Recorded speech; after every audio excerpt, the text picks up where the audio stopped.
Can't cancel all your plans because this party won't. We know where we're at. Crank the volume, crank the. We know where we're at. Crank the volume, bring a friend. Can't cancel all your plans because this party won't. Cancel all your plans because this party won't. Cancel all your plans because this party won't. Cancel all your plans because this party won't. Party won't.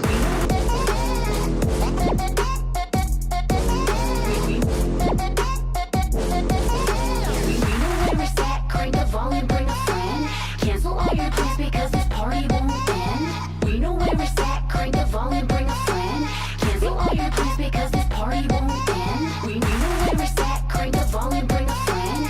Cancel all your plans because this party won't end.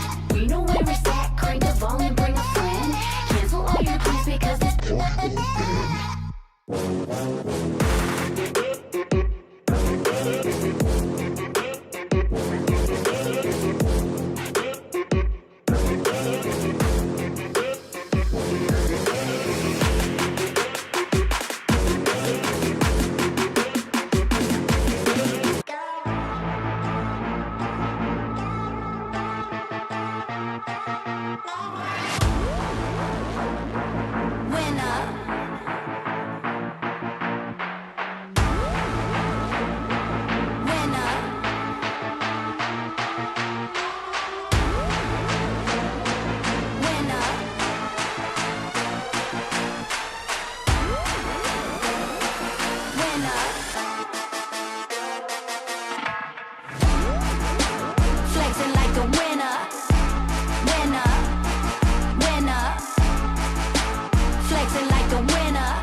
What's on your mind?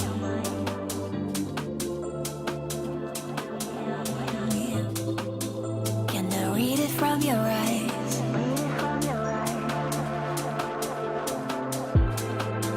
Can we lay here and make the time stand still?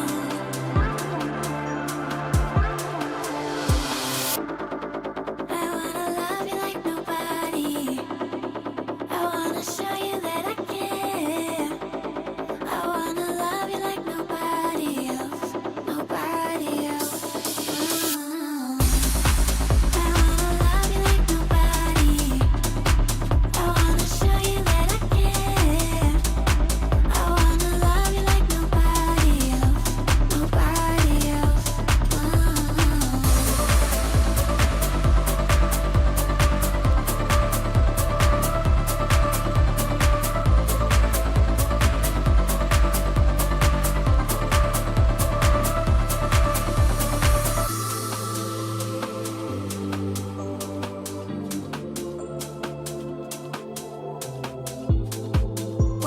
stay here, pretend there's nothing else. I feel the endorphins keep rushing in, rushing in. I feel the endorphins keep rushing in, rushing in. You show me light in the dead of night. You show me light in the dead of night. You show me light in the dead of night. I wanna love you like nobody. I wanna show you that I care. I wanna love you like nobody else, nobody else. I wanna love you like nobody. I wanna show you that I care. I wanna love you like nobody else, nobody else.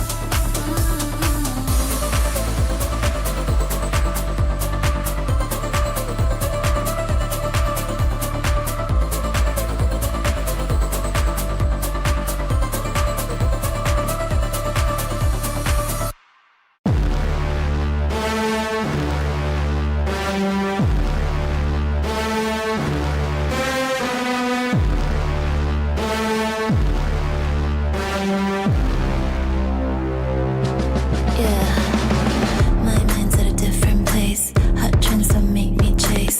Too busy paving this way for you.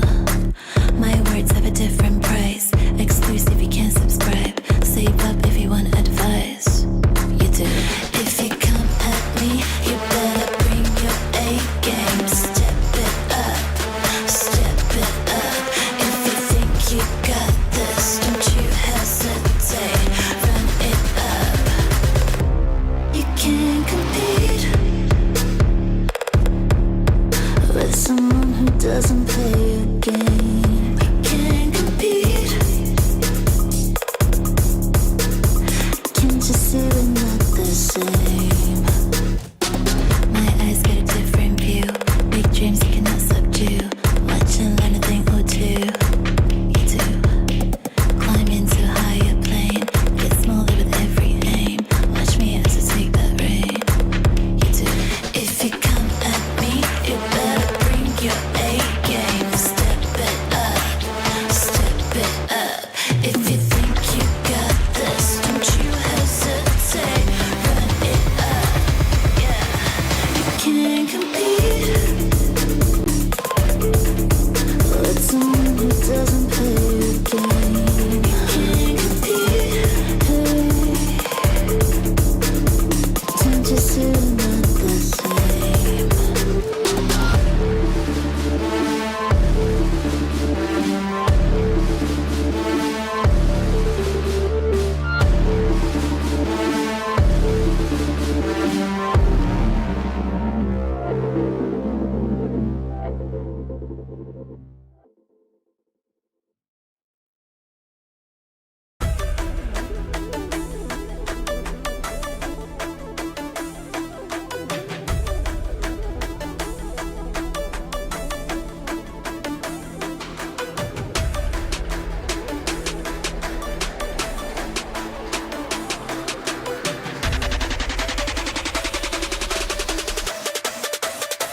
volume, bring a friend. Cancel all your plans because this party won't end. We know where it's at, crank the volume, bring a friend. Cancel all your plans because this party won't end. We know where it's at, crank the volume, bring a friend.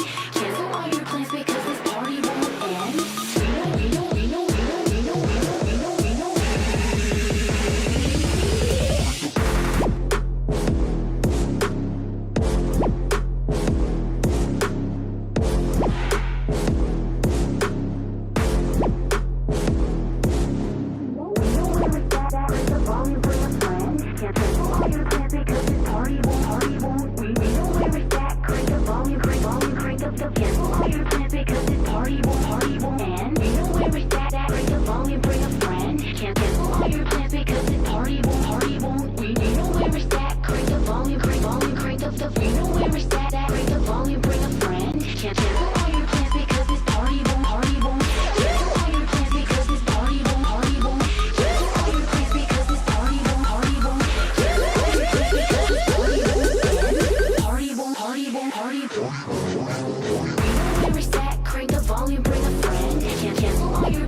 Plus is pretty good now. I think it's nice. They came up with the new Direct 2, I believe, and I always set it on premium. So I think there's a slight difference from the old one, and also compared to the previous version, I think the the image, the look inside of the game, I would say is sharper when it comes to the target. GJ, I heard you're using the new XL2566X Plus from Zoe. I'm using this monitor and there's a new feature called Direct 2 which I think you should use. I'm using Premium right now. It makes the game feel way smoother. When entering A site on Lotus, I need to quickly scan for enemies after using my satchel. That's when Direct 2 helps me see more clearly and avoid motion blur. Like when you move the mouse around, the enemies just look way clearer, so yeah, you should definitely buy this monitor.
Game changers. We're making history. It means so much to us.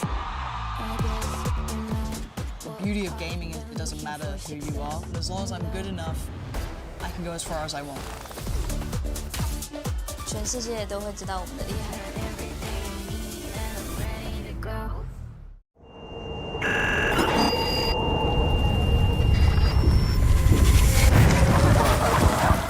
นี่ไม่ใช่เรื่องของเกียรติยศแต่มันคือการก้าวต่อไปแม้ทุกสิ่งรอบตัวบอกว่าเป็นไปไม่ได้ไม่มีเสียงปรบมือไม่มีการเฉลิมฉลองมีเพียงหัวใจที่ยังเชื่อมั่นความแข็งแกร่งไม่ได้มาจากชัยชนะแต่มันมาจากการไม่ยอมแพ้แม้เส้นทางจะเต็มไปด้วยอุปสรรค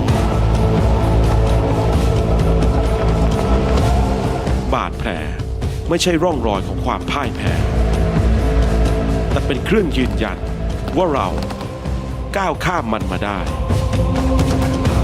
เราไม่ได้แค่ยืนยันแต่เราจะประกาศให้โลกเห็นว่าที่นี่คือที่ของเรา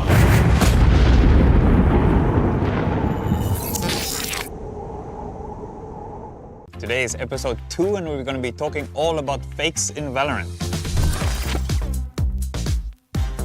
There are many different ways and variations of fakes, but for today's discussion we'll keep it a little bit more simple. What is needed for a successful fake? There are two core main goals that convert into a favorable outcome. Firstly, you need to create a believable distraction.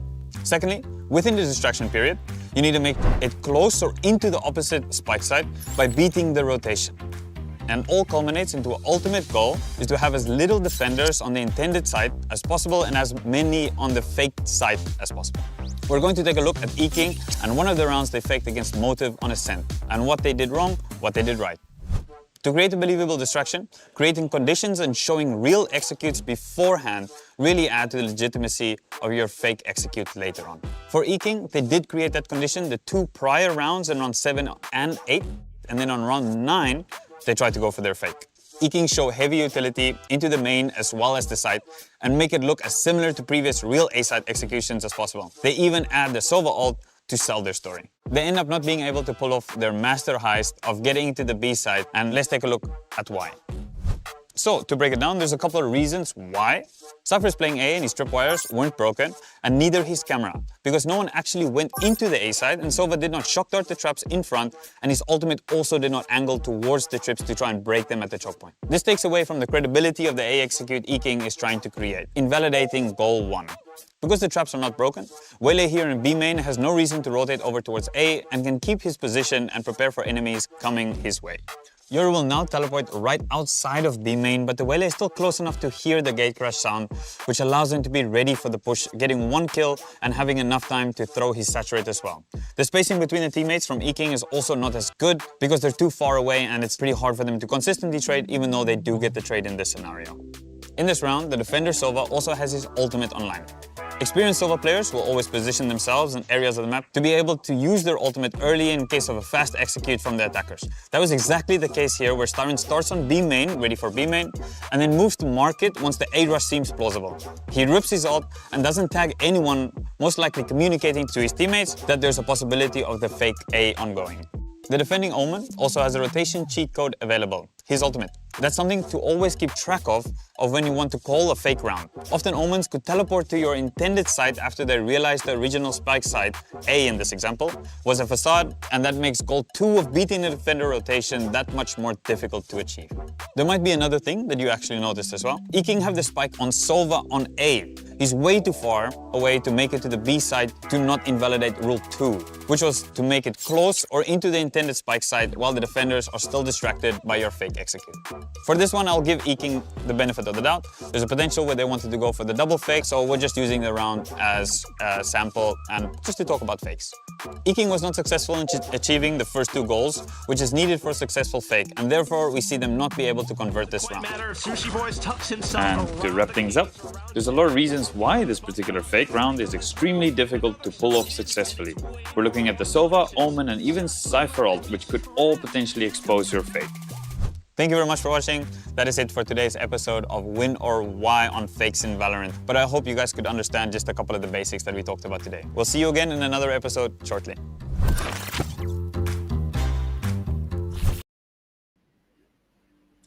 Hello guys, welcome to VCT ASCENSION Pacific last day of group stage. Of course, with us here on the desk, Will Heartfire and Big Time. Well, Morgan, we have 6 teams already locked in for that playoff stage, but we still have yet to see the top seed from Group Omega. I believe that will be the highlight for today. Oh yeah, absolutely. But we're going to make you wait for that one. We will be seeing Velocity versus Nongshim Red Force, and that is a high-powered game. We've seen just how dangerous Velocity can be, and Nongshim finding their form as well. So nothing is decided yet in Group Omega. Yep, of course. So it's going to be exciting today to witness that match, Nongshim versus Velocity. But of course, before that, we also have Full Sense versus Riddle. We've seen these teams play before, and they've broken our hearts, right? Like, because they have always been so close, but yet so far. Yeah, I mean, we've seen them play good maps, we've seen them win maps and go to overtimes. It's just crushing for both of these teams that they are sitting at the bottom of the group, both at 0-3. But that has to change today. One of them will get a win today, for sure. So it's just about fighting for them to make sure that they don't end their campaign entirely at a loss. So I still think there's a lot of pride on the line there, and especially for Full Sense playing in Thailand. NKT managed to get a win, so they're going to want to at least match that. Yep, absolutely, because their brothers NKT on Group Alpha, they have already got their win a few days ago, going against E-King. And yep, today we're going to see Full Sense whether are they going to be able to take that first win in Ascension? Because like what we've discussed, like what we've said earlier, Full Sense, their matches have always been so close, right? Like 11-13, 14-16, but somehow they don't have that missing something, you know, to be able to have that win. I mean, it's just so sad That's the only way I can describe this for full sense. Like, they've shown very good Valorant. There's a world where they win maybe 4 or 5 more rounds across this group stage, and we're talking about just how strong they are and about the teams that they've managed to beat. But that's not the case, unfortunately. So, as we say, both these teams in our first matchup really looking to play for pride, getting that win on the board. And match 2 is really where the magic is going to happen, where we will find out the final placings for Group Omega. Velocity, of course, in the best position, sitting at 3-0 in this group stage so far, looking to also go flawless here. Yep, this is going to be amazing for the second match, because who would have thought Velocity? They're going for that, for that top seed in Group Omega. But yeah, we're going to discuss about match number 1 first here, between Full Sense versus Riddle. Again, we've talked about Full Sense earlier, the way they've been lacking some rounds where they actually maybe can win in some sort of situations. But again, Riddle is also familiar, Riddle is also like the same with Full Sense in some sort of way, right? But today, Full Sense, they're bringing a surprise for us. QQ God is finally going to play again.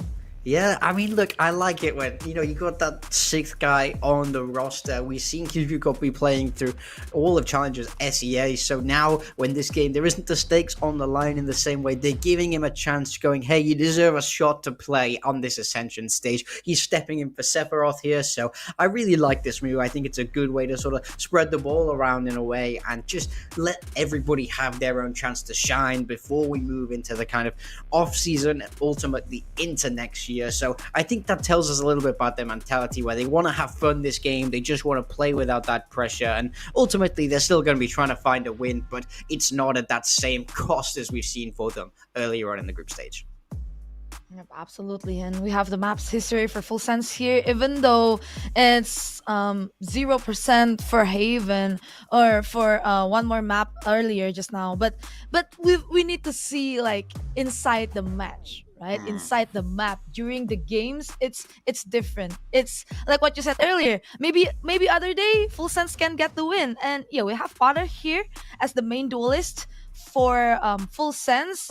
He's been exceptional during challengers in Southeast Asia, but currently in Ascension, he's been under the radar for in my opinion. Yeah, there's no two ways about it. He's had good maps, but it's been quite hit or miss. He's looking to find some form today, and it will have to be against these guys here in Riddle Order. Honestly, an equally disappointing run for Riddle Order. I think they came in with a lot of expectation, a lot of weight on their shoulders with how dominant they've been in Japan. And as well, we have to talk about this team placed top 4 last year. They were just so strong, so scary. It's not meant to be this time around. That shows you how much this competition has leveled up. So ultimately, they're just fighting to go home with a win at the end of the day here.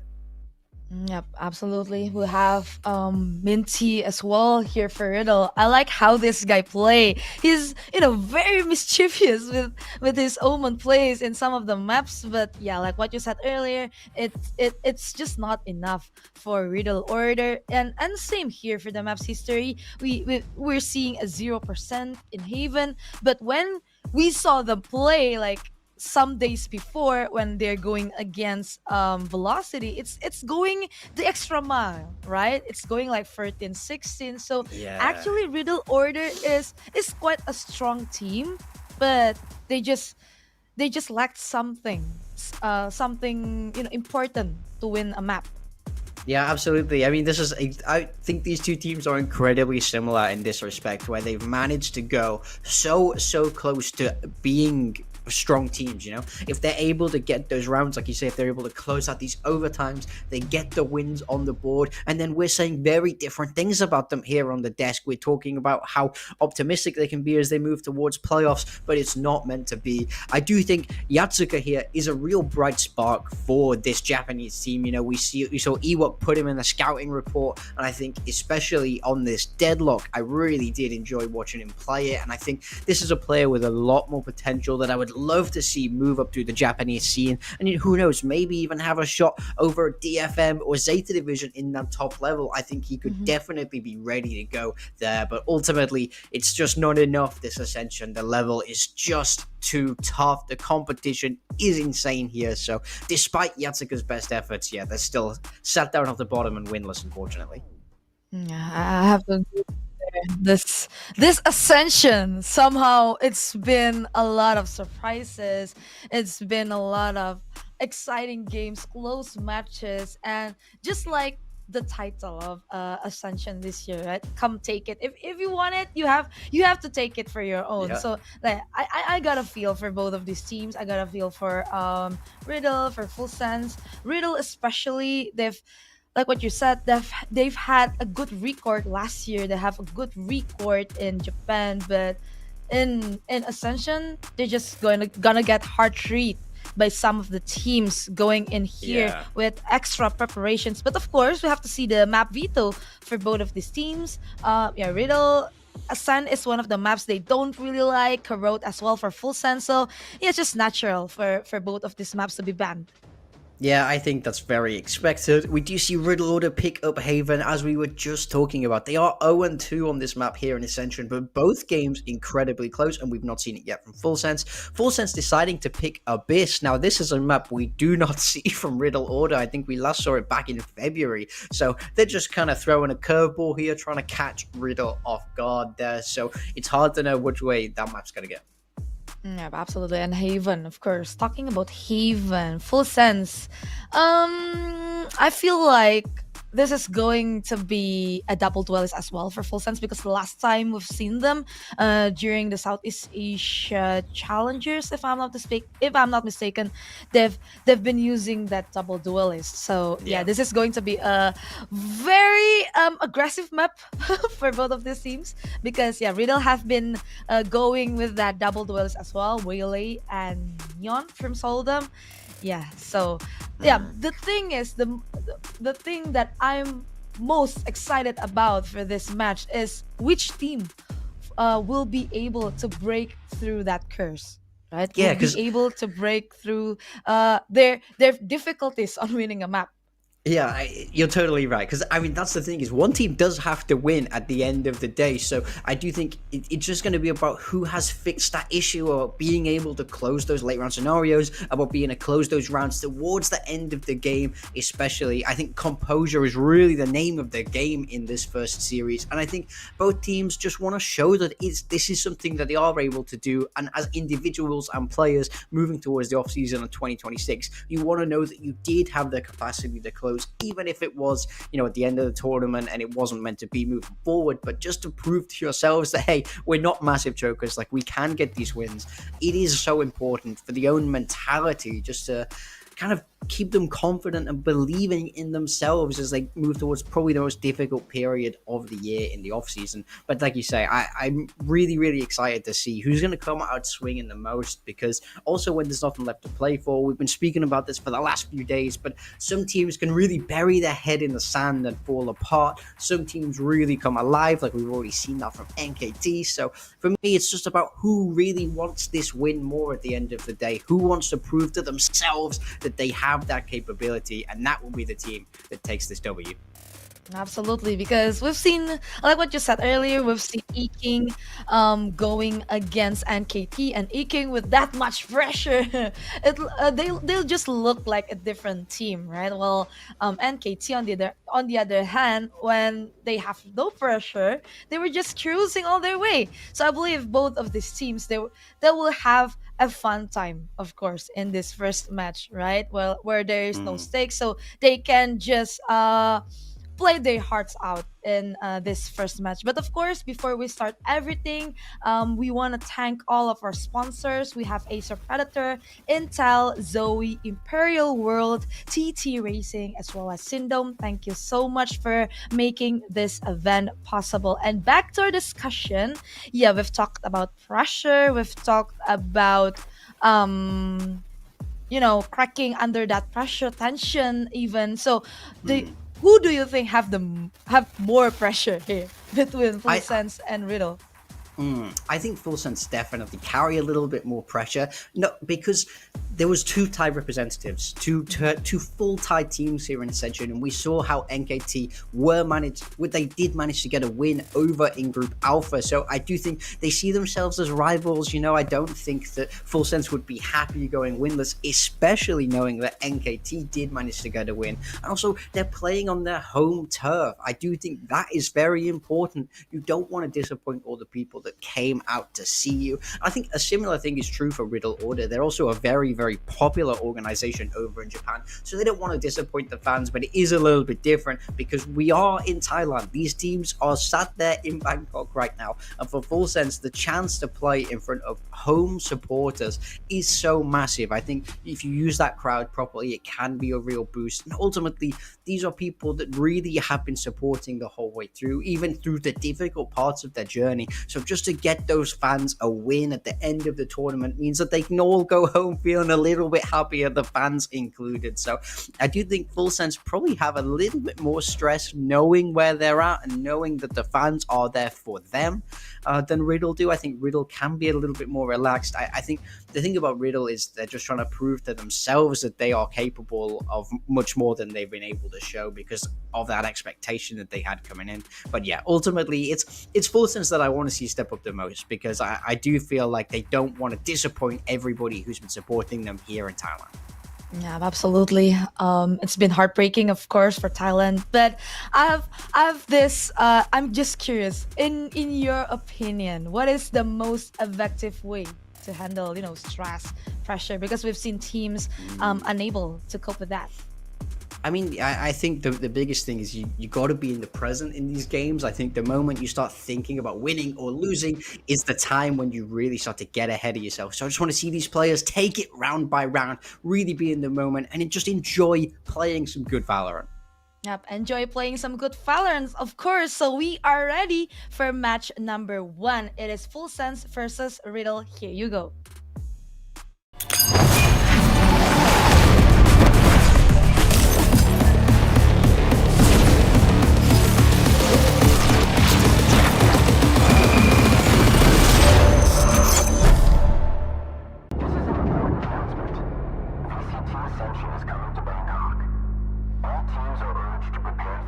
Winning always feels good, but we never forget what we are really after.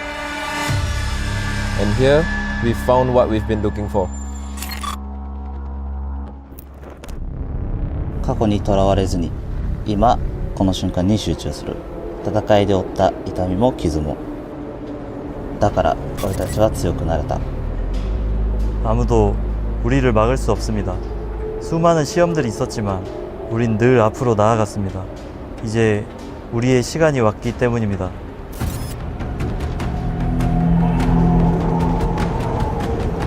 อาจจะไม่มีใครพูดถึงเราพวกเราไม่ได้มาเพื่อเป็นแค่ตัวประกอบพวกเราจะทำให้ทุกคนเห็นว่าเราไม่เป็นรองใครปีที่แล้วเราได้เรียนรู้อะไรมากมายทุกแมตช์คือบทเรียนและทุกบทเรียนทำให้เราแข็งแกร่งขึ้นตอนนี้เราจะแสดงให้เห็นว่าประเทศไทยคือบ้านของเรา Quite far forward. Paranoia going to be sent berserk to try to keep his team in this one. Swinging right into it, berserk. A team like ours isn't built on luck, only on sweat and belief. We have trained together, driven by the same goal, and will win with what we have built with our own hands.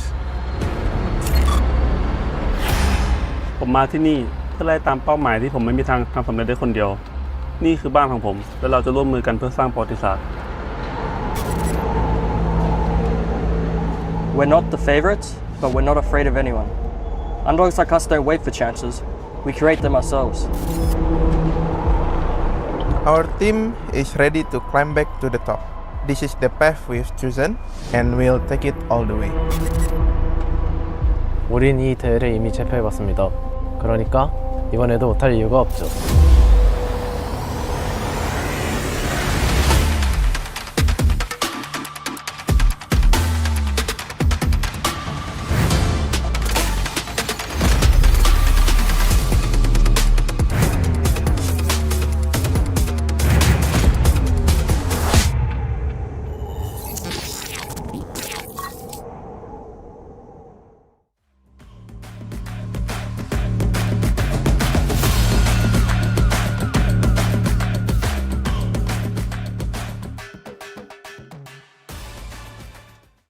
Riddle Order.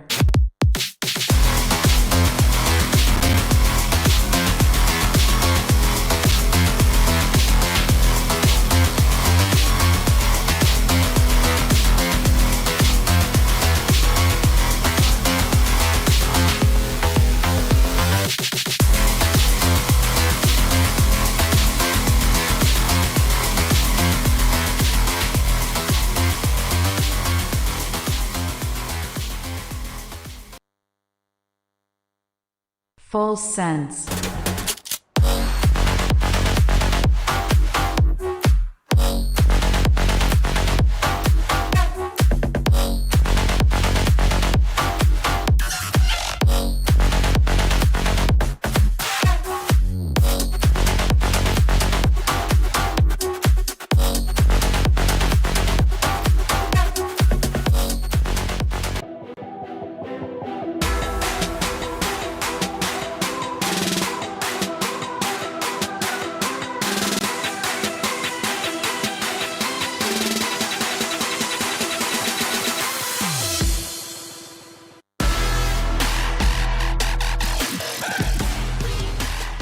This is it, Riddle versus Full Sense. Now that I have noticed is that Full Sense, because they have QQ good, and Sephiroth is not gonna play for this match, it means they don't have the controller, their controller. Yeah, they just kind of swap some roles around. I think that tells you that they just want to be loose with this, have a lot of fun with this. Who knows, maybe they'll even mix it up a little bit in agent composition. I think that would be a very fun way to approach this, and also catch Riddle off guard a little bit. So yeah, let's be looking for who is going to be playing that controller on the side of Full Sense. But I do love that they're giving QQ God a shot just to show what he can do. I feel like they had a lot of struggle here in this Ascension, so just giving him a shot so he can kind of move forward into the off-season with some confidence is very, very important. Absolutely, because QQ God have been playing with Full Sense all this time, right? Up until Ascension, he has been playing for Full Sense in the Challenger Series in Southeast Asia. But of course, we have Riddle here as well. We know how are they going to play in this Haven.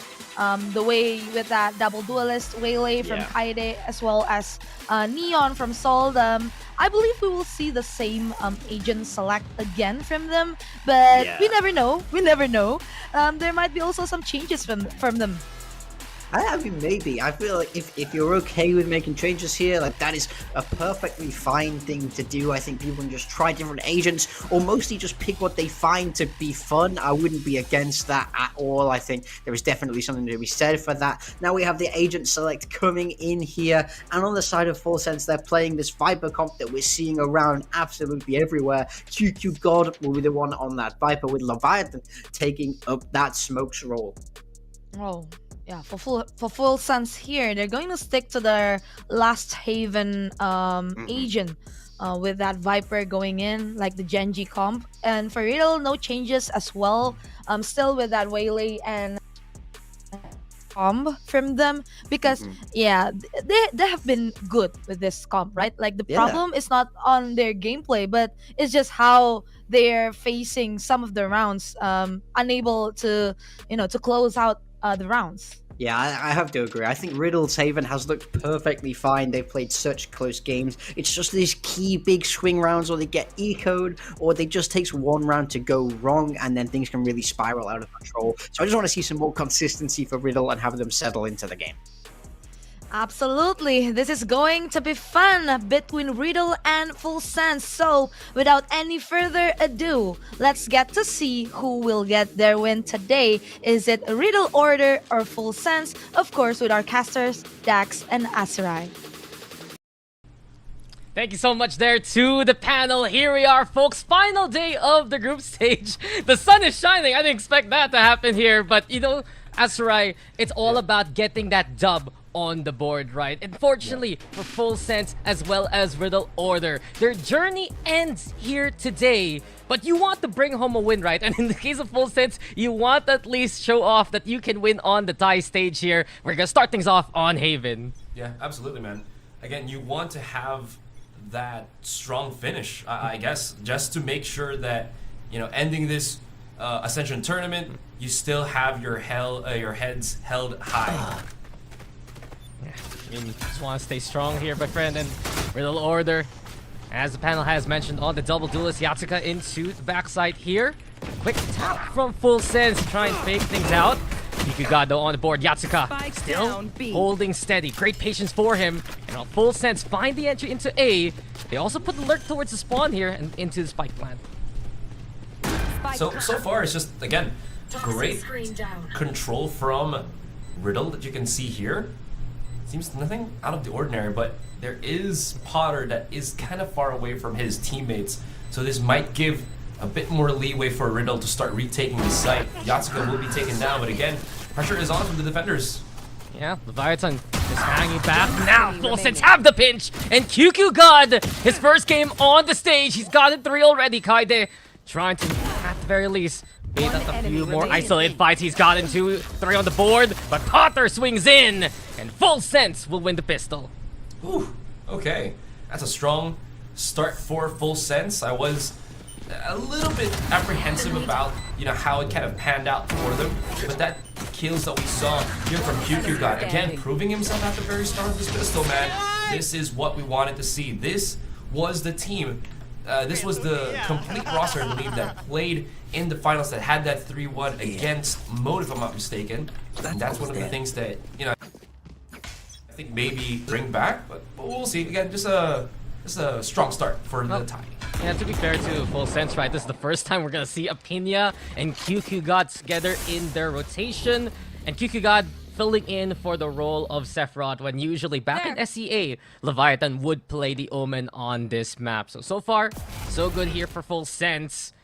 It's that's a tripwire setup and a half. Cross stitch onto the backside. Poor Potter might run into that one, but it's actually Apinia who gets tagged. Swing from Yatsuka confirms the kill. Full Sense still do get the plant. You know, that could be a step in the right direction here for Riddle. Now that they got 4 players going for the flank, going through Garage, I really love this one. Maybe they're just expecting that C-Long's not going to be theirs, and they're just going to funnel out through Garage here without a proper smoke. Could be dangerous. Nope. God though, ready with the Outlaw. 2 more kills to his name. And Full Sense just prepped here as Riddle Order. Love to at least get a few kills on board. Last one already find onto Minty. The rest of Full Sense just follow suit. And all in all, clean anti-eco here from Full Sense. They're maximizing the amount of space they can get on the map here so far, Asarai. We saw the pivot in the pistol from B to A. Now we see them just get that standard C execute. And with it, a 2-0 lead to begin the action. Yeah, it's going to be a nice little exit frag for Leviathan as a cherry on top. So far, nothing out of the ordinary there. Great approach, all things considered. The double tripwire, I'm not sure entirely if he kind of wanted to use those 2 abilities on an eco. If he gets like a full buy next round, then fine, it's totally good. But for now, you're absolutely right. It's just a strong, consistent showing for Full Sense in these 2 rounds. Now that Riddle will have their gun round here, the setup looking pretty standard so far. You're going to have your Initiator Sova and the Neon going to be just playing through A long here and trying to maybe get a catch through the relay hole. Oh yeah, Soul down quickly into the action. Riddle finding 2 immediately. Make that 3. The crunch is looking strong. And Full Sense, before they can even start, they are stopped at the gates. Jojo waiting now through the slip in by the Cyber Cage. Small pixel angle. Now Jojo wants more. He'll get more. A 3K for him. And Riddle Order now on the board. With my microphone, I think. Now I got it. This is what we wanted to see as well from Riddle, you know, just these kind of consistent counter plays. They already knew the smoke from the Viper was going to be there, and they just had a really good way of using that Sova dart, the recon dart, just to get information while the wall was up, and nobody from Full Sense could have broken it. So these kind of maneuvers, man, these 2 teams, again, playing for their last game, and they are showing that they are going to give us one hell of a series here.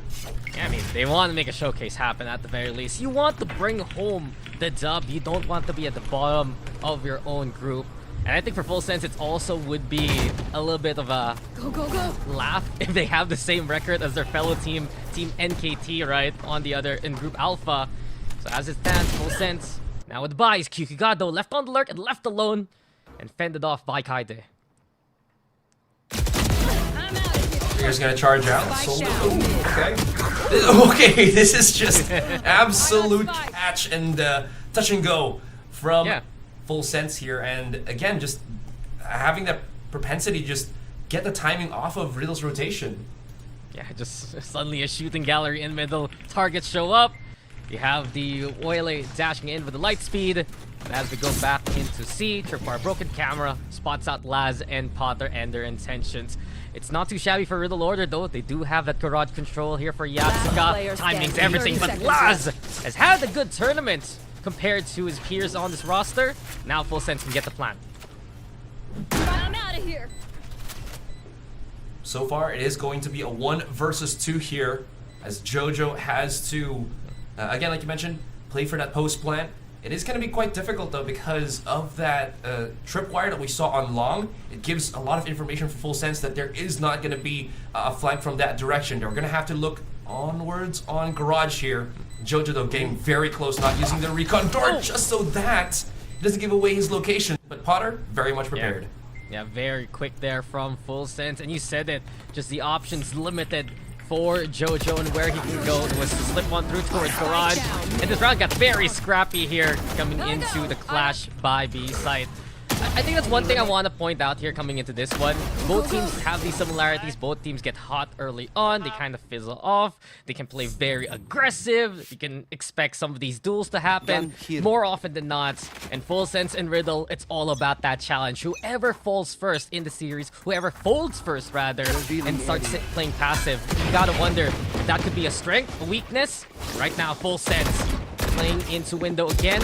This time around, Riddle Order, they have the hero rifle for Kaide, sending him to try and play in the front. Kyukugado yet again, and through the smoke, Leviathan even found. Both controllers gone here for Full Sense. Goodness, I love the aggression that we saw from Riddle here. Again, they already know Full Sense loves to go for those peaks every single time, the challenge. So why not just keep challenging them up until they start to get wise? And they're going to keep pushing through the flank here. Laz now does find Kaide. There's still more of Riddle Order waiting on the other side. They send the stun. They go for the recon dart as well. Laz trying to play in his own cage. And he's the one who will be unleashed. Finding JoJo there. Also into the neural theft. This allows the rest of Full Sense to actually get the plant. And Laz is buying so much time for his team. A last stand here in spawn. Minty and Yatsuka trying to find the angle. But they have to leave the lurk behind. They go towards the site. I like this compressed movement from Riddle Order. Like you mentioned, there is a lot more of a spread out approach from Full Sense here. That one-way smoke is going to make it difficult for Apena. Potter, though, taking the slower approach as he drops down Apena. 2 versus 3. Yeah. Apena's seen his feet there. Soldam now in position. And Potter tries to go for the stun. Minty, he's sticking it halfway. Looks to play into the smoke. Potter Shorty gets the third. 2 for the price of 1 in a single clip, and Full Sense get another. Gotta love the aggression there from Full Sense. They knew, again, Riddle Order was gonna take the fight to them. So, well, we don't really have to take the to counter that fight. We don't have to fight it, right? Just go and push the C, plant the spike. They planted it in a really good spot. It looked like it was maybe a risky positioning, thinking about how close more of the Riddle Order players were, you know, from Full Sense. But like you mentioned, they timed it perfectly. That smoke from Riddle Order might have actually been against them rather than for them. So, yeah, that's kind of one of the few things that I think Full Sense was just making maximum use of. Well, it helped Full Sense in the way that they sent Potter in. But truthfully, that whole Cypher last stand was huge for Full Sense. Laz, the IGL, the man who has been reliable in every single series. And it's kind of tough to swallow for these two teams that you have won a single map throughout the competition, yes, but you haven't taken a single series here. And right now, I think Full Sense, their vibes are a bit better than Riddle Order. I was looking at the walkouts. It was a little grim for Riddle Order compared to Full Sense. Maybe I'm just reading into it a little bit more than I should. But Full Sense right now, they're in control, they're feeling confident, and they have 3 ultimates available coming into the next round. That's pretty big. And it is going to be Some pretty good post-plant util here as well. Kind of interesting, though, to see right now that we're going to spot Soldem bringing the operator through C-Long. Ouch! Yeah, just pop shots here from Full Sense. You know, when you're really getting into that groove, all of these things, just getting into the heads of Riddle, the Riddle players, they have to be very careful. Yeah. And Full Sense defaulting for now. No QQ God lurk this time. They've learned their lesson here, Asarai. And as Riddle do still have Minty posted up into short, the rest of Full Sense, on the other hand, creeping their way into B. Aldron sent. Now Riddle know what's up. Conversion Bats into play. Hunter's Fury 2. They try to set up the trap here. And Riddle Order, they come up ahead. Jojo catching a Pinya. The perfect slow from the Duelist. And Riddle Order, they make it a 5v4. Yeah, slowed it down a little bit. Oh, Potter, though, is completely charging. I think he was probably expecting somebody to be near on A, and he realizes that. Chases down on his opponent, but he will be stopped because of the paranoia. Yeah, just utility being burnt here, but Riddle Order still in position for these sites. Full Sense just trying to find a way in at this point. They do leave Leviathan on the lurk there outside of B. But you gotta wonder, where can Full Sense find the opening? If Potter can make the entry happen into C, that could be huge. They also have the From the Shadows on the Omen. Leviathan now seeks contact. Setting up the teleport here. Laz, though, into the corner. You have Minty. This could be big for Minty. On the board now. First kill. Second kill. Stopping. Full Sense dead to rights. And that's the round there. Thanks to Minty. It should be enough for Riddle to take their second. Absolutely gorgeous defense there from Minty. Give him his last kill, you know, as a nice little reward for him. Seems like Potter will not give him that so that he can save that Vandal, but you're absolutely right. Minty had an incredible hold there on A. You saw what was going on in the minds of Full Sense. I'm not sure if the From the Shadows, though, was supposed to be on Hell rather than on Heaven, because Minty had a very easy approach. Maybe if, I don't know, Leviathan had it on Heaven, he might have had a better pinch play alongside Laz here, but nonetheless, it was a really good hold from Minty. Yeah, Minty had the heads up to watch towards long anyway, and you said it. Could have been more options there for Full Sense. Regardless, now they have some rifles still, but Soldem has the op. Takes the head of Laz there. Leviathan responds by catching Kai there. And Jojo, he was thinking about utility, but caught in the act by Potter. That's a red carpet statement. Onto A we go with the Neon. Soldem trying to hit the shot, not gonna happen. Minty again wants to play it close, but Full Sense setting up for the plan. Yeah, now, how do we do this? They have Minty that will have a smoke in a couple of seconds. Sure, Paranoia available. There is an overdrive from Soldem here, but yeah, as soon as you see that Viper's Pit, it feels like it's going to be such a difficult endeavor here for Riddle Order. Wow, Potter flicking over, spots Yatsuka at the corner of his monitor, and he's not done. The chase is old. Soldem's running away. Run, Neon, run! These two duelists just try to outpace one another, but there's still a protector on the other side. Riddle trying to save the operator. Suddenly, it's the exit frags that become exciting about the round. Potter was settled for Minty. He's gotten 3, but Full Sense once more. Potter gets 4, and it's a 5th round for Full Sense. We started that post plant from the A site, and it somehow ended on C long on the cubby. See that replay once again. It felt like it was such a good start to the round for Riddle Order, and then once they lost Jojo, Full Sense was like, you know what? This is probably only one player on A. Let's keep the pressure rolling, and we keep it on. They got the site. Again, there was nothing that Soldem could really do on the operator once they start flooding in, once the smokes come out, because obviously how is he going to hit his shots that way? Yeah, nothing to lose, everything to gain for Full Sense. It seems like all the cards are on the table right now for the Thai squad. And they want to make their last outing in Ascension a good one. They're in the lead here by 3. QQ God back to his ways towards lobby. But the rest of Full Sense are there. Minty, though, still gets 2 for his troubles. And Full Sense will be the one man down. And finally, that's a big, I think, advantage for Riddle Order at this interval of these rounds at the start. Leviathan, though, slowly creeping up against Yatsuka. It's pretty much weird. Oh, the timing! How does he still hit the shot? Yatsuka even looked through the camera. Leviathan, like, looked away for a second there. Yeah, that's so rough with Leviathan. Fast reactions. Many say in the full set squad, he's one of the best shots on the roster itself. And that just proves it. Laz now in position, setting up the side breaches with the backside. Kaide though, just the bullets whizzing through his head because of the crouch. Hunter's Fury here from Apinia too. Spike gets planted. Soldam finding Apinia. But Riddle, the shots are just aren't connecting. The ultimate though will prove to be decisive. Soldam gets his first on the board. Laz trying to hold towards long. And with the kill onto the Neon, that's one angle taken care of. 2v2 right now over onto the platform. Jojo taking down the critical target. One bullet should do it. Kaide delivers. And Riddle now will get their third. Excellent, excellent retake there from Riddle Order. Having that pressure from Soldam at the flank. Sure, he had to at least commit a little bit more to the fight, but that was pretty big. Also, I like how we're seeing Riddle Order now utilize Minty a lot more. Maybe it's a start. He was just playing a lot more passive, I guess. But now that he's committing to the fight, he's feeling like he can be that secondary duelist alongside Soldam. He's getting these pretty good, or tertiary duelists, excuse me. He's getting more impact frags that's slowing down the pace from Full Sense. I mean, Bell mentioned it a while ago. Minty had some of the wildest teleports throughout the week. And you'd love to see Riddle Order be brave again. Leviathan, though, into the corner. Kaide right falls. Jojo comes in with the trade. And Minty, one more time, one good show. A double from Sewer. He wants to bring one more to the grave, but Riddle, these crunch plays, these trap setups have been so effective. Always someone willing to peek. This is the Riddle Order you want to see, Asrai. They want to fight. Laz sees the hand of Soldam, but does he know there's another? Yatsuka will confirm it, and Riddle will get their fourth.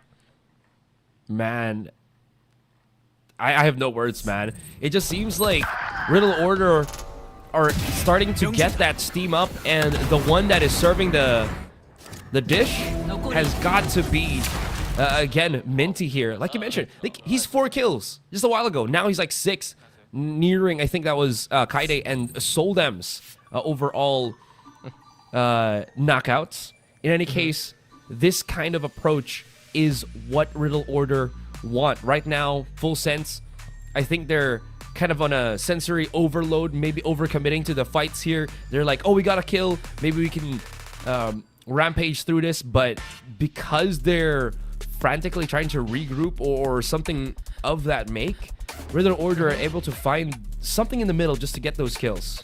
Yeah, they're falling for what Riddle Order are conveying here. Someone calls their attention, like, look here, I'm in this direction, and suddenly it's the other angle that has a player. That round was prime example. You look towards long, there's someone towards short. You look towards C-Link over at B, someone's at backside. It's right now Full Sense walking straight into these traps from Riddle Order. You can see it has cost them 2 rounds in a row for Riddle Order right now. A healthy economy, an outlaw, and Soldam's hands to punish the light armor here. As Full Sense will look to go for the Stinger Rush into C. Oh, this is a nice spot. Gotta be careful though. Seems like it's gonna be Yatsuka that will be the gatekeeper of the C side. Depending on how fast Full Sense go, we'll see if maybe Yatsuka can put out that damage and just deny the attackers. Yatsuka has had his moment. Ewok had him in the first list here for Ascension. And as Yatsuka plays the backside, gets scanned on out. Potter picking up the kills! He found the Vandal, and he runs away with it. A triple already, and Full Sense. They didn't even need to bring out all the stingers there. They scrounge some guns to get the spike planted, and Riddle will just have to concede the angle here. Yeah, talking about sensory overload, it just seems like Yatsuka had way too many things on his plate to try to disperse, deal with. Yeah, they're hearing the footsteps of Soldam. He's just rocking away. Jojo now making his maneuver towards Garage, but again, it's 1 versus 4. Oh! Riddle Order. From 2v4 to 2v2. The numbers now making it possible, but Leviathan shows up, and Laz is there to be stable like a rock. Full Sense! That's 6 on the board here, and coming into that round with a lesser buy. It's just an incredible timeout conversion there for Full Sense. Absolutely. Again, when you have difficulties around the Haven map and you know that your opponent has a Sentinel, if you have the strat, the execute for it, you just go C. And you see how well Full Sense is able to, like you mentioned, have that timeout conversion. And it puts them back on track, at least in terms of economy and even just the momentum of the game. One of those rounds where unfortunately really proving his worth all throughout the year. Soldam, though, still shining on the entry kills. He's been a big factor that those A executes from Full Sense do get shut down. Just Riddle challenging again, taking that kill and running away with it. And that gives them options again to start moving around. Minty going to be re-smoking A here. He has saved up maybe another smoke potentially for B. Yeah, Kaide over onto the corner. Been effective from Riddle. They also want to play into the smoke. Sold them again, though the spam is solid. And here comes Opinia trying to find a trade, but no dice. Full Sense. They need an opening here and fast. They're going to try to get it courtesy of Laz Yatsuka this time. 1 sense to just look forward. Sights are trained, and Yatsuka gets the kill there. Opinia, though, nice shot onto Kaide. You gotta give that one.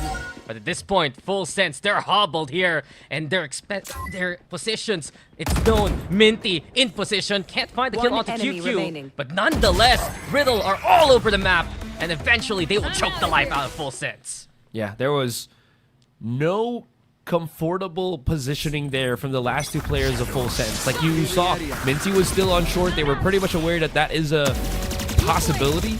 So they wasn't really full committing to going to the A site. And one of the biggest things here as well is just they didn't have any way to really get control into any of these sites. Riddle Order are just locked in. So Full Sense, any step that they take, Riddle Order is just there to, well, stomp them on their feet and just stop them from moving. I mean, it's been back and forth in the half, but truthfully, this has been a first half defined by first kills. More often not, it's been the 5v4 advantage that have defined the winners here. It's Soldam. He just wants to get more done. QQ God, though, the flick away! This time around, QQ God survives his initial lurk here. Job's not done, and the range advantage is too much to handle. Riddle finds you across the map. I did hear an overdrive, but it was immediately snuffed out there by the Cypher. Yatsuka now taken down by Leviathan, and Full Sense, they do make their way into C. So this is the moment that Full Sense have been waiting for. It's been nitty and gritty, but that is how it's supposed to go. Neural Theft as a counter for Full Sense. They're going to have that information, and they will try to plant this spike. No big ultimates for them, and this, converging paths could be brutal. Yeah, it does slow one over to the corner. Kaide finds the easy target. The lad's in position now to still hold in the front. No plan. There's still time remaining, though. 40 seconds. Pina's making it, trying to bait out Riddle, but the double swing is well coordinated. And Riddle Order tie it up at the end of the first half. 6-6, as even as it can get. They tried to bait the plant as well on that second one. This was where it gets kind of messy again. Potter sometimes just moves way too fast for his team. I don't know, maybe. Or he was a distraction. However, Full Sense wanted his presence to be known, it definitely was not as felt. Anyways, we're going to have a quick little halftime break, and when we come back, it's the second half of this first map.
6-6. Come on. This is a matchup that has been pretty even all throughout, and I fully expect this to happen for the rest of the game. Riddle Order, though, remember, map pick.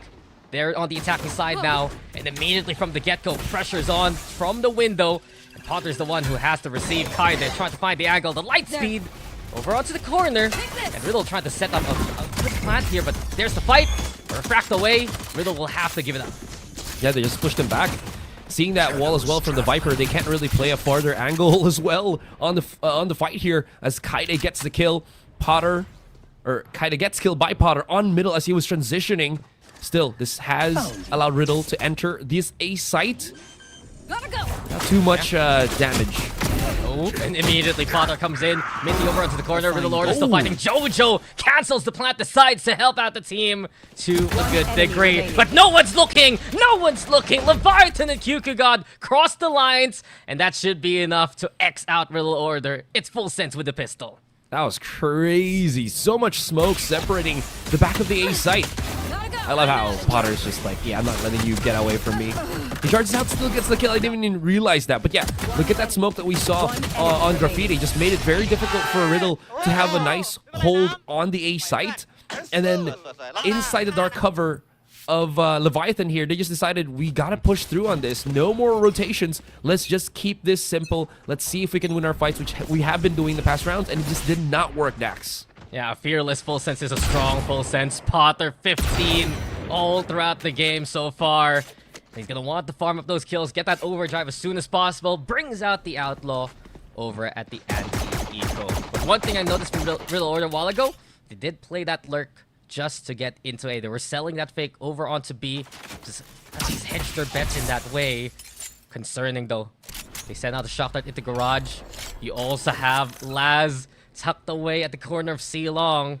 Riddle, you're not in that direction as of yet. Just looking for the moment across the map here. Yeah, they have to call Leviathan back as well because you can see that Laz is all, or excuse me, not Laz, but yeah, it was Laz all the way there on C Long. Boom, easy kill for Potter. Yeah, I mean, it's free for Potter, but that was hard work by Kaide, and he deserves the reward here. Potter trying to fend them off, and the Colat to confirm the third. Soul down with the Bucky in his face, sure, but Potter's done some damage. Riddle Order, though, making this quite a fight.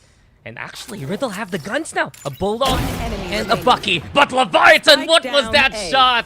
Trick shot from Leviathan, sure. Spike's not even planted yet. And Laz, long time coming, finds the angle, gets the shot through. And full sense, they'll stave off that round. Jeez, Leviathan is coming out. Not from the depths, but from above and just sinking his opponent to the nether realm. Incredible stuff from them. But this was very close. That catch that they had on Long was so close for comfort. Thankfully enough, Potter just hit that nasty collateral with the Outlaw, or else maybe there's just more bodies for Riddle to, well, answer this, question of how they're going to potentially win a thrifty round like that. Yeah, I mean, Riddle put full sense to the test there. But because of the kills, as you mentioned, especially for Potter, he's one away from the overdrive and still has an Outlaw in hand. Problem is, full armor here for Riddle Order. Their buy looking strong after the damage in the last one. Confirm presence into Long. They just want to stabilize around that fact and then send in Soldam and Kaide to do what they do best. They are so close on this contact. I wonder if Opinion's even aware that he's kind of out in the open. I love how he repositions, but this could be a quick little slide from Soldam on the push on A. Oh, they got the Scandal onto the Neon, so Kaide has to play it alone in the front for a little bit. Soldam playing it safe, and at least he makes Leviathan sorry. The Guardian gets the hit at the very end of those taps, and the spike is planted here for Riddle Order. This is beautiful of an execute from Riddle Order. Once they knew that their opponents were so close to them, they just pressed on the button. They pressed on the pedal, man. They just never let up. And oh, Potter. Okay, it's a little bit awkward. Yeah, it's not gonna happen. Kaide just daring to peek. They got the intel. He's holding Outlaw. Sure, why not? I'm gonna survive the shot anyway. The time ticks away. Laz trying to at least do some damage. But you said it. Riddle Order executed this round so well. They played the double duelist style, and it's just syncing up with Soldam. Really, what they look for in these kind of rounds. Soldam falls. Damage has been done. Exits though from full sense. Can QQ God reach for another? That Bucky at that range, impossible. Riddle now with a round on the board here. Yeah, just at least having a couple opportunities for an exit frag for a full sense at that interval, like you mentioned. But again, it's the same thing. As soon as they figure out that you're just so near them, there is no reason not to go for the chase. You just do not give full sense the ability to react. And Riddle has been slowly building up that understanding and that reaction time or response time, and it has kept this match very, very close on the first map. I mean, we've seen the gap closers from both the Waylay and the Neon. And Riddle, they know that trick. They've been doing that for so long with their own Omen, right? So Leviathan, an easy target there for Riddle Order. They silence now their approach. The Owl Drone used by Apinia. Broken by Kaide from afar. Full Sense still knows pressure is here into A. But it doesn't have to be a commit for the attackers here. Yeah, no push just yet. Probably waiting on something to happen. A minute on the clock is definitely a lot of time to maneuver around. But you can see that Full Sense are not really going for those visual peaks yet. They're just kind of waiting and seeing if they can maybe get a catch. You do see the alley-oop that Apinia was trying to do for Potter here, but A-Long is exposed, but he does get a couple of kills here and there. 2 for Apinia, 1 for Potter, and this scares Riddle out of the sight. Yeah, I mean, that could have been the decisive blow. They thought they could overrun Apinia after they heard the Reiko Dart thrown over into short. But no, Apinia holds his ground, and Full Sense, they are shooters here. Ready and waiting, Laz as well in position. It's been the bread and butter of the defense. Hold the corners, be willing to hold close, and the challenge from Full Sense will reign supreme here. 9-7 now. That was just great, great timing for Full Sense. This entire first map, it really does feel like just countering each other's tempo from the looks of it, right? Every single moment. Look at this replay. I thought Apinia was done for, but somehow he manages to pick up the to go to another level, another speed, and it just stops whatever Riddle wanted to do. I mean, they brought in Apinia back from his run in stage 2 with them. And a timeout called by Riddle Order again. It's been a while since we've seen the double timeouts from Riddle. I'd love that adjustment. At least get everyone back on the same page. But back to Full Sense, right? There's so many roster swaps that they've had throughout the year. At least, bare minimum, one of the finalists with the VC throughout the splits. The championship back in split 1.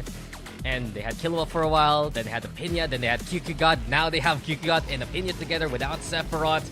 It's been quite the ride for the home team here, Asarai, and yeah, it's fine to see them in relatively good form right now, still feeling confident with their shots.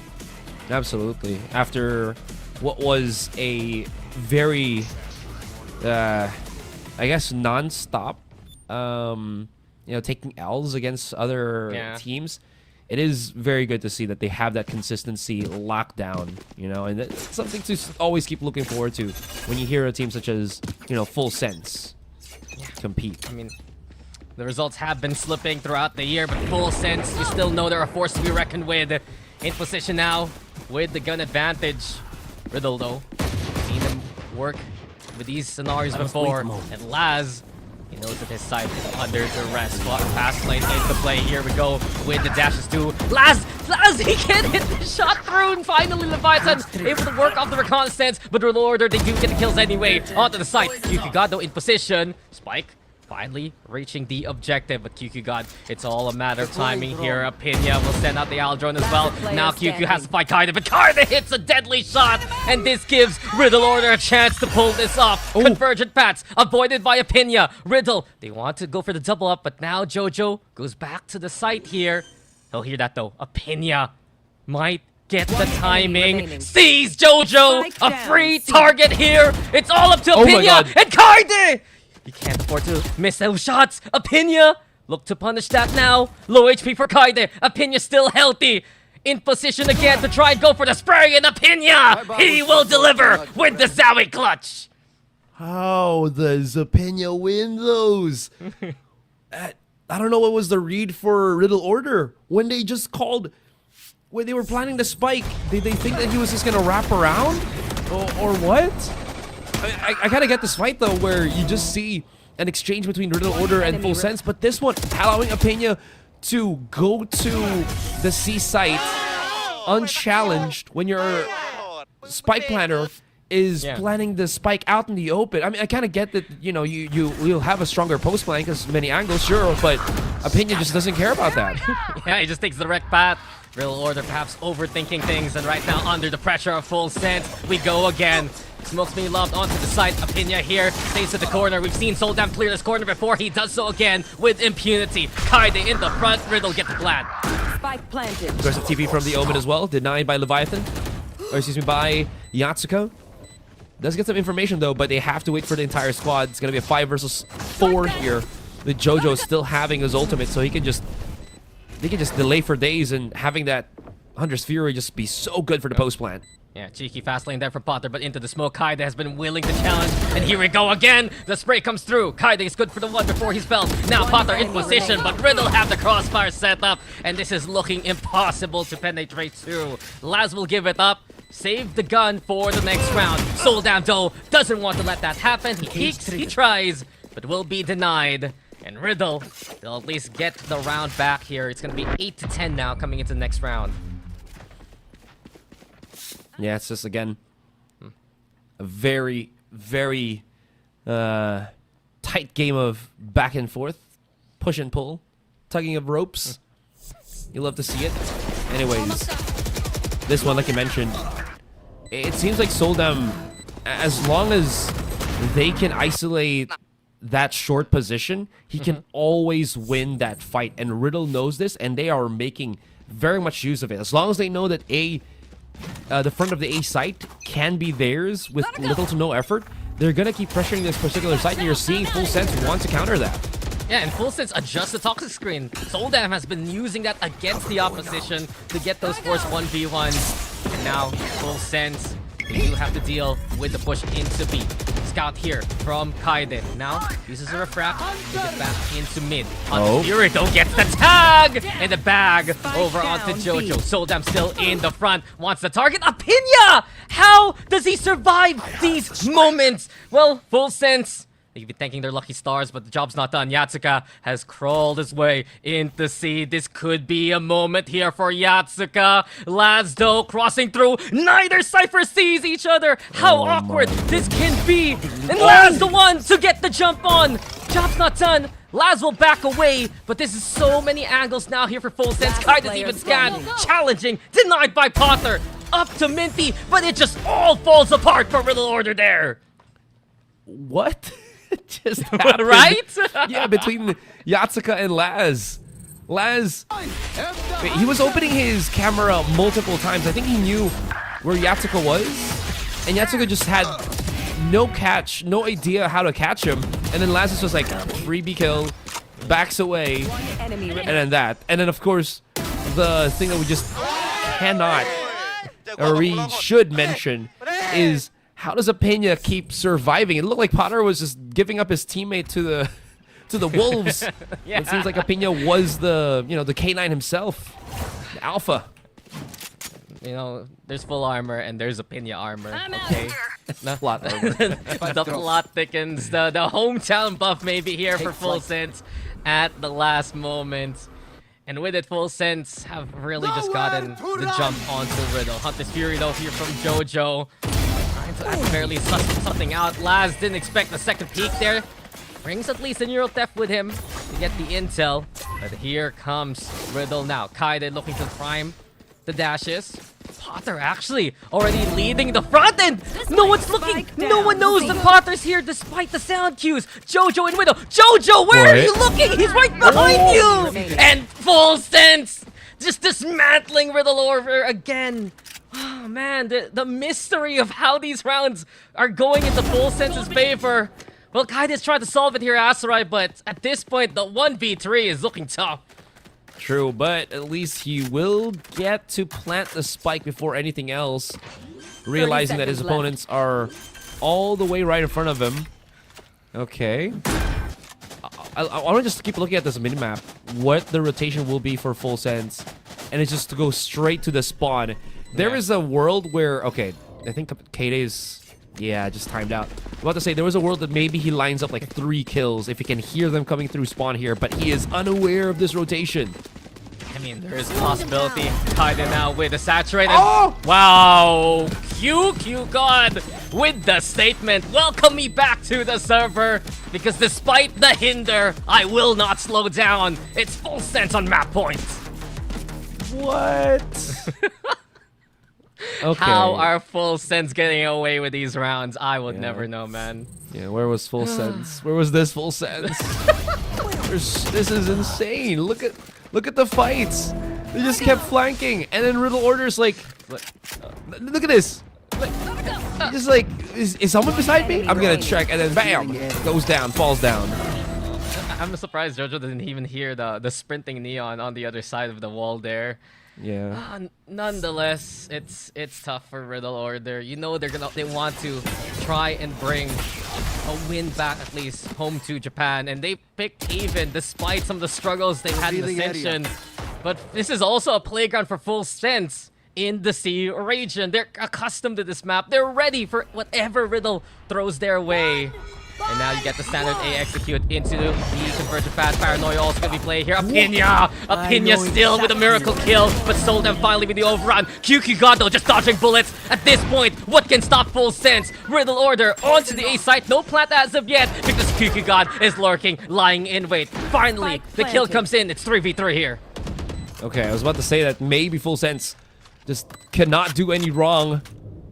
But it seems like at least they've been thinned down. Laz switching weapons with Potter as the retake seems to begin. Yeah, fast lane now, Potter in position.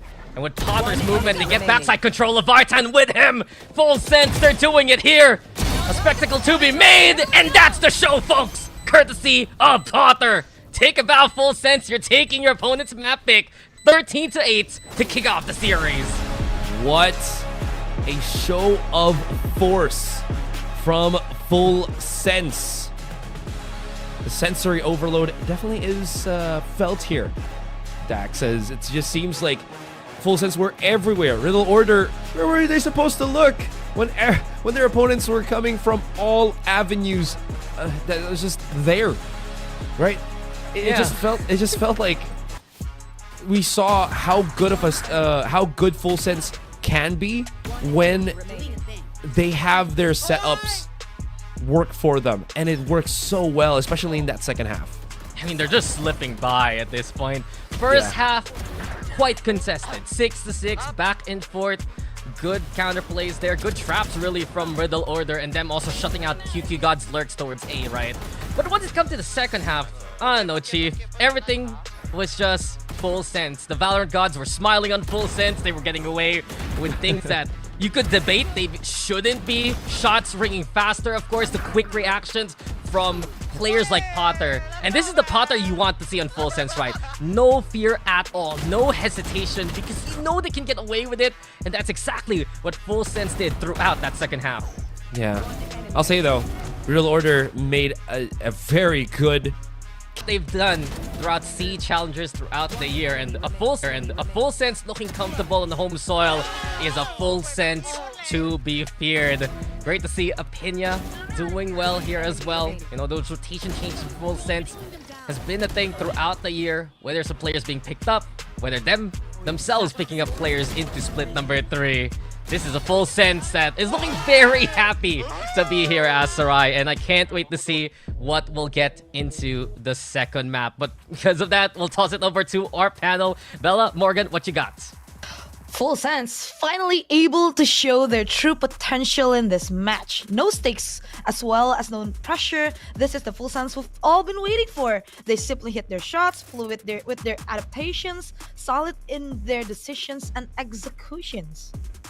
Yeah, I mean, this is the Full Sense we've been wanting to see the whole tournament. They looked so sharp. Despite not having as many first kills, they looked comfortable in these rounds. But one thing I really do want to say is I was so happy to see them a lot more composed. You know, this first half, they were up 5-2, and then it's a 6-6 half, I think that's when that choke factor can come in. That's when you can start to doubt yourself. But then into that second half, they just explode out and it becomes very easy from there. So really happy with that on the side of Full Sends. They should be happy too because they didn't let their own mentality get the better of them. We take a look at the scoreboard and Potter absolutely cooking them. I mean, this is the duality of Potter. When he's in form, he looks insane, and this was just one of those games.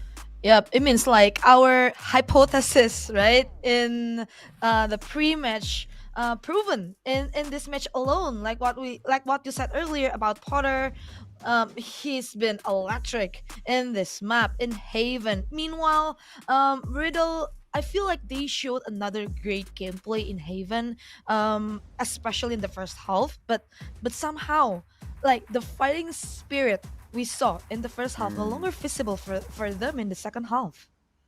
Yeah, definitely. That felt like it started to fall apart a little bit. I do have to feel for this Riddle team. They need to regroup fast heading into map 2, or Potter here is just going to have another monster game. I mean, I love watching this kid play when he's really at full power because he looks like an absolute world beater. He looks like he can go toe-to-toe with the very best in this tournament. And this map 1, he just absolutely dominated. How many times did we see big multi-kills from this guy? I mean, very, very impressed. And I think this someone with a long career ahead of them. Yeah, absolutely. I feel like Potter here, he just have to handle one thing, I guess, like the pressure, right? The tension from the matches before. It makes him unable to perform this well. Like today, he's just different. He just doesn't think about like the hard stuff. He's just gonna play his own game.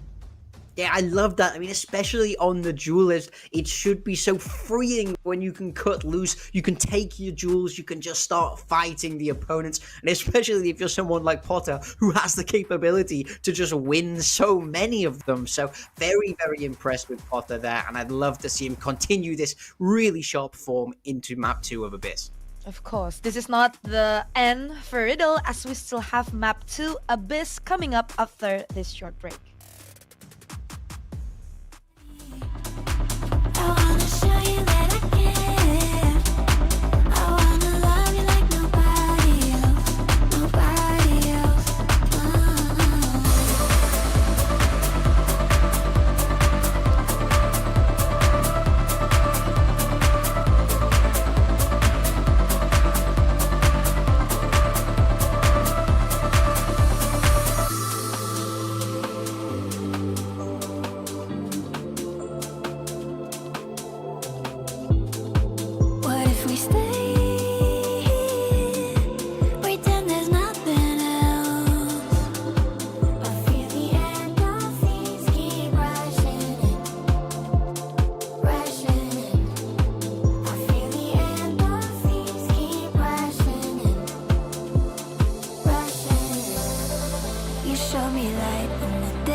are going into the second map for Riddle versus Full Sense, which is Abyss. Well, Abyss, this is gonna be scary, I feel, for Riddle, because they haven't played this map even in Japan. Yeah, I mean, they've played this map twice ever. The last time we saw it from them was back in February, so this is definitely not a sort of comfort zone area for them. On the side of Full Sense, we've seen them play this map and win this map here at Ascension, so I think we can start leaning one way more than the other when we talk about who is the favorite in this map too. I mean, Riddle have a surprise factor. Who knows what they're going to come out with, but ultimately it's just not a map that they feel comfortable on. They clearly don't like playing it in these series, and to only ever have played it twice in officials really shows that this is just not where they would have liked this veto to go. Absolutely, because from the statistics we've seen from Riddle, it's they have been banning either Ascent or Abyss, but this time they want to ban Ascent. So yeah, Abyss. I feel like Full Sense, they picked this because they are also comfortable in Abyss, right? We've seen them before in Abyss, going against Nongshim and getting that W. It means a lot for them, in my opinion. Yeah, I mean, Nongshim are no slouches. You know, they were easily the favorites coming into this tournament. So for Full Sense to be able to come out and win that map, and ultimately it looked quite comfortable. The score was fairly close, but I felt like Full Sense were in control of that game. So I think they're going to be feeling very, very happy that they got this map through the veto. And now, after winning map 1, they're so full of confidence, so full of momentum that it's really Riddle Order that we want to see pick up now, because these guys are warriors, they're competitors. I really want to see them fight all the way to the end. That's the most important thing you can do in these situations for yourself and everybody around you. Try and end the year on a high, but I need to see some fire from these Riddle guys. I need to see some spark. Show me that you want this win, or Full Sense are going to run away with this.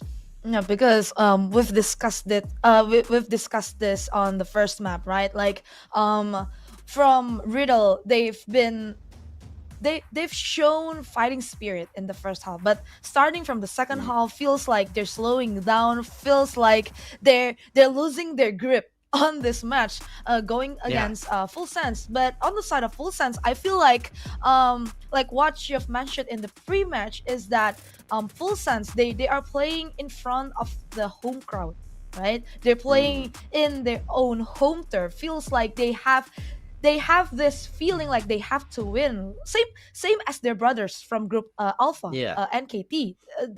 They've had a great showing if there's no pressure, and Full Sense they delivered it on the first map. But yeah, going into the second map, honestly, for real, I don't know what Asians are they going to pick in this, because they can play a double duelist. Oh, okay. So no. On the side of Full Sense, this is what we would expect, but that's not the interesting one. Bella, tell us about Riddle.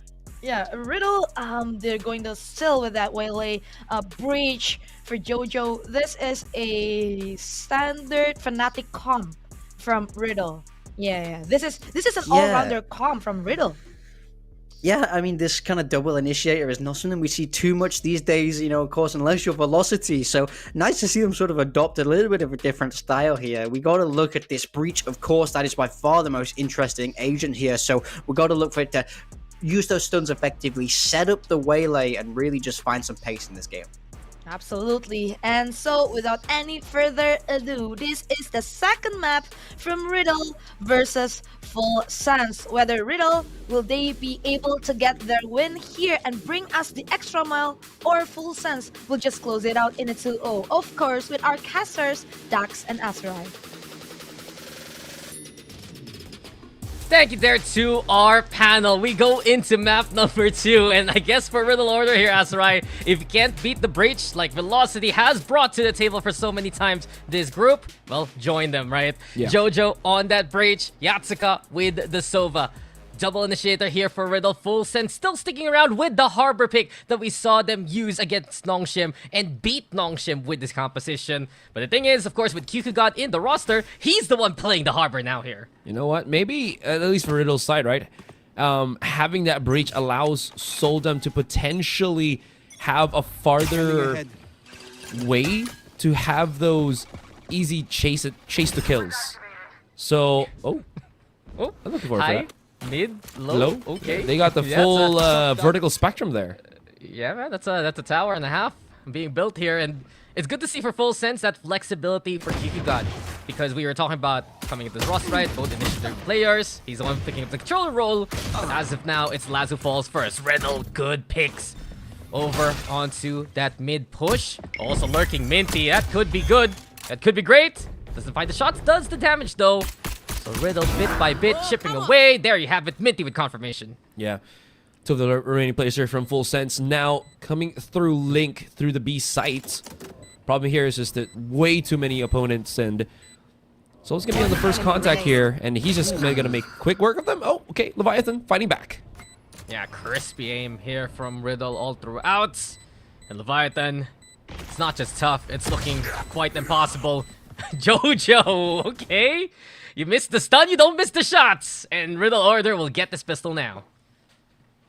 I love how it all started on mid and somehow mutated into a very quick push into that B site.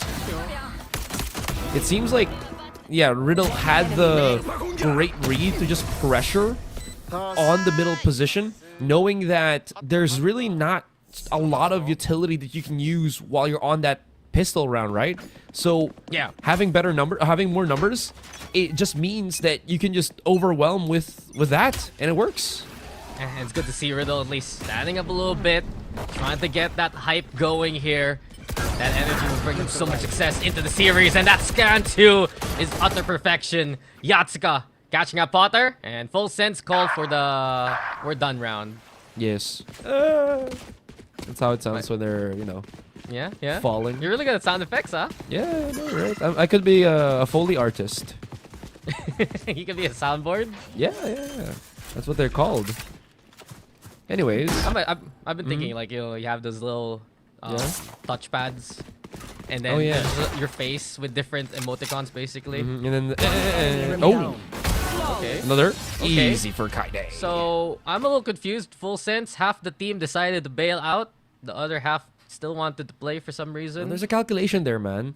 If they gave 4 kills, that would be 4 ult charges. Yeah, you're absolutely right about that, Chief. They only want to give half, it's a discount. Yeah. 50% off here on Abyss. Round 2 only. Take your deal now. Okay. That's a flash deal. Okay. Yeah. Still though. I mean, they did prolong the round, so gave them a bit more time to discuss things, which I think usually some of our teams here don't really utilize, right? Actually. Yeah, so I like that. Oh. And I guess to consider too, they might have gotten Kaide if he was isolated. In any True. case, it's time for Full Sense to bring out the buys. And Laz is the one anchoring on the B site here. So the Razor Vice in position. They're still trying to break any close utility. But the Owl drone now from Yatsuka Soldam also dashing forward, light speed. But such a dangerous predicament. He's literally on the edge of the map. And Kaide, what happened? Kaide? Where'd you go, my friend? He gets pushed off by the shear, I believe, that Full Sense had there. Oh, so he's kite down there. Oh, no.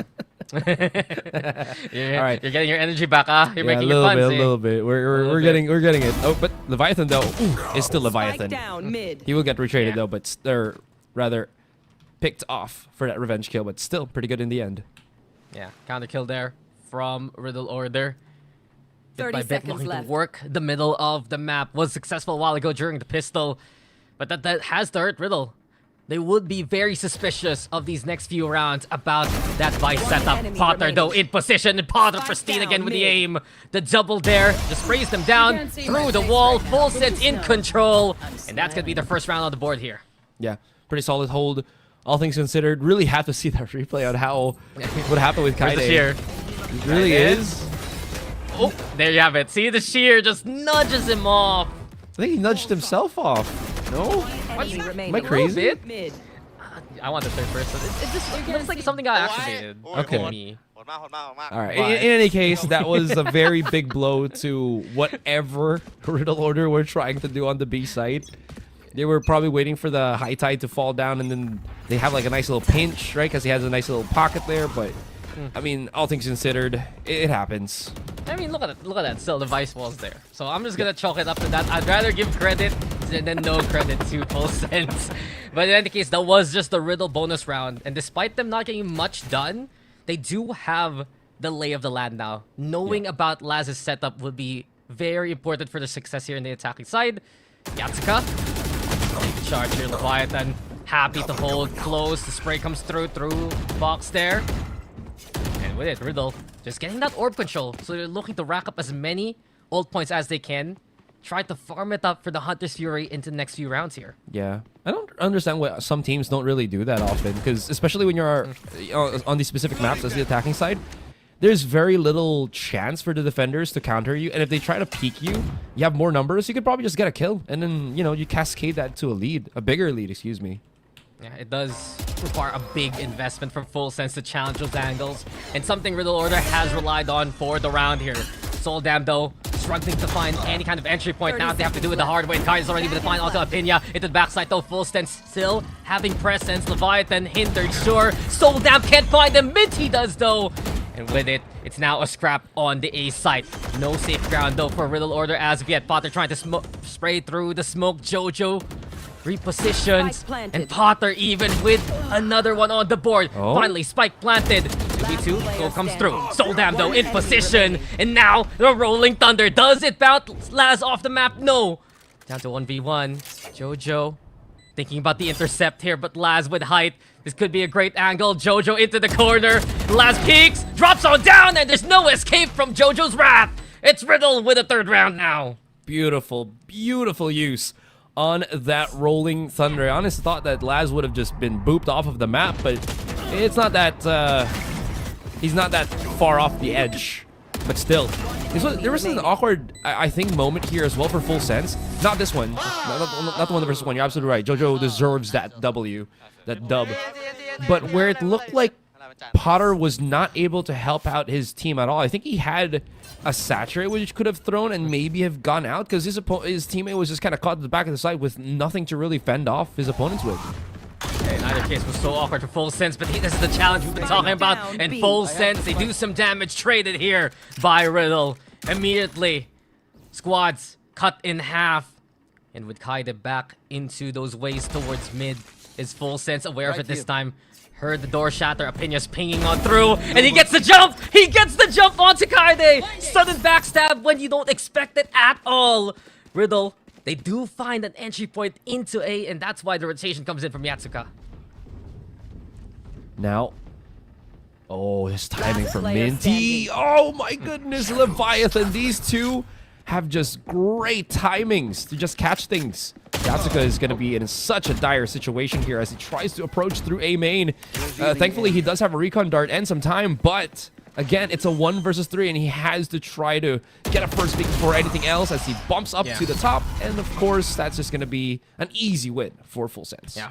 Fully regrouped by Full Sense, and they've been daring on these defensive angles here. They know that Riddle Order loves to creep up towards mid, and now that they're playing early on into the round to try and get the damage before the orbs get taken. And exactly what you were talking about a while ago, perhaps that lax attitude towards those orbs. Kind of a false sense of security right now there for Riddle Order. Yeah. And Full Sense, when they play aggressive, that's when they look confident. And coming into the round, it's Riddle who is forced to play the eco here. I thought there was going to be an aggressive play here for Full Sense. Oh, okay. This gets a bit of information, though, but they don't know that Laz is the back of the side, but it seems like it's going to be a quick execution here from Riddle Order. Well done. He's going to send it. Oh! Quickly, though, taken down by Apinya. Just shut down immediately. Yeah, that's the struggle here for Riddle. No trade available thanks to the shear. And really, Full Sense is getting a read of the round so quickly. They send Laz to A site this time around, and it works out in dividends for them. Potter still holding this A site just in case, but Riddle Order has decided to go and quickly rotate to B. As for things, oh, that beautiful timing as well. With the Sova drones, Leviathan is going to have a quick time here as well, just delaying, denying any sort of plant from our attackers. Yeah, looks like a done deal here. Full sense, pristine on the anti-eco. Confirm the flawless. And now this is where it gets tough for Riddle. When they get separated, right? Sure, it's an eco round. But those are the cases you're afraid for Riddle. Will Soldam gets in there, can't find the refract out in time. And then the rest of the team can't follow one up. It's been their success in the past few rounds there, Azurai, especially towards A, when they can actually use the space that Soldam creates. But in this case now, Full Sense, they're bringing the gates closer to the opposition. It's an earlier contest from Full Sense all throughout. Yeah, and it seems like Soldam isn't really timing this with his team. That at least they cross the shear together, because sure, I mean, there's utility that Soldam can feed off of, but no teammates to feed off of him if he, you know, kind of sets something up. Yeah. Father. That is awkward. That is such an awkward refract angle. But Full Sense, they don't let the angle go at all. You think the waylay is enough? The Harbor's also in position, and somehow, some way, it becomes a trade. Well, still, pretty good trade, I'd say, for Riddle Order. Now that the Pena is like down to 2, this man has somehow managed to survive this insurmountable potential kills from Riddle Order. Oh, this push from mid though. Only has QQ God as the defender that could open up the B side. They're just walking straight into each other, and Soldam in the face of adversity just smacks QQ God down. Dashing now. Might just let go of the refract here. He's committed into heaven. And also Apina, despite being spotted, despite having 2 HP, it will be a hero's death for him. That's all she wrote for Full Sense though, as Riddle make it convincing to keep the lead. Wow. I just can't believe how he's able to still have that ability to get kills. Even though when he's just so down in terms of HP. Still though, like you mentioned, it was just a quick rinse and repeat from Riddle Order, just making sure that they slowly pushed, went for the fights. Seems like there was no more utility counterplay that we would be able to see from Full Sense, just because they lost so much at the very beginning, trying to contain that mid position. I mean, they kicked it off with a default, and you said it. The utility investment by Full Sense was a bit more than you'd expect, because the Harbor of QQ God threw everything he had to keep Apina in position. Soldam now looking to push out as well into B. Lightspeed here. Soldam gets away with his life. And this is huge for Riddle Order. They got the pick. They're looking healthy. And on to B, they go for more. Thinking about the Steel Garden though, as Laz finds the moment. Conversion pass into play. Now, Guns looking to be taken on away, but Kaide out in the open. Full Sense still hold. And Riddle are forced back for the time being. It sounds like a novel when both ultimates are used. It's the reckoning of the Steel Garden. How the hell do you... With the convergent paths. Oh my... How do you even, like, get any kills with that? You have only your pistol, you're stunned. Oh, hang on. Oh, it's a big wing. Menti! That's fresh, that's good. And Laz just wasn't looking that way. But we get the scraps yet again. Leviathan, Cape Scene, and Apina's there ready to help. Full Sense thrive in the chaos. And with a spike in a bad spot, Riddle have to fight their ways out of this one. Crossing through. It's back in spawn. 23 seconds left, and it's Apina, the one they need to take down, but Apina is unrelenting. There's no beating this guy in the series right now. Soldam, he's forced to rush now towards B side, but the intercept is possible. QQ God, he's the goalpost. 10 seconds. Soldam taking the tower spot. The leap on through, the leap of faith, but there is no belief there from Full Sense. They deny Riddle any kind of chance. Apina again and again and again. Okay, this one, you know, the collage of ultimates definitely put a wet towel on what was supposed to be the B site for Riddle Order. But that hold for Apina, making sure that he gate kept that spike for as long as he possibly could, was spectacular, to be honest. Like, no words could describe how, I think, devastating that was for, like, Riddle Order that was just trying to find a way out from that particular round. Look, brother's blessed. Honestly, this series has just been a blessing from Apina. Yes, the higher power smiling on Full Sense right now. Soldam, awkward spot, and right behind you, there is Leviathan. Creeping monster lying in wait. Leviathan looking to feast for more. But Riddle, they refuse to be the meal here of Full Sense. The challenge comes on through. Leviathan getting the spray, getting the quad! And Full Sense now will take the lead. wow. Just, again, it just feels like Riddle Order, again, looked like they just wanted to go for a quick little rush play. But then, they're not able to check all of their bases. The trap was already sprung. Once, again, Soldam just passed the middle of the site and just did not look behind him. It's one of those things, man. Yeah. Really unfortunate. And it's just because of that utility cell as well. It's tough for Soldam himself to have to turn on around and clear those angles, expecting the rest of the team to do that for him. And Potter now bring out the operator. That was quick, and Yatsuka's already gone. Full Sense now feeling the heat here. Rolling Thunder sent out by Riddle in response just to get the orb control back. But wait, there's more here for Full Sense. Leviathan's not done. This monster is happy to play on either side of the map. Here at A, he's the gatekeeper here. Oh! And Riddle, they're just knocking on any kind of doorstep, but no one is being a good neighbor here. No one wants to let them in. Did you see that? He should have seen his head. I think he did, and then he just looked away. Oh, no. Still, out of can't count RID out at all. If they can find this pick onto Kyukuga, that could be the opening that they need to take this B site. Minty's been solid so far. The Cascade gives him an opportunity. Yeah, I mean, that's Cascade also giving cover here for Minty, but okay. Well, it was a tough round anyway, and he just wanted to face the music. 6 rounds here for Full Sense. I honestly thought he was gonna commit to fight for B site, but I kind of see what he was hoping to maybe get. You know, oh, they might not think that I'll double back and then maybe get a kill or so, but so far it hasn't really worked out. No mix-ups, no fake outs, no nothing that can really shake the reads. I think that Full Sense are, well, doing. Yeah, absolutely. Because Riddle have relied on mid for so much of their attacking side. More and more Full Sense, they've understood how this works out for them, what they can get away with the aggressive push on the defense. And as of now, Soldam, he's tracked down by the Owl Drone's dart. So Soldam still seen here, over into Ven. Doesn't decide to refract, and Apinya! Absolutely fearless! What was that from Apinya? Because he has just done it again! A flawless one from Full Sense! You see him just... You know he wanted to...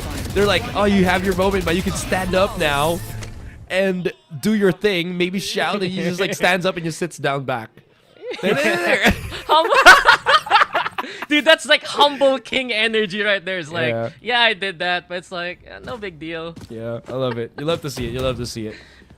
Last round for the first half, and it seems like Full Sense have brought out the fireworks. Potter's going to be holding the operator here as he potentially goes for a quick little peek. He backs away. Oh! Hunter's Fury. Yatsuka trying to give chase, but none of them do connect. Unfortunate there for Riddle Order, but this is a good lurk in from Kaide. Could have gotten the angle, but we've seen this happen from Riddle before. When they're rattled, the shots just don't connect. In Full Sense, they are still sharp as ever. Laz with the kill. Soldam also a target tracked down. And bit by bit, the collapse of Riddle is looking to be in our faces here. Full Sense, the ones in control. And they still have that operator in hand, Leviathan. He's gotten away with these angles before Asarai, and at this rate, Riddle will need to be very careful of that corner. Oh, they are pretty aware of it, though. Oh my gosh, free kill. There you go. A chance for Jojo and Minty. A bit of a misstep. Timing, though, is going to be crucial right now because Jojo is just by himself. So Minty's going to have to go dig deep quickly, or else his teammate has fallen down. The defuse just could follow right after. Yeah, they can actually try and stick it here. They're pressuring Minty to look into the site, though, and Apinya doesn't miss. Apinya doesn't miss. The Humble King, he thought about it again. You saw that, right? You saw that on the chair. 12 and 4 for Apinya. He has had his day here today. And speaking of 4s, Riddle is nailed to 4 points right now, as Full Sense will wrap up the first half with 8 on their side. That was so messy, too. Look at, again, that TB back from Soldam, and he just eats like 200 Furies. They really are starved, I think, for openings, and they're trying to pry the site open for themselves, but it's just not working. Nothing is budging for Riddle Order. In any case, a quick breather for us as we prepare for this second half.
A clear-cut first half there for Full Sense. They got their form back and went on a 5-round streak there, Asarai. Can they continue their winning ways and wrap up the series, or will Order show signs of life here and fight back?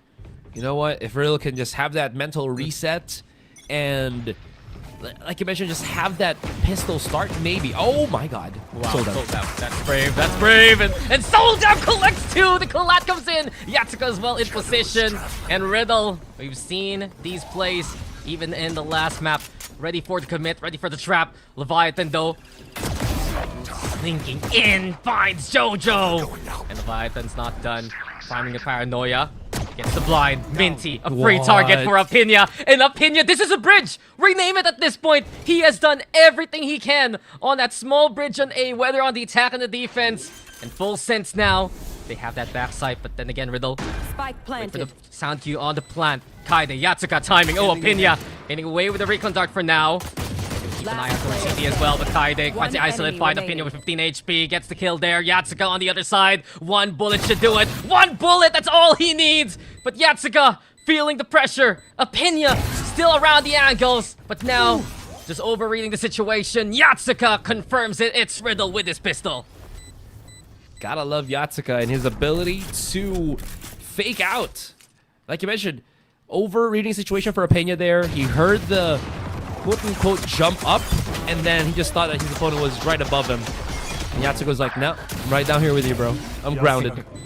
Yeah, but this one, I guess, like, try to deny the push towards vents by Soldem was huge. I saw the one kill, and I think he just shot someone behind beyond the smoke. Yeah, exactly. So the cove shattered and then it collected one with the collat.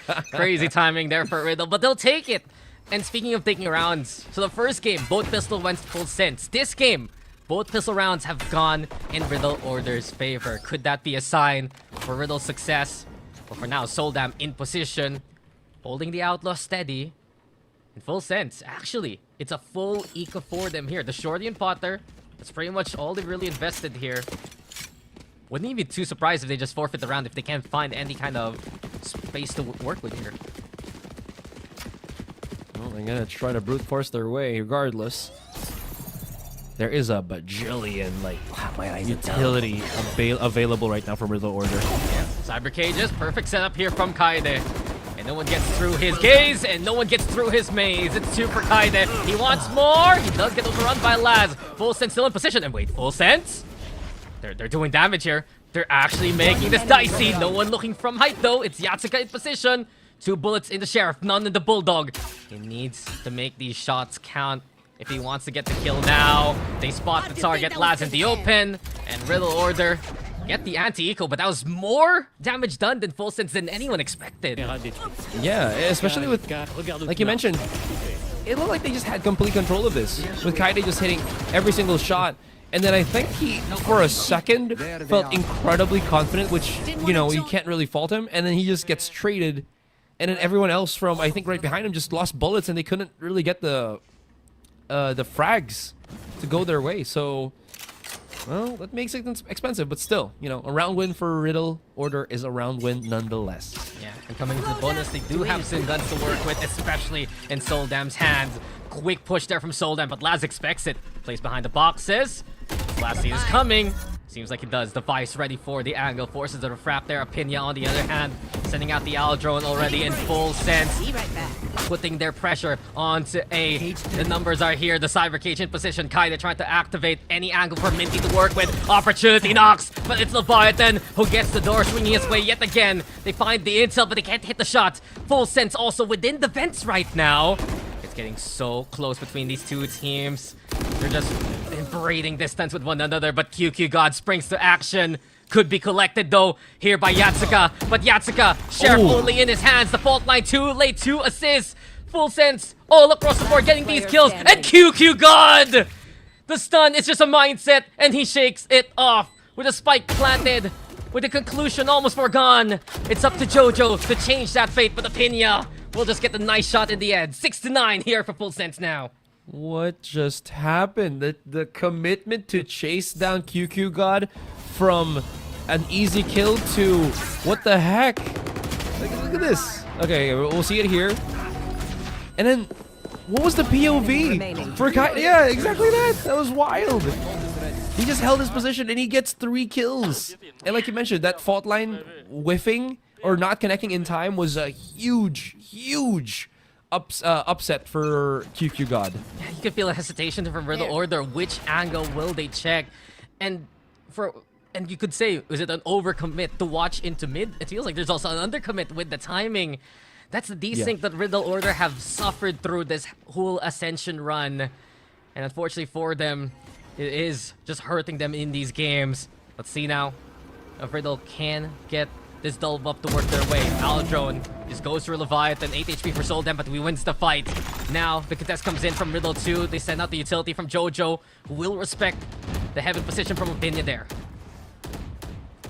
Now, oh, Minty's still at the elevated angle here. I don't think he knows, but this one, the kill on Potter, denies that mid-control for Full sense. What? How, Laz? Okay, Kaide makes sense of the situation into the neural theft. Full sense again with a miracle kill, but Riddle Order, this is looking to be themselves in prime position to take this one. Kaide confirms it with the 3rd kill. The Cyber Cage setup from Kaide is just so oppressive on that B site. Full sense, they don't know where to go. They're getting funneled towards danger, especially, and it's been Riddle Order coming to collect towards that side of the map. Now 20 seconds on timer. There. Ooh, look at the traps still available here on that B side. Is there gonna be a chance where Apinya just sends it? I mean, they have some money. I think he could just try to clutch. 10 seconds left. I think he's just gonna save it. Yeah. If you get the if you get the 1v4 clutch in this situation, in this position with 10 seconds, dude, I'm gonna stand up for Apinya. I'm just gonna do it for him at this point. Stand up and just give him a nice little slow clap. Well done, bravo. But no, not this time, not this time. Yeah, celebrations instead for Riddle Order. Great round for them, and you'd love to see more of this from Riddle. Just these coordinated angles, just 2 players watching out for one another. These fadeaways, these utilities really trapping Full sense out in the open. It's been effective when they can play off whatever Kaide and Jojo do set up for the team.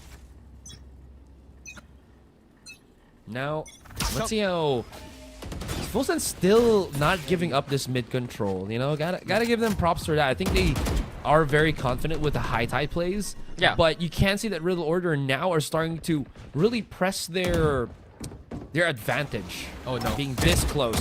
Yeah, Soldam could have been, but Apinya now will fall. And you said it, I mean, Riddle Order, they're taking alternate angles here. A great push-up there from Soldam. He's still happy to challenge, and he gets QQ God as well. 2 for the price of none. It's looking clean here from Riddle Order. And as Full sense have brought an operator in the hands of Laz, he just sees no one at all in his crosshairs. That spike, picked up by Leviathan. Luckily, it's into the corner for him to claim. Leviathan, though, what's going on? Utility out. Kaide gets another freebie. Now the op's known, but Laz doesn't hit the shots.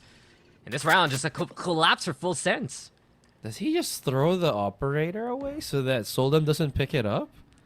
I mean, I'm just, you know, throwing it out there. Potter, though, like you mentioned, very far from his teammates. Can make a bit of a splash here, but again, eyes are darting everywhere for Riddle, making sure that they're not getting flanked and they have full control of that spike, minus maybe getting exit fragged by Full Sense here. Yeah, this is good for Riddle. Minty's covering those bases. And at this point, yeah, Full Sense will have to give it up. Tuck themselves away into corners, save those guns, especially that operator. Riddle have no real semblance of where the Vice went after the first shot. Potter, and he exits. Sees the flick, gets the head of Jojo, even Kaide too, and suddenly Full Sense gets some kills, at least to find value in the round. Laz as well, keeping that operator in his hands should be a big boon here. I was about to say, again, maybe they throw it out, but you know what? That's the mark of a coward. And Full Sense are, you know, brave in this fight. Riddle Order as well. Again, this mid control has not yet bore any fruit of success for Full Sense. So I don't know if they're gonna keep doing this, because if they do, Riddle Order have a very serious chance of just bringing it all the way back, because you're looking at the rounds differential right now, and it's just one. It's just a single round. Well, there were some rounds where I think the mid did play pivotal, like when QQ God was there, right? When setting up the smokes, being such a pest from vents. But at the same time, I guess the concern here for Full Sense right now is they want to maximize what they're doing in the harbor, and if they give up mid to Riddle Order, they're gonna be so happy to take it. In the first half alone, Riddle was so far forward, playing that mid and getting so many angles off it. Full Sense trying to do the same, but Riddle right now doing really well on the defense. The signs of life we were asking for a while ago. We're getting it here now from players like Soldam, willing to cross any threshold, push into these angles, and give Riddle that fighting chance. 4 rounds here on the defense, only a single one for Full Sense, and that's why we've seen the scoreline get this close again. There. And you love to see it. Looking at the ultimates though, Full Sense, timing for their timeout is definitely something to be considered. Oh, Soldam though. I love that he was already about to throw his converging paths at the very start once he starts hearing maybe footsteps. I mean, it's been the case. Riddle have responded with utility from the early pushes from Full Sense, but I'm really concerned for the Thai team right now. 3 players without armor here, glass cannons, and they're looking to put their all into the B investment. Now then, Reckoning into play. Both Waylays just darting back into existence here, and QQ God trying to find this moment. Soldam also backing away with Lightspeed right now. But all in all, it's really Leviathan who's on the solo bolo mission. Does he find the backstab here? The shots come through. He's spotted now. The hinder's there. Leviathan left to his own devices, but Soldam down will fall as Potter has come to collect. It's Full Sense in position. Yatsuka though in the backstab. Operator shot doesn't hit. Yatsuka with a double instead convergent pass, also still catching out Jojo. And Potter right now trying to find the extra speed here for Full Sense to get the advantage. Spike to be planted. QQ God setting it up on safe. But still, it's heaven. It's both heavens, actually. High ground, the best ground here for Riddle Order. Time taking cascaded position. Potter. Oh, this could be dangerous. Jojo's here. Just waiting for the push from the Waylay. You also have Yatsuka, but now he's spotted at Full Sense with all the angles held. Double digits here for Full Sense. And I like how you mentioned it. Angles held. You saw Potter. I thought he was gonna try to go for a wraparound, but he had the yeah, I didn't realize that was what happened there.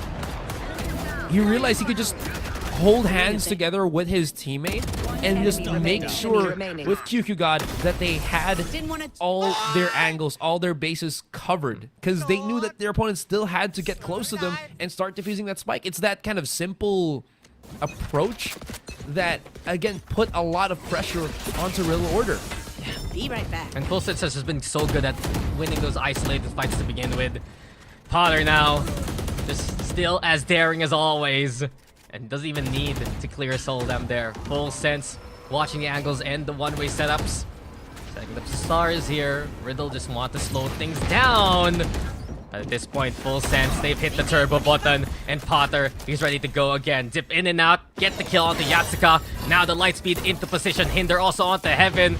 Catch out Minty, Hinder there in position, and all in all, this is just clear for full sense. Crispy and juicy. It's another round here to get them to 11. Yeah, all they had to do was just, again, wait. There is gonna be that chance, that time when there's not really a gun round from Riddle Order, that something like that happens, you know, where Soldem just pushes out. You have a feeling that he does that, and it's right.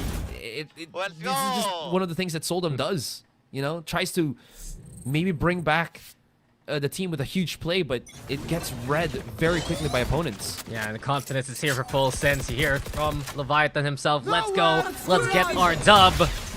Hunter's Fury. The blind comes on in, but Minty still catches out Potter.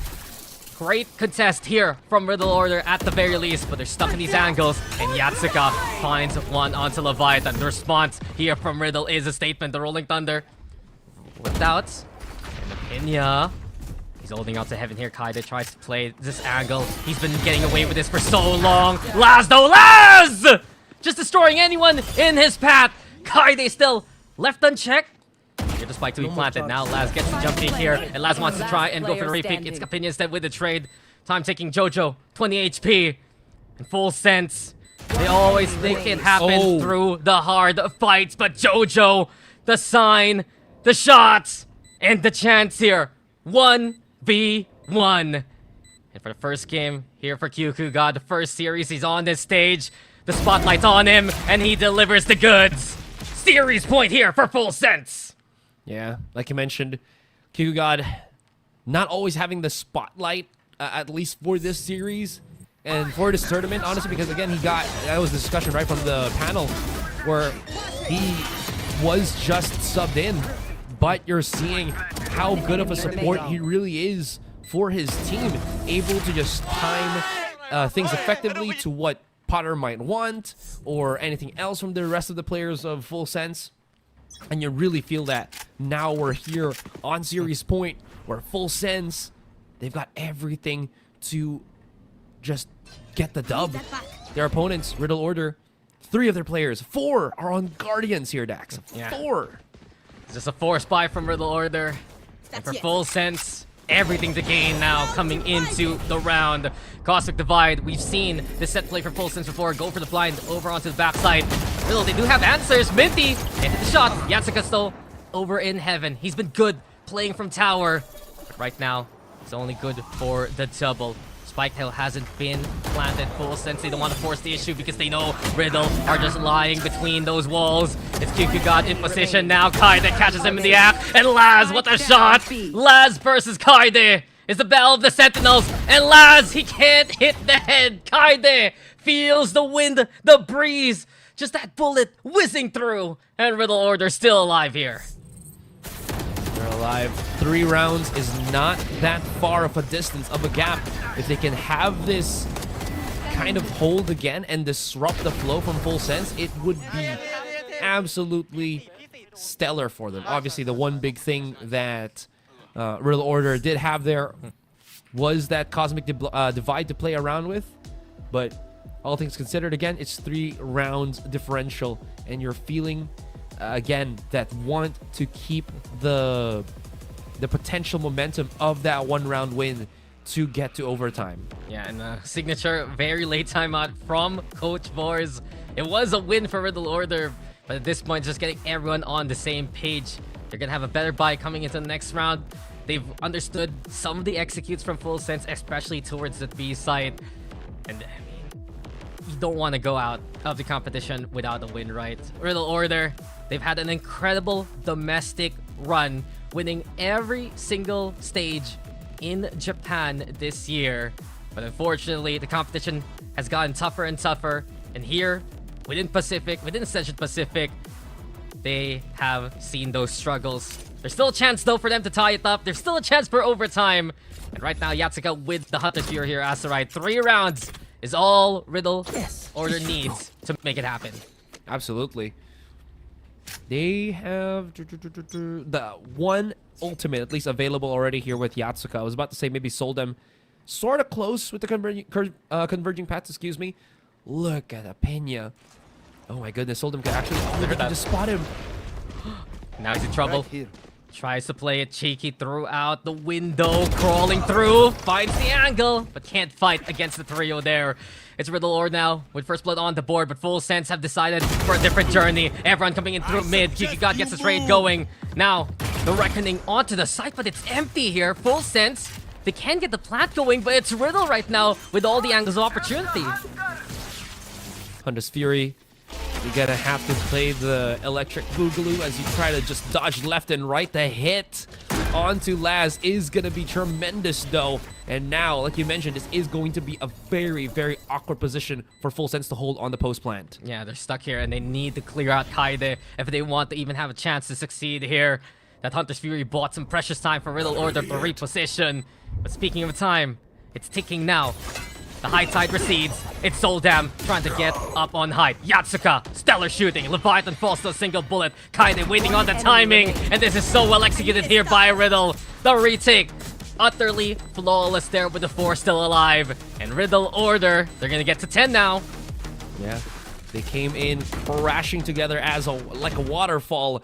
And it just was too much for Full Sense to handle. But this one, I love the call from Riddle Order to go for that 3-man squad. Just pushing outside of B main, getting that catch onto Apena was huge because, like you mentioned, as soon as the Reckoning came out from Full Sense on that mid split, quote-unquote split, before they thought they still had Apena, that might have been something. And then just after that, absolutely nothing. And then they were like, we're gonna get pinched from like two locations. How are we gonna try to play around that? They just could not. And Riddle Order, like you mentioned, had such a great execute on that retake. Nothing was really left unturned, and Full Sense just could not bear it. I mean, they've been playing well off the cues of their opponent's utility. We saw that in the first half, in the first map rather, against some of the Viper walls that we'd see from Full Sense. In this case, sure, you play the Reckoning, you get the intel that there's no one there on site, but also Riddle Order sees the direction where that's coming from. They understand that, okay, they're just player at mid, and we can play it slow and steady. Great stall with the ultimate as well from the Sova, and Riddle right now, a fighting chance to make this happen. This timeout for Full Sense to try and draw up a different play here. You talked about mid so much, Asarai, but coming into the eco round, it's a bit different here from Full Sense. Well, they can try to do that again, but they're gonna have less firepower. Seems like they might be more focused on... Oh, instead of the B split, it could be the A split. I mean, the weapons probably going to be better at that interval then. Cove used just to get control of vents, and it's on. Yeah, and you said it, right? All drawn up here, but Full Sense half a half-fight with those stingers into play. The hinder comes into Jojo here. Gonna get caught on that. Potter still brings him to the grave. And Full Sense again, just daring to cross through these smokes. QQ got the position. Riddle Order right now, making it tight, testy, sure. But at least it is Full Sense fighting on back. Spike still in the hands of Leviathan. A sliver of HP from the shadows towards B. But QQ God, the backstab of the century could be his moment. Riddle Order, though, are gonna run through the other side of the map and look to play the retake from the opposition's advance. Hang on, though. Once he realizes that no one's home, he's gonna have to start running towards his teammate, but he hasn't picked up a different weapon yet. He's still on the Stinger. Oh, no. I think he's trying to catch them, but then the timing is gonna be very good for Riddle Order here. Yeah, they don't know. They don't know. As soon as Leviathan establishes contact, that's when QQ God should hustle towards the site. Leviathan now, here's the sound cues. There's the dart. It's QQ God also getting in position towards Link here. Leviathan left unchecked! And there you have it. The kill comes through! And Soldam still standing. Time is not on his side. HP low. And Leviathan ready to drag Soldam to the depths. It's a sweep here for Full Sense. They get the hometown win. And they will get a series on the board for their last hurrah here in Ascension. That was... I don't know how to put it into words. It just felt like that should have been a Riddle Order pick, and then just started marching onto the site, thinking that maybe Leviathan synced up with QQ God somewhere behind the site? I don't know. They didn't check him. He just kept like, I'm hearing you pushing into the site one by one, slowly. And then he just waited, and he just shut them down with a great backstab play. And with that, Riddle Order have fallen. And with that, again, a finale to both of these teams' run here at VCT Ascension. Yeah, and think about their full sense. It was an effort from Riddle Order. But coming into the series, you could feel the lapses from Riddle Order, right? We'd see in the walkout itself, there were some struggles really to get the energy going for Riddle. And it did show up in the game itself. Full Sense would find these opportunities, would find these moments. And the last round was just one of the best examples of it. We've seen this Full Sense team go through highs and lows throughout the C region, throughout, of course, different splits, having these roster adjustments. And even though their last series they had one more, they did put on a show. And they can be proud at least to get a win on home soil. Highlights coming into this game. But all in all, it just felt like Full Sense, they wanted this win a bit more than Riddle Order, and they did get this win. Yeah. I think it was Morgan had said it in the panel that QQ God was given the chance to show what he's got in the main stage, on the main stage, and he did not disappoint. Again, every single time that he's needed to step up, he's been able to do it. The connection, the timing, the reads alongside his team, you definitely felt that he is a part of this this Full Sense roster here. So liking what we see again from Full Sense, like you mentioned. They just wanted it, looked like they just wanted it even more than Riddle Order, and they definitely got it. Yeah, I mean, this was their moment, and where do we even start, really? Some great highlights from Potter, especially from the first map. I think really Apinia has won my heart here coming into this game number 2. He has been he's been very humble, even when he is succeeding. And sure, Riddle, you'd see some of their trap plays, especially on the defense, some of those earlier contests. But yeah, just less coordination, I dare say. Full Sense getting away with these incredible pushes, more space than you'd expect from the Thai squad. And it did pay off in spades. So a good game. We have established now who gets the dub in the bottom 2 here for Group Omega. And coming into the next one, right? That's the big one there between Velocity as well as Nong Shim. So yeah, it's great to see Full Sense get the dub here. Absolutely. Like I mentioned with Nong Shim and Velocity,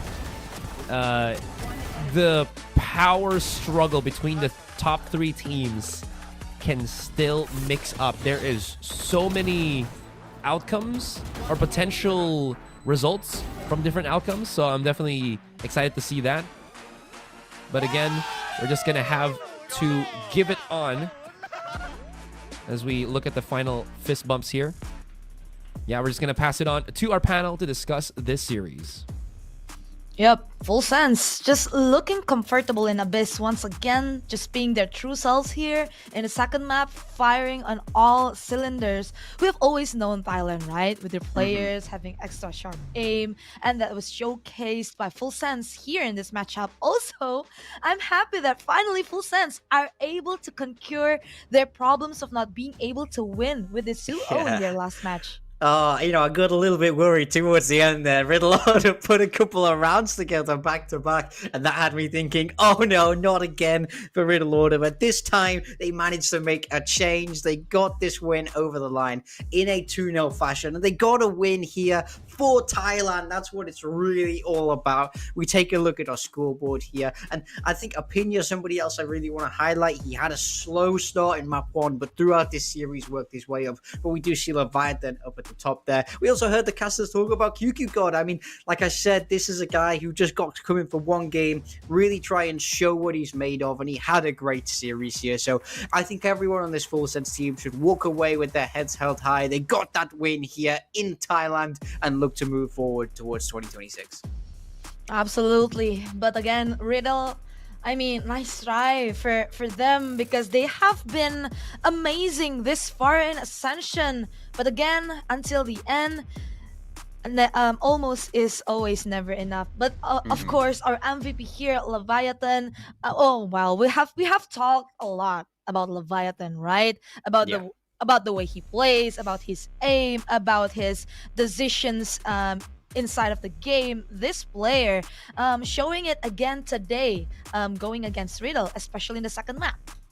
Yeah, absolutely. Very, very impressed with this guy. He put up a big series today. You know, at the start of that tournament, we saw in an interview with Ewok how the team was saying Leviathan is one of, if not the sharpest player in the whole tournament. So it's nice that we got to see a little bit of a glimpse of that before we do have to say goodbye. Ultimately, neither of these teams will be moving forward to the playoffs, but I think Full Sense will be happy that they got that win on the board. Absolutely. It's a joyful moment, of course, in Thailand because, NKT, they got their win on their last match as well, just like Full Sense earlier. But again, my heart really bleeds for Riddle because, they have so much potential. But again, I can never be boring saying that almost is never enough for them. But well, we have concluded for our first match, but we still have our highlighted match for today in match number 2, which is Velocity versus Nongshim Red Force after this short break. Action. Oh. That's You did it. What's up, bro?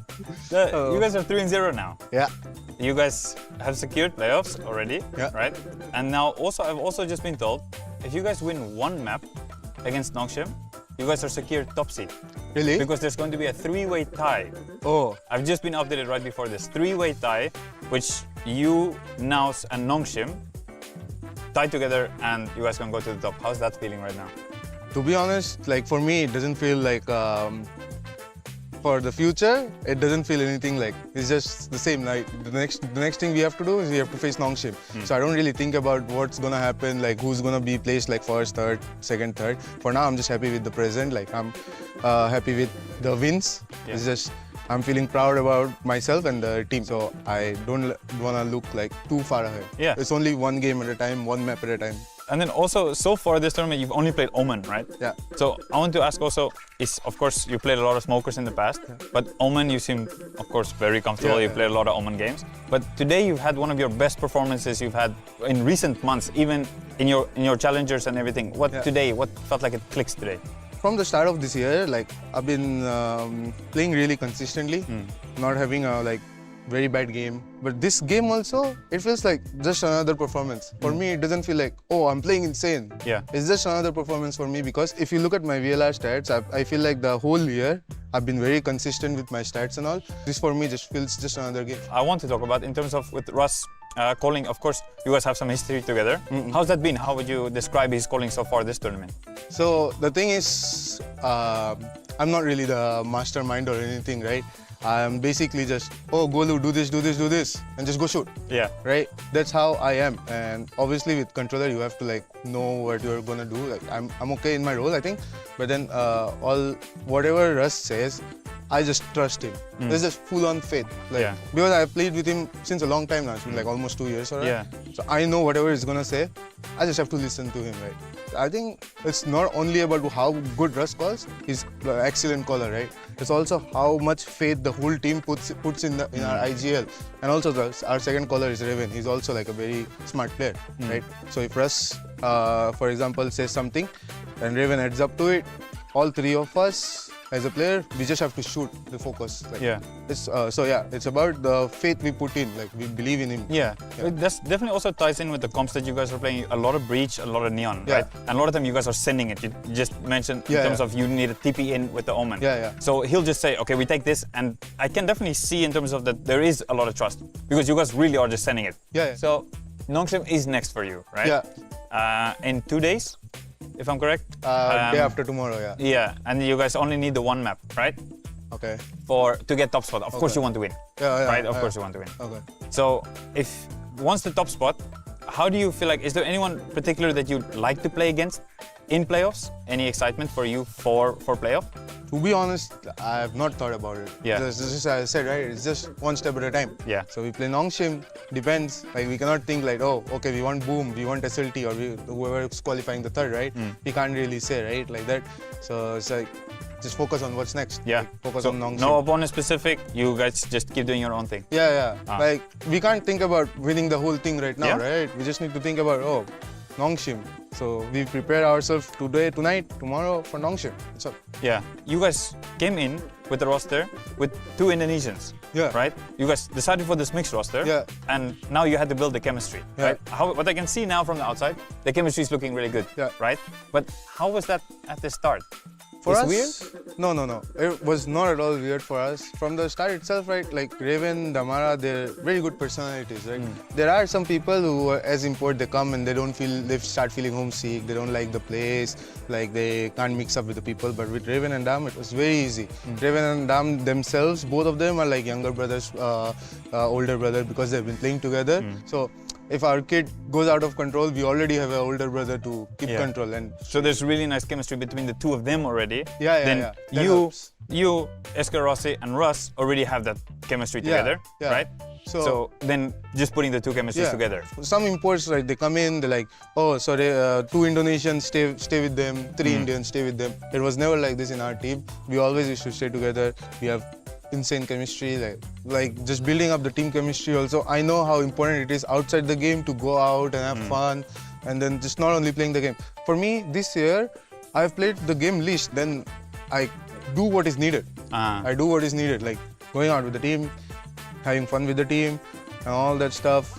But this year also, I can proudly say that I've been the most consistent of all years. Like, so you found what works for you as an individual player, but as well as a team player. Yeah. I feel like this is the best I've ever been in my whole career. Of course, I'm not playing tier 1, but you've been playing really well. I think, just as you said, it's step by step. And for right now, I think it's really paying off. That you guys, it seems like the chemistry inside the team looks really good. It seems as individuals, you guys seem comfortable as well. So I'm really happy to hear in terms of that you found that groove and what works for you. And I'm super excited to see you guys also continue against Nongshim and then continue against playoffs. I hope we can do great. I hope so as well. Thank you so much for having a chat with me, man. It's good to catch up with you. Long time. It's been a long time, yeah.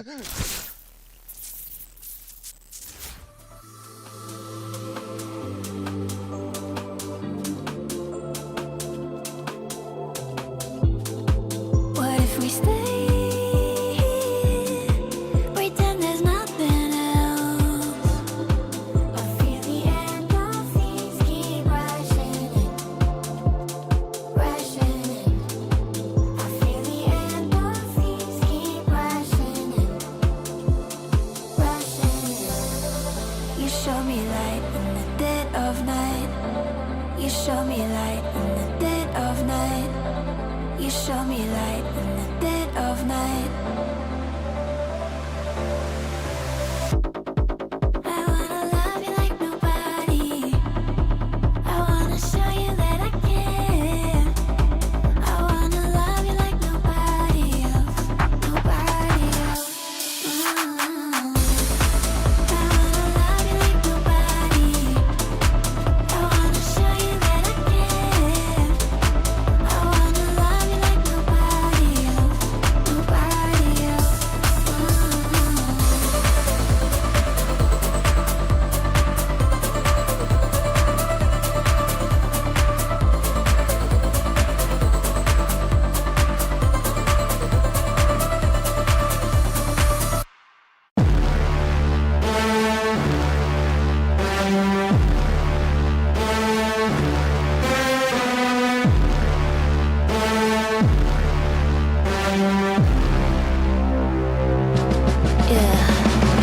My mind's at a different place. Hot trends don't make me chase. Too busy paving this way for you. My words have a different price. Exclusive, you can't subscribe. Save up if you want advice. You do. If you come at me, you better bring your A game. Step it up, step it up. If you think you got this, don't you hesitate. Run it up. You can't compete with someone who doesn't play your game. You can't compete. Can't you see we're not the same? My eyes get a different view. Big dreams you cannot subdue. Watching like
Fueled by the same passion as esports athletes, Zowie continuously develops tailored products, empowering gamers to bring their best out. Today, we are launching the all-new XL2566X Plus, which uses the newly developed Fast TN panel and upgraded Diac 2 technology. The new monitor series continue to evolve, refining details to ensure players can perform their best consistently in games. Welcome back to the last day of group stage here in VCT ASCENSION Pacific 2025. But now we're moving onwards to the last match of group stage, which is between Nongshim Red Force versus Velocity. This is going to be hype, of course, because this will also determine the first seed in Group Omega. Yeah, I mean, absolutely nothing is confirmed in terms of placement in this Group Omega. Every single team can still finish first, or they could still finish third, which means that lower bracket. So that's something that's so keen to be avoided. Velocity, probably the favorites heading into today, have the easiest path to shore that up, but absolutely nothing is set in stone. So it makes this last game of the group stage so exciting. Still so much at stake for all three of these teams. Absolutely. Velocity, their story from being the underdogs coming here into VCT ASCENSION Pacific, becoming one of the fan favorites, I believe, here because they have never failed to surprise us. And I mean, in this late stage of the tournament, this is no longer a surprise. Like how well they have been playing. But of course, we have to discuss about Nongshim as well. Well, they have a rough start coming here into the group stage, but I've seen them getting their footing back into this tournament. Seeing Dumby back on that duelist. Yeah, it looked rocky, I can't lie. This team came in and I immediately became very scared that it could be a quick goodbye for Nongshim Red Force, but they've turned it around, especially that last series against Riddle Order. We saw shades of what we would come to expect from this team. So they are not indestructible, they're not Goliaths anymore in this tournament. They've shown that they can be cut and they will bleed, but they're looking to find that stability, find that consistency, close out with a win today, and ultimately get into that upper bracket.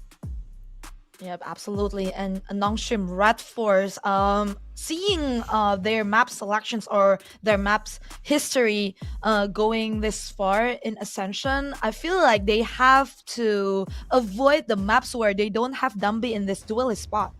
Yeah, I mean, I think that's definitely still a huge talking point. The roles on this roster were not what we expected. I will say they are yet to win a map when Dambi isn't on this duelist. It does seem like a clear and obvious weakness. If I'm coaching Velocity and I feel like we have it in the map pool, I would love to ban out Lotus, pick Abyss, but I think that's the exact opposite of what we will see today. I think Velocity coming into this wanting to play their own game, so I think they'll lean more towards their own strengths. And when we look at a highlighted player, we want to talk about RB, easily the most experienced player in all of this Ascension. He's been on every single stage internationally at every single level, so this is a guy who knows his way around these tournaments, knows how to make deep runs in playoffs, and he's putting up great individual performances even while IGLing. Absolutely. I think that's the main reason as well for Nongshim Red Force able to bounce back, right, in this group stage, because as we've said earlier, they've had a slow start coming here into Ascension, but then again, with the leadership of RB as their new IGL, I feel like Nongshim being able to get back into their footing in this group stage, especially today, they will be battling Velocity for that first seed, because oh my, who would have believed, you know, Velocity coming here, trying to grab that last win in the group stage, because we know if Velocity, if they will be able to get this 4-0, that will be a huge surprise for us. Yeah, I mean, let's not sugarcoat it. No team had more doubters than Velocity did. I think so many people had this team going winless in this group. We saw how the players comparing teams, trying to rank them in that content done with Ewok. How many in Group Omega put VLT right at the bottom, and they're looking to turn that all the way on its head. This has been such an impressive team. They're adopting their own style. We're seeing them play in such a consistent manner here at Ascension, and I've just loved it so far. I mean, this is the wrong compositions here, because we know from Velocity what to expect, and it is that breach. They love it. We're going to see it time and time again. Yep, that bridge and that chamber, of course, from Rossi, right? Yeah. I love Rossi on chamber because I feel like he has that extra confidence with playing chamber, like with that op and with that headhunter. He has been sharp all over this tournament here in Ascension, putting up numbers for Velocity, of course. But again, I want to highlight, of course, with that one-on-one earlier during the break with Lightning Fast. I agree that this guy is on his peak right now. Yeah, I absolutely have to agree. This is a player I know very, very well, and I love it when he's sharp like this. And I've just been so impressed. And when we see the whole mentality that the team brings, they're very focused in the present. They're very, well, it's just Nongshim next. We'll approach that. And I do think a huge part of that is the leadership coming in from Russ. We know this guy's the IGL, and he's also going to be the emotional leader of this team. You can see something that's big about Russ is he has such a healthy life outside of the game. He prioritizes his health, his fitness, and that's clearly bleeding out into all the team so that they can become better players and a better well-rounded team, and not just sharp shooters. But his own individual performance has been absolutely insane this event.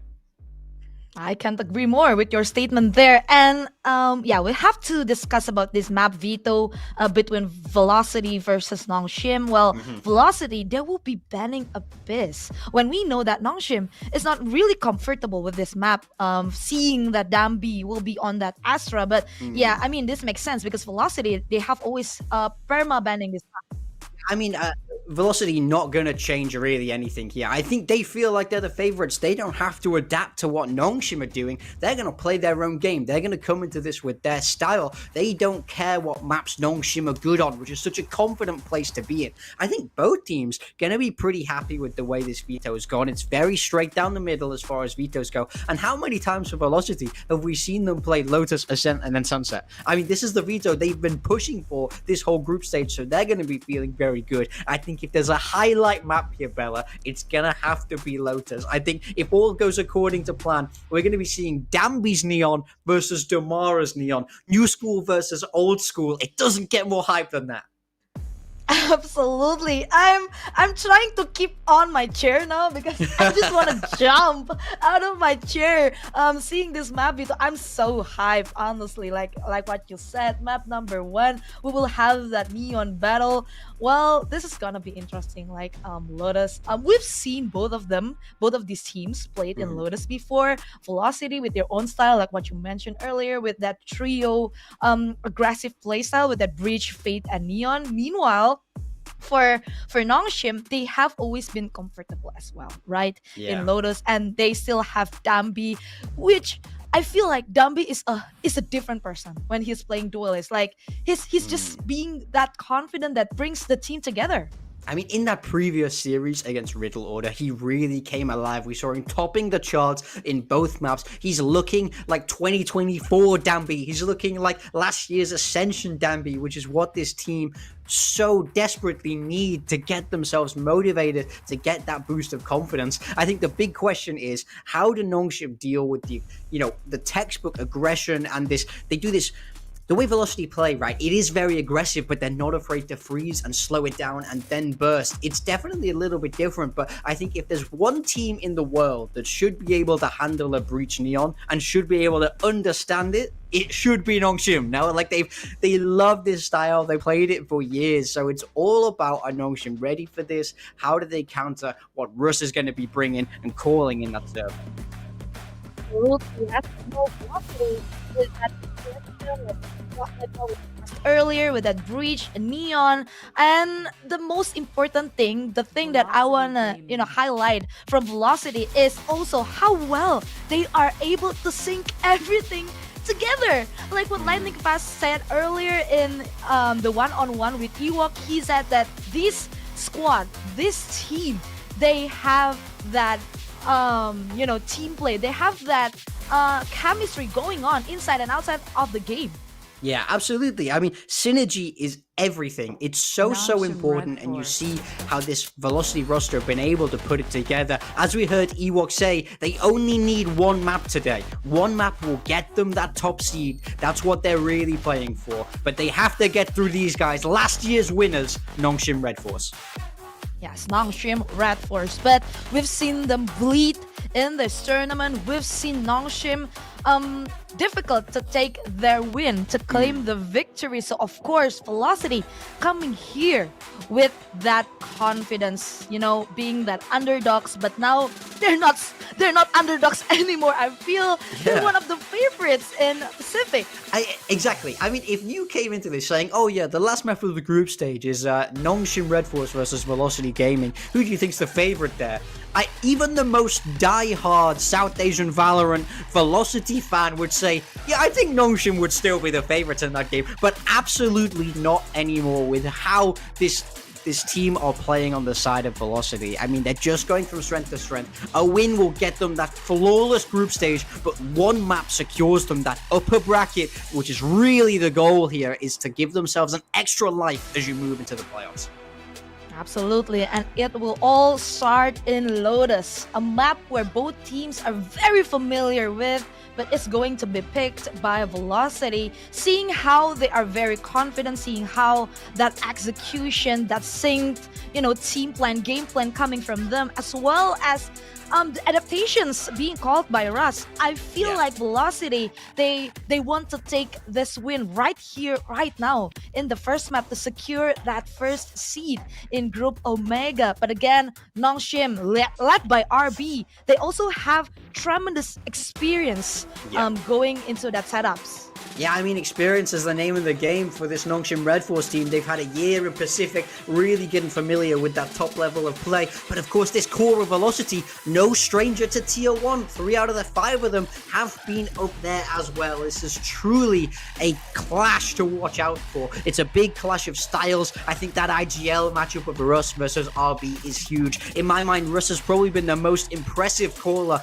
coming through this group stage. I think the way he works this team, the way they've been able to macro and make it work for their own individual style is incredibly impressive. But as I mentioned before, if there's one team that's going to understand this Neon Breach, that's going to know the counters, it should be Nongshim Red Force. Absolutely. But again, if you have the counters, if you have the answers to the aggression that Velocity brings, I feel like from the side of Velocity, they have been doing everything without any signs of reluctance. Yeah. That's the thing that I love most from Velocity. Yeah, this I agree. far into Pacific. Yeah, we're gonna see the agent selection here for Nongshim. No changes so far. Yeah, absolutely. What we would expect. You gotta highlight down beyond that Neon there. He's going to be facing off against Demara in that head-to-head matchup. I love the Velocity coming into this saying, I don't care if you know what we do. They don't care who the opponents are. They're playing to their own strengths. They're not worried about getting countered because they believe in what they're bringing. There's no changes on the side for Velocity. Exactly what we would want to see from them. I want to see SK Rossi get active on this chamber. That's the big thing. If he's heating up and he's hitting all of his shots, this Velocity team goes from scary to an absolute monster. Absolute monster. I like it so much, the way you put it that way for Velocity. But of course, Nongshim, we've seen Dambi in that Neon. Yeah, we have discussed this as well. How Dambi is putting up numbers while playing Neon, but of course Francis with that Yoru, he's been an absolute monster as well in the server. But again, this is it, the battle of Neons, the brawl between these Neons, Damara versus Dambi, as well as Velocity Gaming versus Nongshim Red Force, fighting for that #1 spot in Group Omega. Of course, our actions here will be brought by our casters, Dax and Azurai.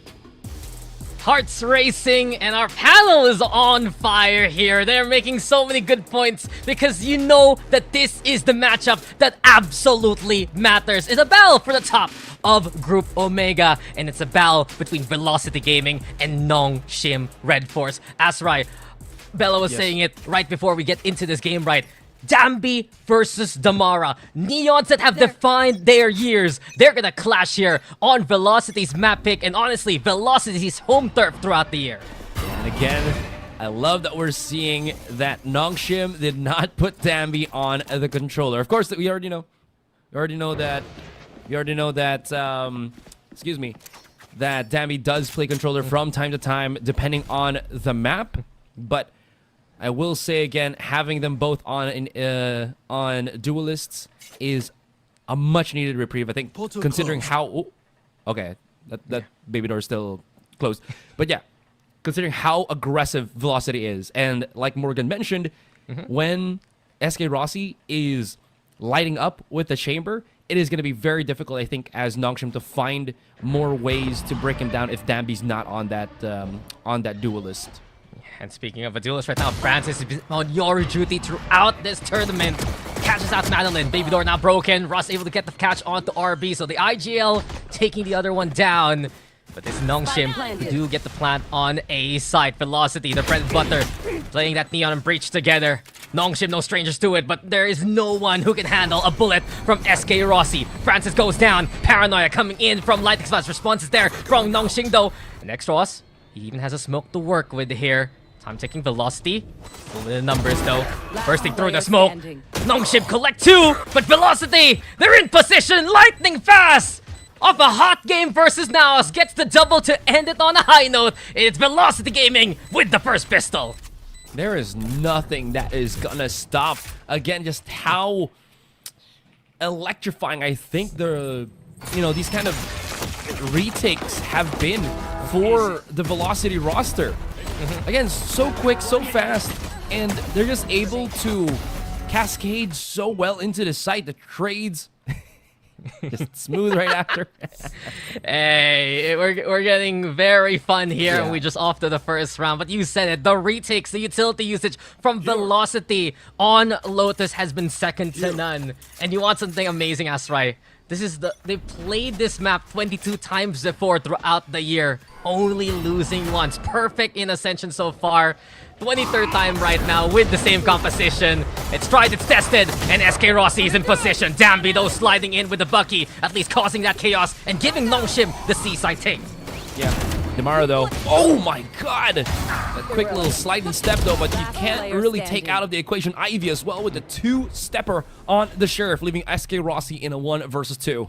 Yeah, it's just domino effect thanks to Dambi. All fall there towards Mound. A good effort from Damara to try and get a pick or two there, but in the end, Nongshim, now they have the numbers, they have the guns. And SK Rossi just looking to punish a team like Nongshim though.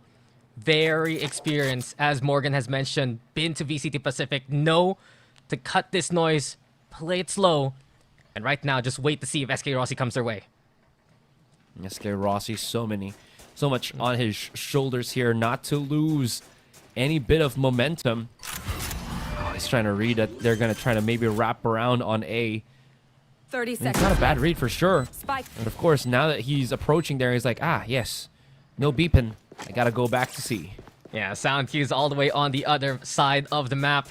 An interview before, SK Rossi coming into this year, right? Honing his talents, focusing on himself, and he's found a role here in Velocity that makes him work at its best. With the 1v2, it's tough because RB's into the corner. And a terrific thrifty from Nongshim to answer back with. Yeah, that's going to break the economy here. It looked like they had such a well-laid plan. It's like, oh, SK Rossi's hitting shots. And then you see Dambi just overwhelmed. And then Ivy, fast 2 kills. Looks like he was just playing aim labs. The range, however you want to call it, but the snappiness is going to give them that big, thrifty win. And again, breaking economy for Velocity is always a good thing. Yeah, there've been slow games from Ivy before in terms of getting the kills. But right now, when he's to a hot start, it's gonna be so helpful, given that Nongshim rely on his utility down the line as well. But SK Rossi! It's crazy how Velocity know this map so well. Some of the pre-fire angles, the setups that they have. It's a kill they claim, a gun to scrounge. And even more so now, Velocity ready to challenge. Tamara is fearless. Now taking on down. Russ is there for the trade. Dambi! Snappy! That was quick from him! And Nongshim, comfy with Dambi being the tip of the spear. They'll see a free A site. Yeah, I think they also realized that potentially their opponents would be pushed up. So might as well just trying to counter them out, utilize the better weapons that they have for the meantime, and just make sure that, again, they could bulldoze their way to the A. SK Rossi having to rotate all the way from A stairs to C.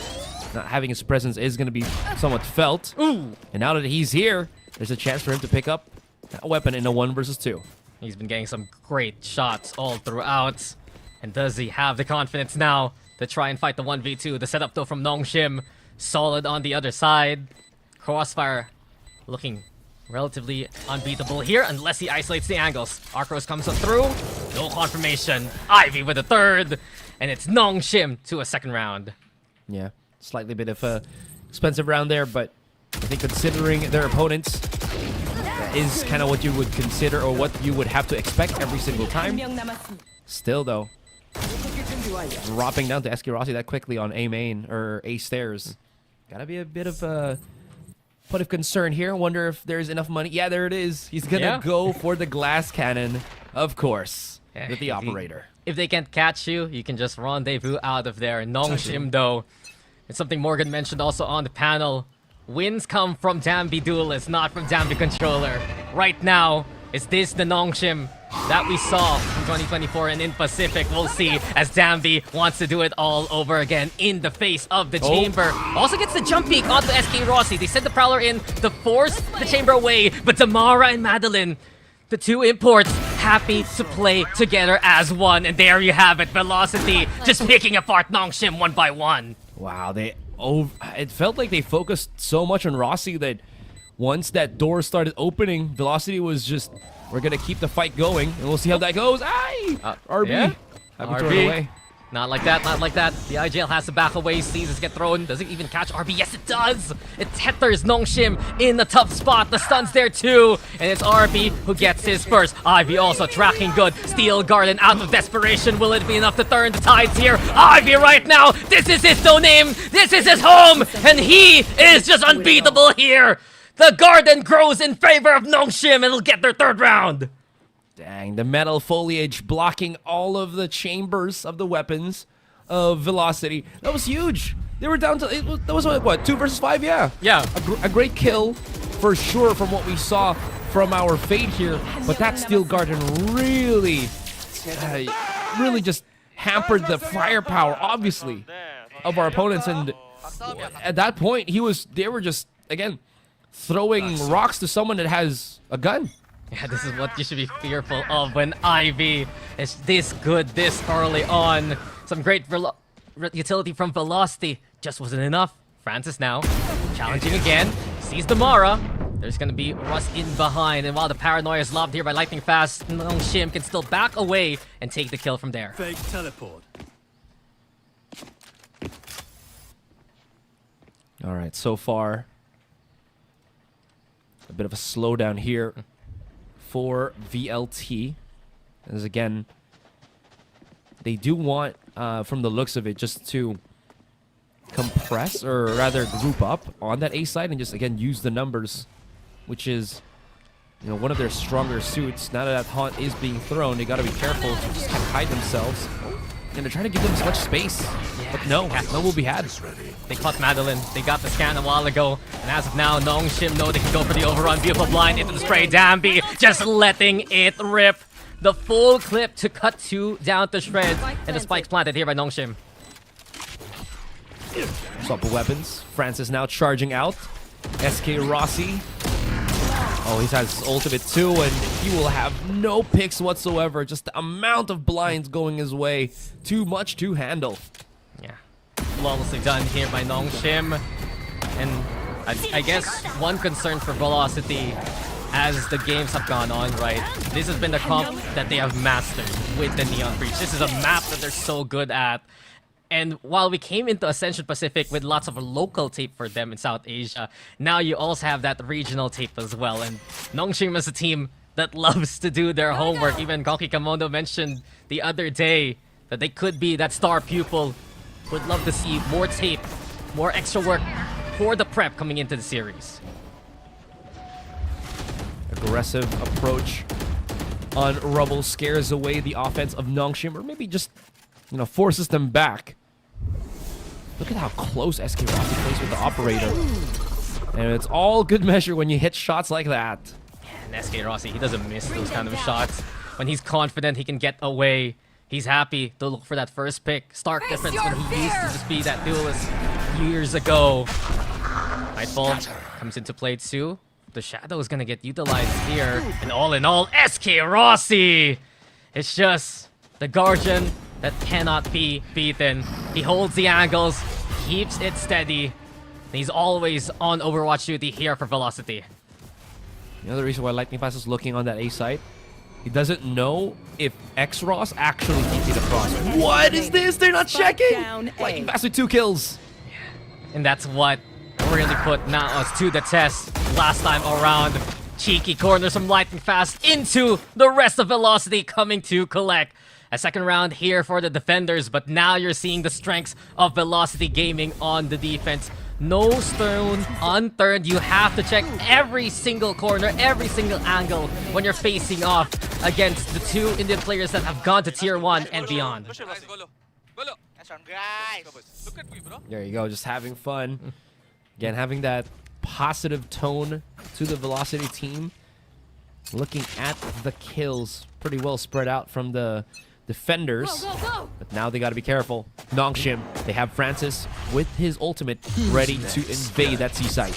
Yeah, and immediately, right, you saw the pings towards Waterfall there. Rolling Thunder response. Damara again, willing to challenge it to Mount, but Ivy's gonna get the shutdown here. And Francis right now making it tough for his opposition. Lightning Fast straight into his face. And with it, Nongshim, they overrun the C site again. They were so aware of Waterfall there, Asarai. And with it now, they do get the spike planted. That was tricky. You saw Russ. Oh, okay. SK Rossi, though, caught on the lurk. I was about to say, it's very tricky for Nongshim, especially when you saw Russ rip out his Rolling Thunder. But they were able to respond in time, and a couple of flashes and counter util just definitely stopped the counter play that we saw from Velocity. I mean, I think at this point, it's like a pseudo-anti from Nongshim, right? Ivy also with the third, but you know that when Russ lets rip that Rolling Thunder, Damara will be happy to use that piece. Francis, even though he falls, he's done his job. The human recon dart with Dimensional Drift, you can't shoot him when he's in his alternate form. And all in all, a great showcase from Madeline with the shots. Nongshim, just a single round to adjust to give them a 5th. That will...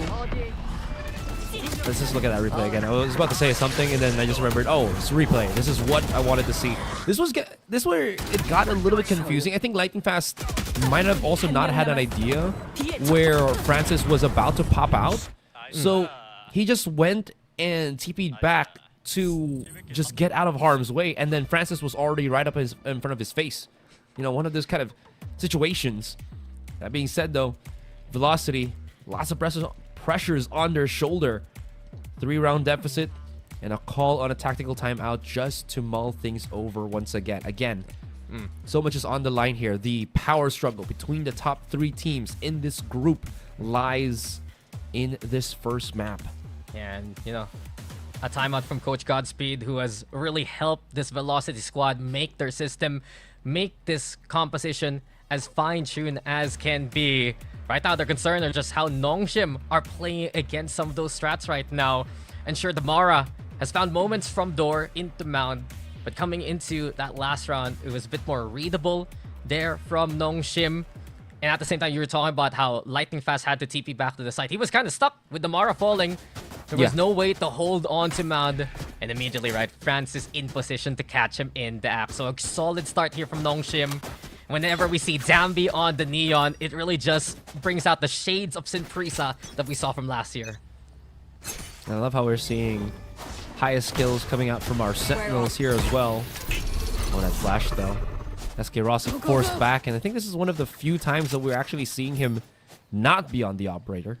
I think he just... Did he have not enough money to buy it? Yeah. Nah. It's like a little bit of a shallow amount of cash there, and you can't always go for the, you know, the naked op or the glass cannon. It's just not well worth it. Just couldn't get a cycle, especially in that round where he did get shut down with a tour de force. But don't count out SK Rossi. He knows how to hit these incredible shots, playing onto heaven right now. Dambi clearing backside with the slide, sees the head of Francis, but Francis is even sharper now. Flash comes on in, utilities there too. Nightfall right now, the response. Nongshim will try to respond here with the overdrive. The Prowler should get the catch onto Dambi, but it's looking tough here. Francis over onto the corner here by drop, cleared by Damara. RV also the next station, but the overdrive will just sizzle all the opposition. It's just so frightening. It's just lightning here from Damara. Electrifying now on the retake. Ivy trying to stand tall. But Damara, oh man, it is just damage here done by Velocity. That was great. I honestly thought that it was going to be, you know, a strong post-plant scenario for Nongshim. They were throwing a bunch of crowd control where Dambi was just to kind of assist him, and you kind of see that there. But then, after all of that, there was still plenty of time for Velocity to keep their composure, wait a few seconds, and then attack the site once again to take it back from the opponents. And it works out so well for them. Yeah. Especially with those flashes that just kind of assisted Velocity here. The two players on drop from Nongshim were just easy pickings. Yeah, exceptional timeout conversion there from Velocity. And it's always a good go signal from Damara when he hits the overdrive. They get scanned onto the isolated Exhaust as well. Suddenly chaos between the fast lanes, but Dambi's the one who gets that extra beat of speed going his way. Nongshim still looking for more though. Does lightning fast stay around? Never mind. Prowler will force him to give up the angle. Yeah, and losing their one controller of Nongshim. I mean, their options to go A is probably non-existent anymore, right? They just do not want to force a fight when there's so little angles to try to deal with without the smoker, without the controller. So I do like that they're just re-hitting the C site, and in a way it actually works out for them because, well, you can see that Velocity are just going to be going for that wraparound. Still, Steel Garden was used, so this won't be available once we go for that retake situation. Yeah, Ivy on flank, watch duty, and right now, because of the door being open, the sound cue causes hesitation, and Velocity get one for free there. Now it's Nongshim stuck in no man's land. We've seen how oppressive the retakes have been from Velocity towards A. Does it happen here towards C? The stun of Francis, lightning fast with the connection. One by one, Nongshim Red Force falling here. And it's up to RB and Dambi to try and pick up the pieces. The flood now on the retake. Here comes Velocity, and quickly as they come, quickly, they will kick out Nongshim. 4 now here for Velocity. That was, like you mentioned, so confusing to be in the shoes of Ivy there. Are they gonna quickly rush out from the doorway? Do I look behind? And then the timing was just so Velocity coded. How was he supposed to deal with that? There was this part where both of the walls, the neon walls, was just, again, too much coverage, too much shrouding that they couldn't really deal with it, and then this just happened. Yeah, lightning fast. Yeah. I just wanted to say, at this point, that door is the 6th man for Velocity right now. It has helped them so many times in these rounds. And you were talking about it before we got into this timeout, right? Nongshim, because of the retake game from Velocity, they don't really want to mess with A anymore. They found success into C, but those C takes have always been contended. There's always a Damara that shows up from one angle or the other. The flank was strong there too, and right now, it's Velocity bouncing back through mastery of the map. And you mastery of that map, definitely. I was about to say just how good the timing really is, and again, as you described, just how well Velocity understand.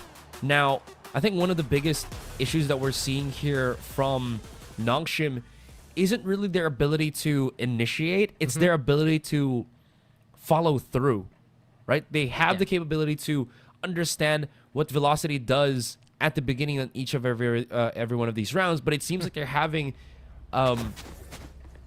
some hindrance onto what to do once they actually plant that spike down. How the hell is Velocity rotating around this map this quickly and with us not really having any presence against them? There you go. That's the answer. SK Rossi losing out to Francis now with the help from RB. And I dare say, the strength really for Velocity are those retakes, are those post plants.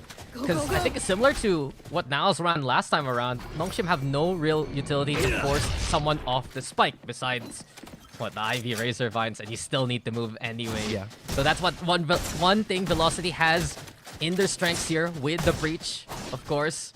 And given that Nongshim, they got the pick, they force Velocity to play into A, and then we're back to the C side. Yeah, they really love to plant this spike on that C site. They changed it up. Like, because this time, Ivy's there, lurking towards B because of that doorway to begin with. Ivy could still be in a bad spot here. He is... Yeah, I'm about to say, there's just so many angles that he has to really look forward to as that lurk. It's just difficult to be in that situation. Well, you're absolutely right. And now Francis looking to make something right here by taking down Damara. One more target though, and it's the same conundrum. Where do you look if you're Nongshim?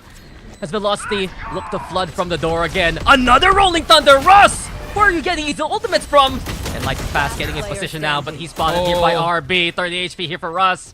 And no real chance to make that claim happen. A good effort from Velocity, but this is stronger on the shots from Nongshim. And Dambi wants more. He wants to get the punish going. A single bullet should be enough.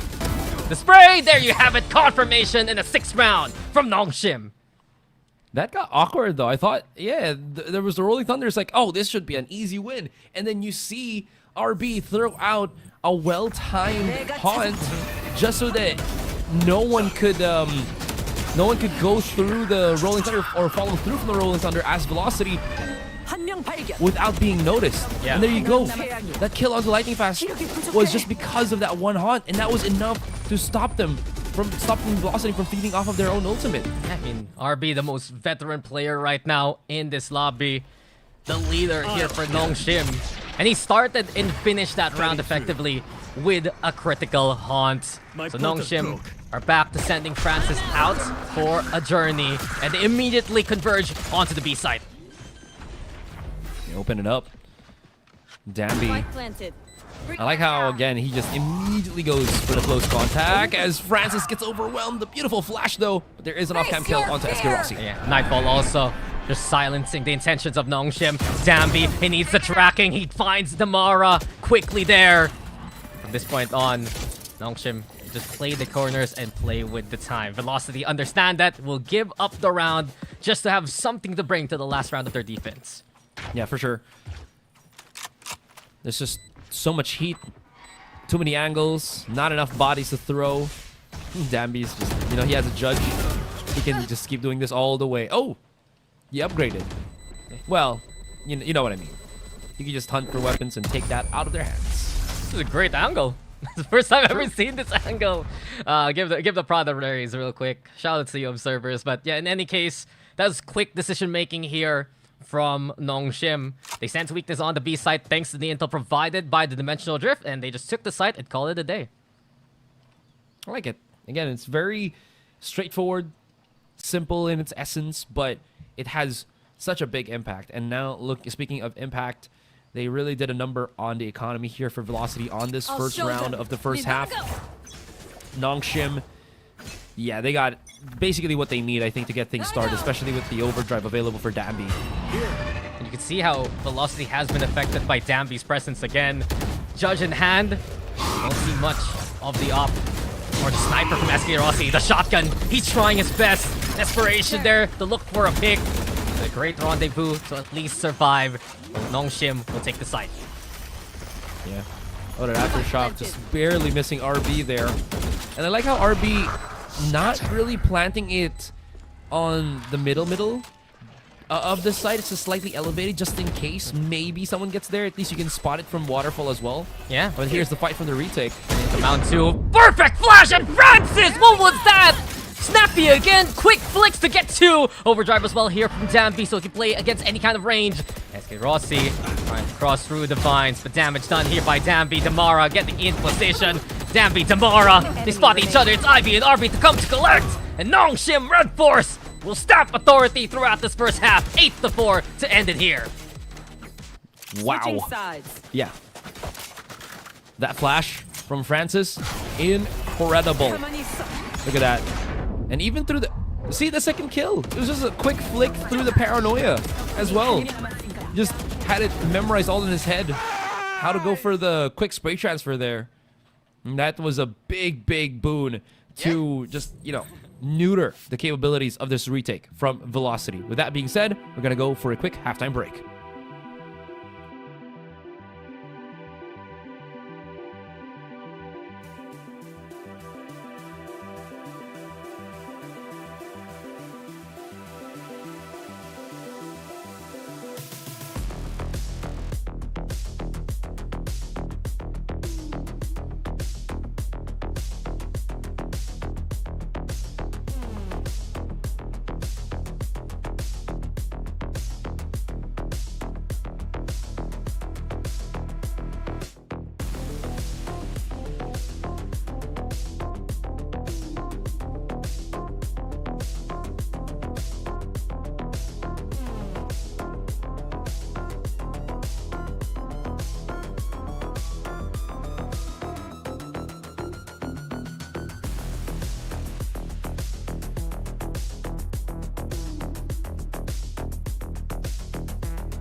And we have returned. Second half gonna go underway.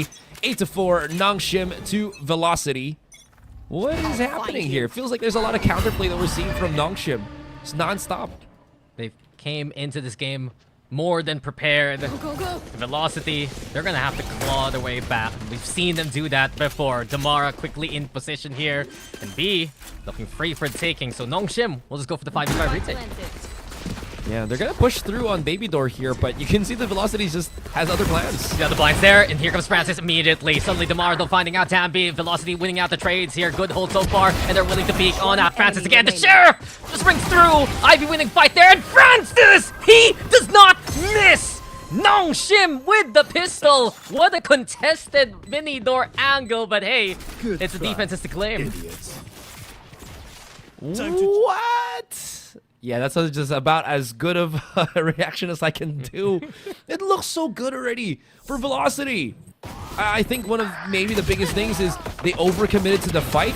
Having to push towards Baby Door is probably the biggest no-no in that situation. They really tried hard. Like, they had every single utility perfectly placed to deny Nongshim from forcing themselves into Baby Door, and if Velocity tried to wiggle themselves out, I think that might have been the way, right? And Francis, like you mentioned, just does not miss that situation. No. Well, he's gonna miss out on the round right now, even though it was yes or yes a while ago.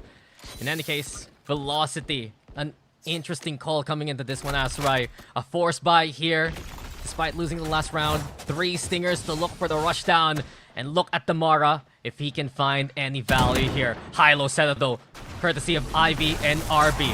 Forces the utility now to stun the Paranoia. Madeline with the catch on the Ivy here. And RB the one to also play the Sheriff in this situation. Nongshim at least keeping the numbers in check. But Velocity, they've done the good work to take the C site. Spike planted.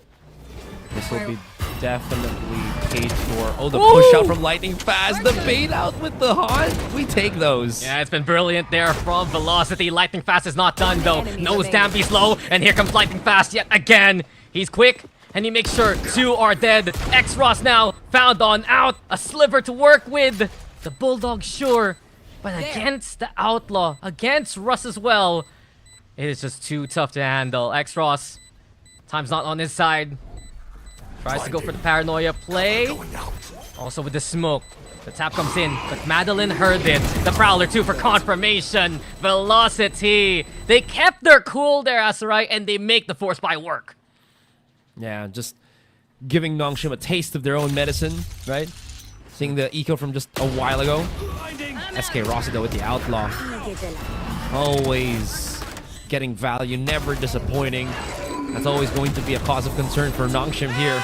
And I will add it for X-Ross as well. Yeah. Awkward smoke for him, if you saw it. Yeah. Trying to defuse a spike, and he couldn't really see inside his own smoke. So the placement definitely also didn't help his case. Not sure how big it was of an impact, but still. Yeah, I mean, at that point, Panic sells in, right? And you also have to compound it with you blinding only one player, deafening only one player. The other will hear it anyways. So in any case, Velocity turning things around on a dime. Paranoia, Nongshim trying to contest into rubble with the lesser buy. And RB makes them work for it. But besides that, Velocity again, stable. Never mind! Shaken by RB! And as Madeline gets a 3K, RB has a hot hand. Shut down by SK Rossi. Can Ivy pull it off? A 2v1, an incredible Prowler as well. Madeline, the voice of reason here for Velocity. Headhunters out. The pistol here trained onto an angle Ivy can take. But the round's not over yet. Ivy's trying to find a better place to fight from. Oh, okay. I was about to say, is that the trap deactivated? Could have been a nice little flank. SK Rossi, though, already trained on the position, and there's no way in heck that Ivy's going to be able to cross that without taking punishment. Yeah. Nicely done again by Velocity. They do have that tendency to just stabilize around whatever they control here in the map. It was just some incredible shots from RB. Like, Nongshim are hot with the Sheriffs coming into this game. And some great fortitude here from Velocity to just handle that one. SK Rossi as well. From the trademark to the Outlaw, he's been consistent here so far. He really has been. Like,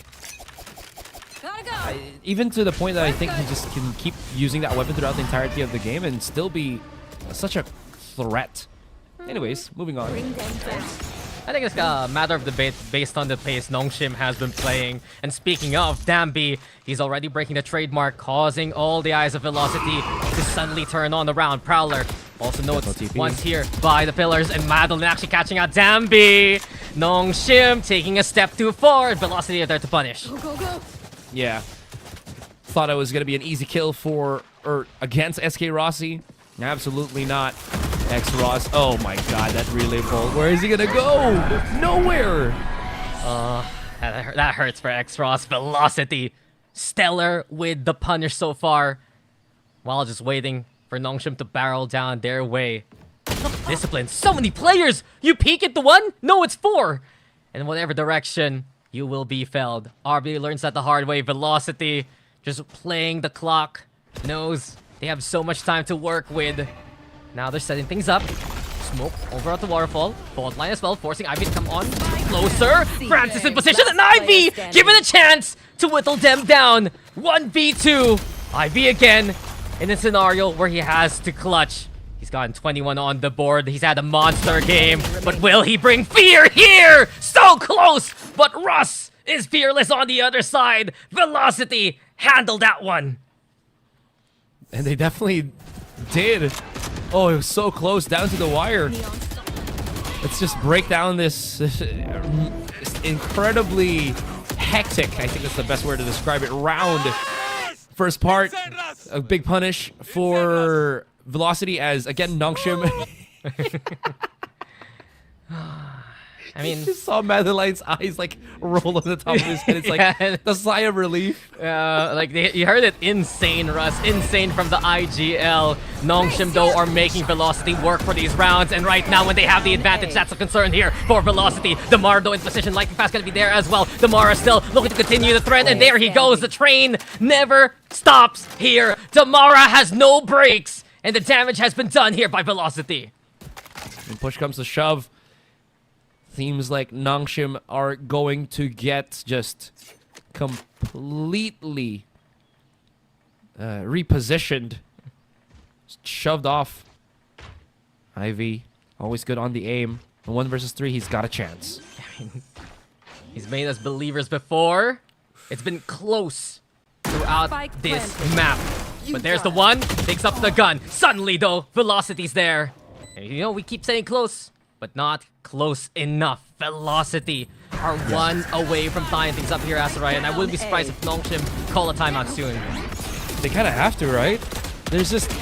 They're trying to change the pace. We've seen two, I think, styles already from Velocity here. A controlled way and a very aggressive in-your-face way. And neither has worked out so far. But that being said, we'll see. Maybe another round, and that's when they're going to be calling that timeout. For now, they have their gun round. They have the steel guarded. Ivy's still pretty cracked. We'll see how that goes. Yeah, it's been 4 rounds in a row for Velocity. And remember, they just need to win one map! They just need to win one map, and without one pick, it's Seaside wide open again. Francis though, still here by Pillar. Dimensional Drift, there is no way you can escape Lightning Fast Rat. It's in the name! It's in the game! And his aim has been so true so far. Double for him. Spike to be planted. Dambi right now finding Madeline. Go, go, go. On the retake. It's 2 different angles here from Nongshim. Extros, the Prime, the Paranoia.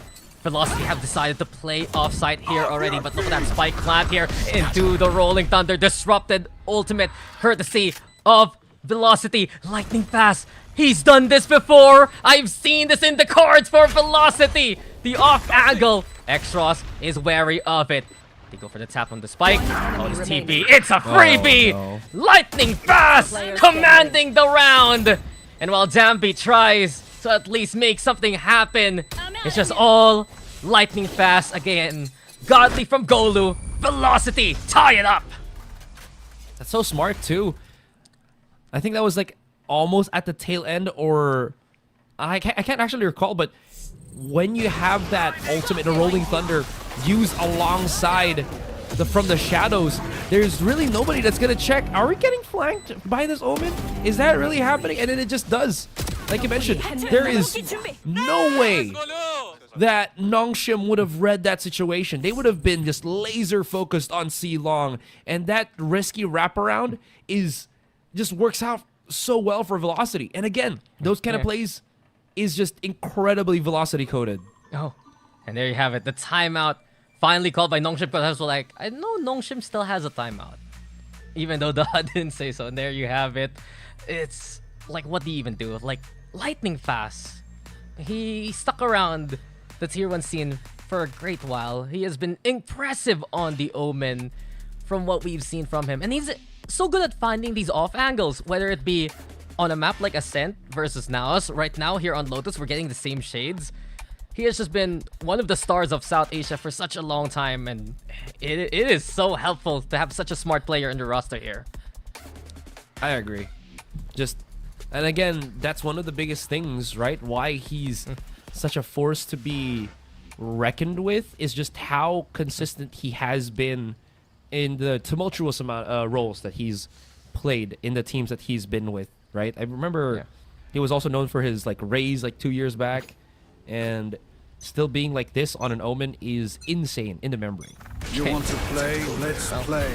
Players of Velocity have gone global before, and right now they're taking the world stage by storm. Trades for trades though, Nongshim happy to respond. And RB taking point here, but SK Rossi, he's ready again. Overdrive, what overdrive? Russ will just hit the brakes onto Dappy's face.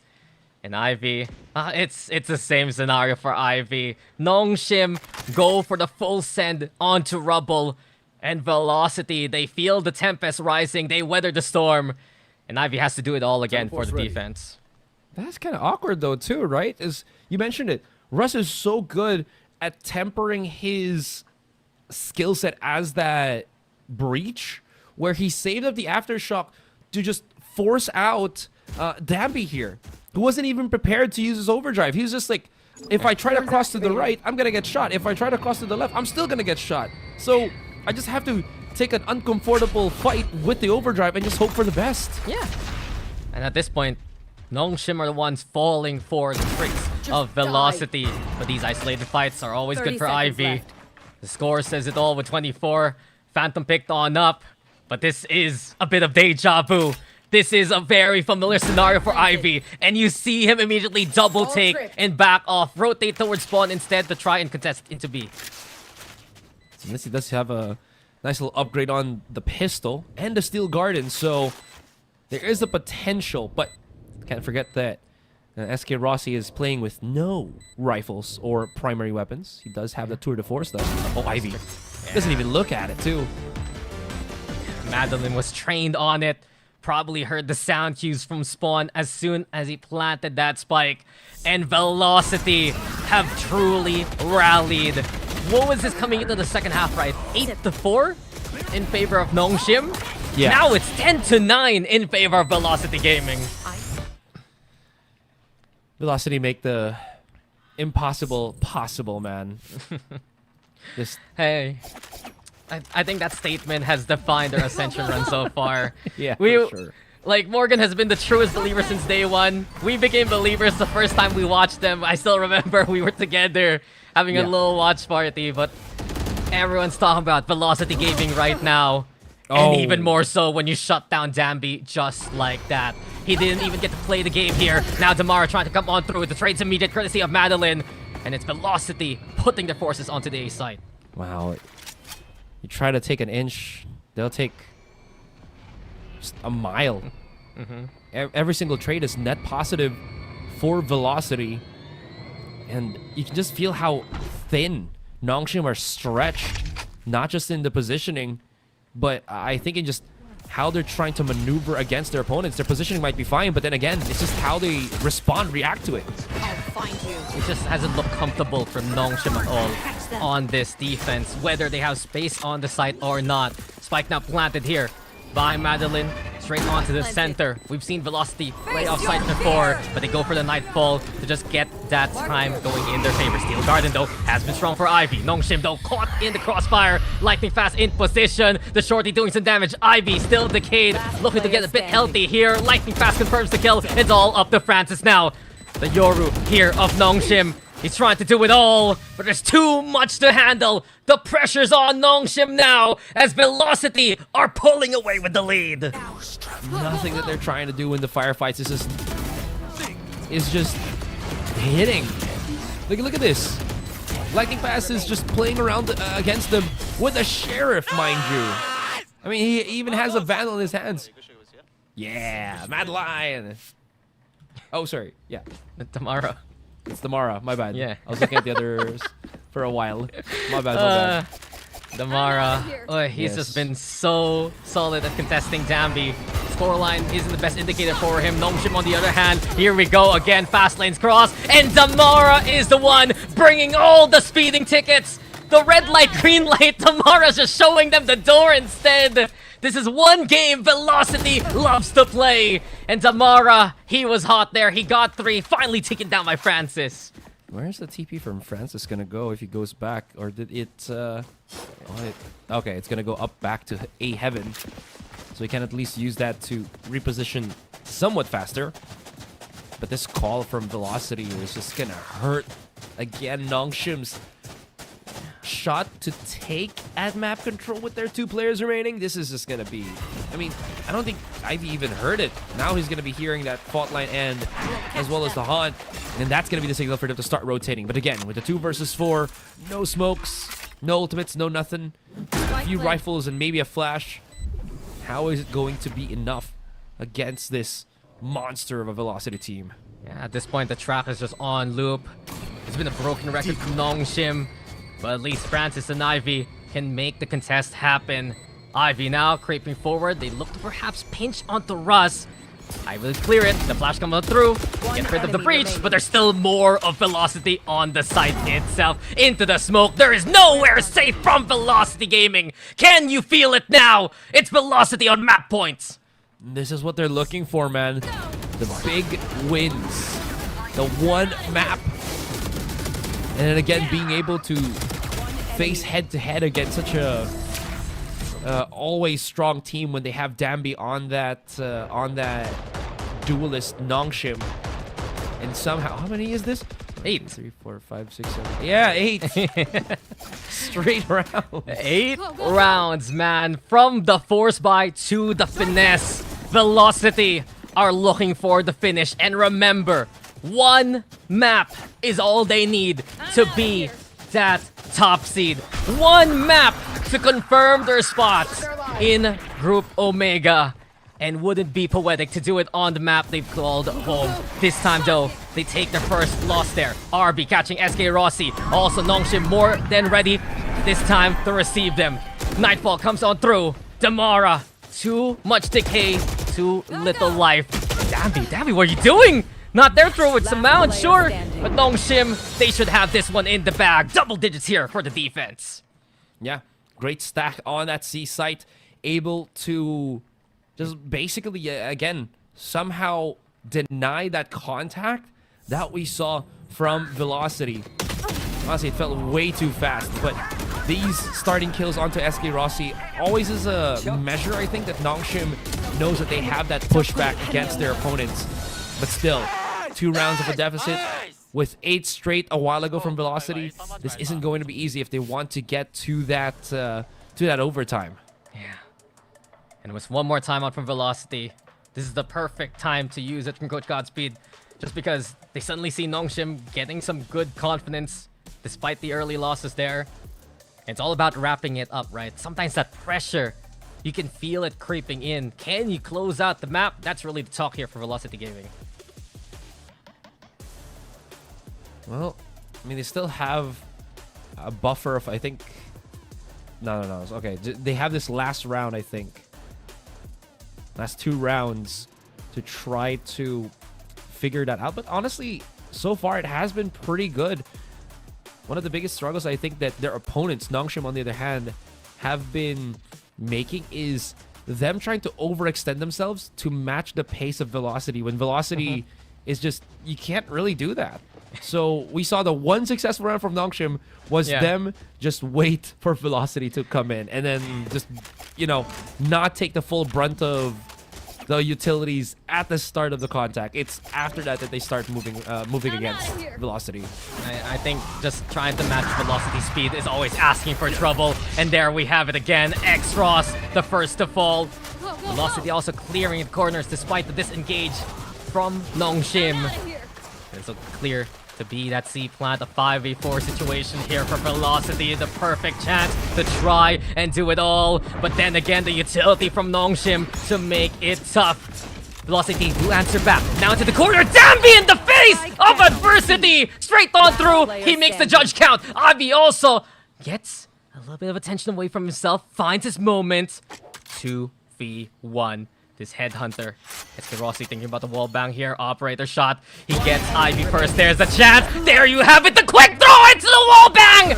As was stated, as is done. SK Rossi with the Zowie clutch. And this cements Velocity Gaming at the top of their group and in the lead of the series. It's not possible. Him having such an insane read on that 2 versus 1. You know, I thought, yeah, he could hit the shot with the operator. He can get that kill, but no way in heck is he going to be able to flick and take a shot at Danby. And then I just realized, I think Danby just like hard whiffed and SK Rossi was trace back to sender and he gets the 2 versus 1. What a round. Holy guacamole. Yeah, that's right. Sometimes there's a caster curse. Sometimes the caster just calls it. But and again, SK Rossi, he's done it. Oh my. He knew it was coming. You knew he could pull it off. And that was the case for Velocity Gaming in this map.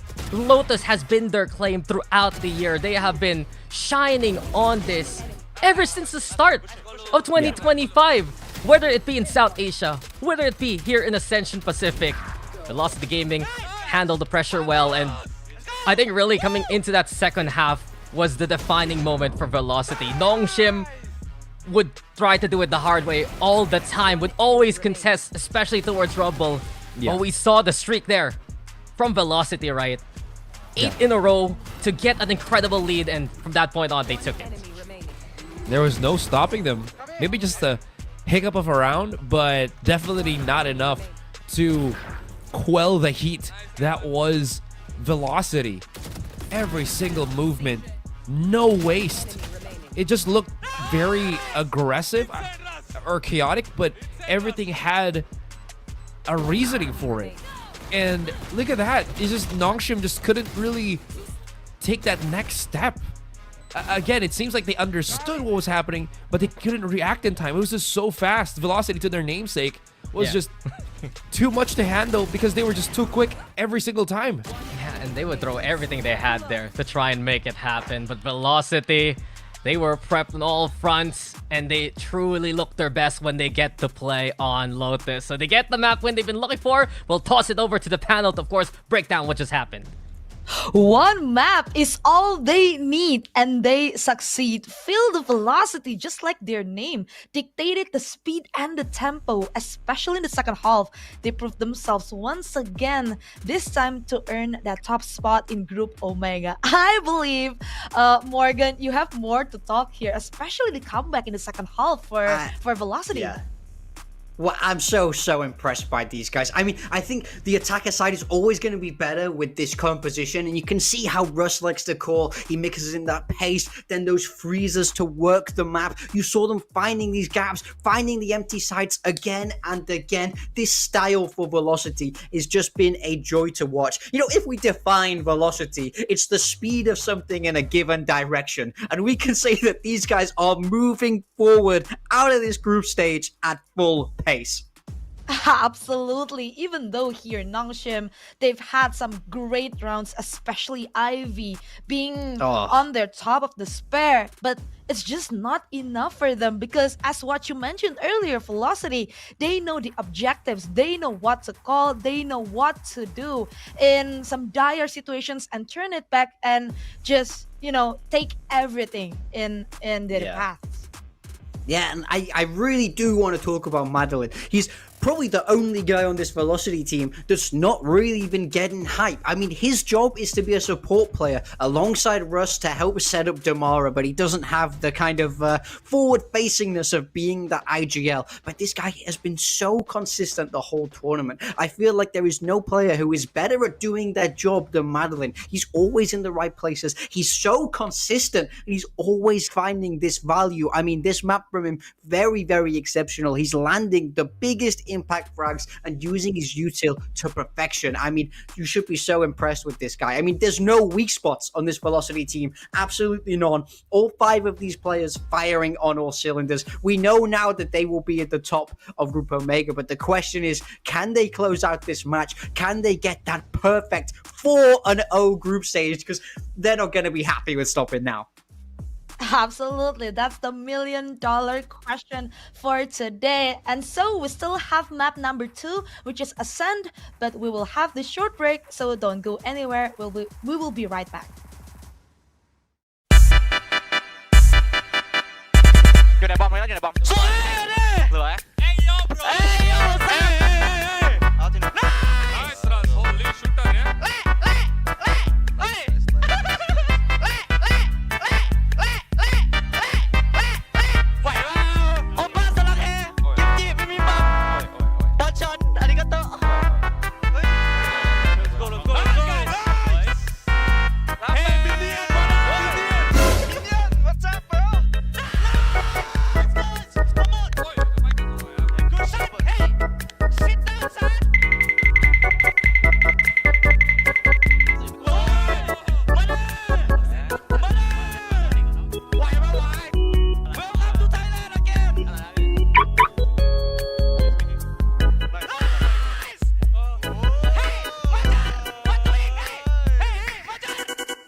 All right, we have the seats locked for Group Omega, but we still have map number 2 here, which is Ascend. All right, this is going to be fire, right, in Ascend, because again, we've seen Velocity before in here, and we've had doubts from their agent picks, which is still with the Breach and Neon, but they showed before exactly how to play with these agents.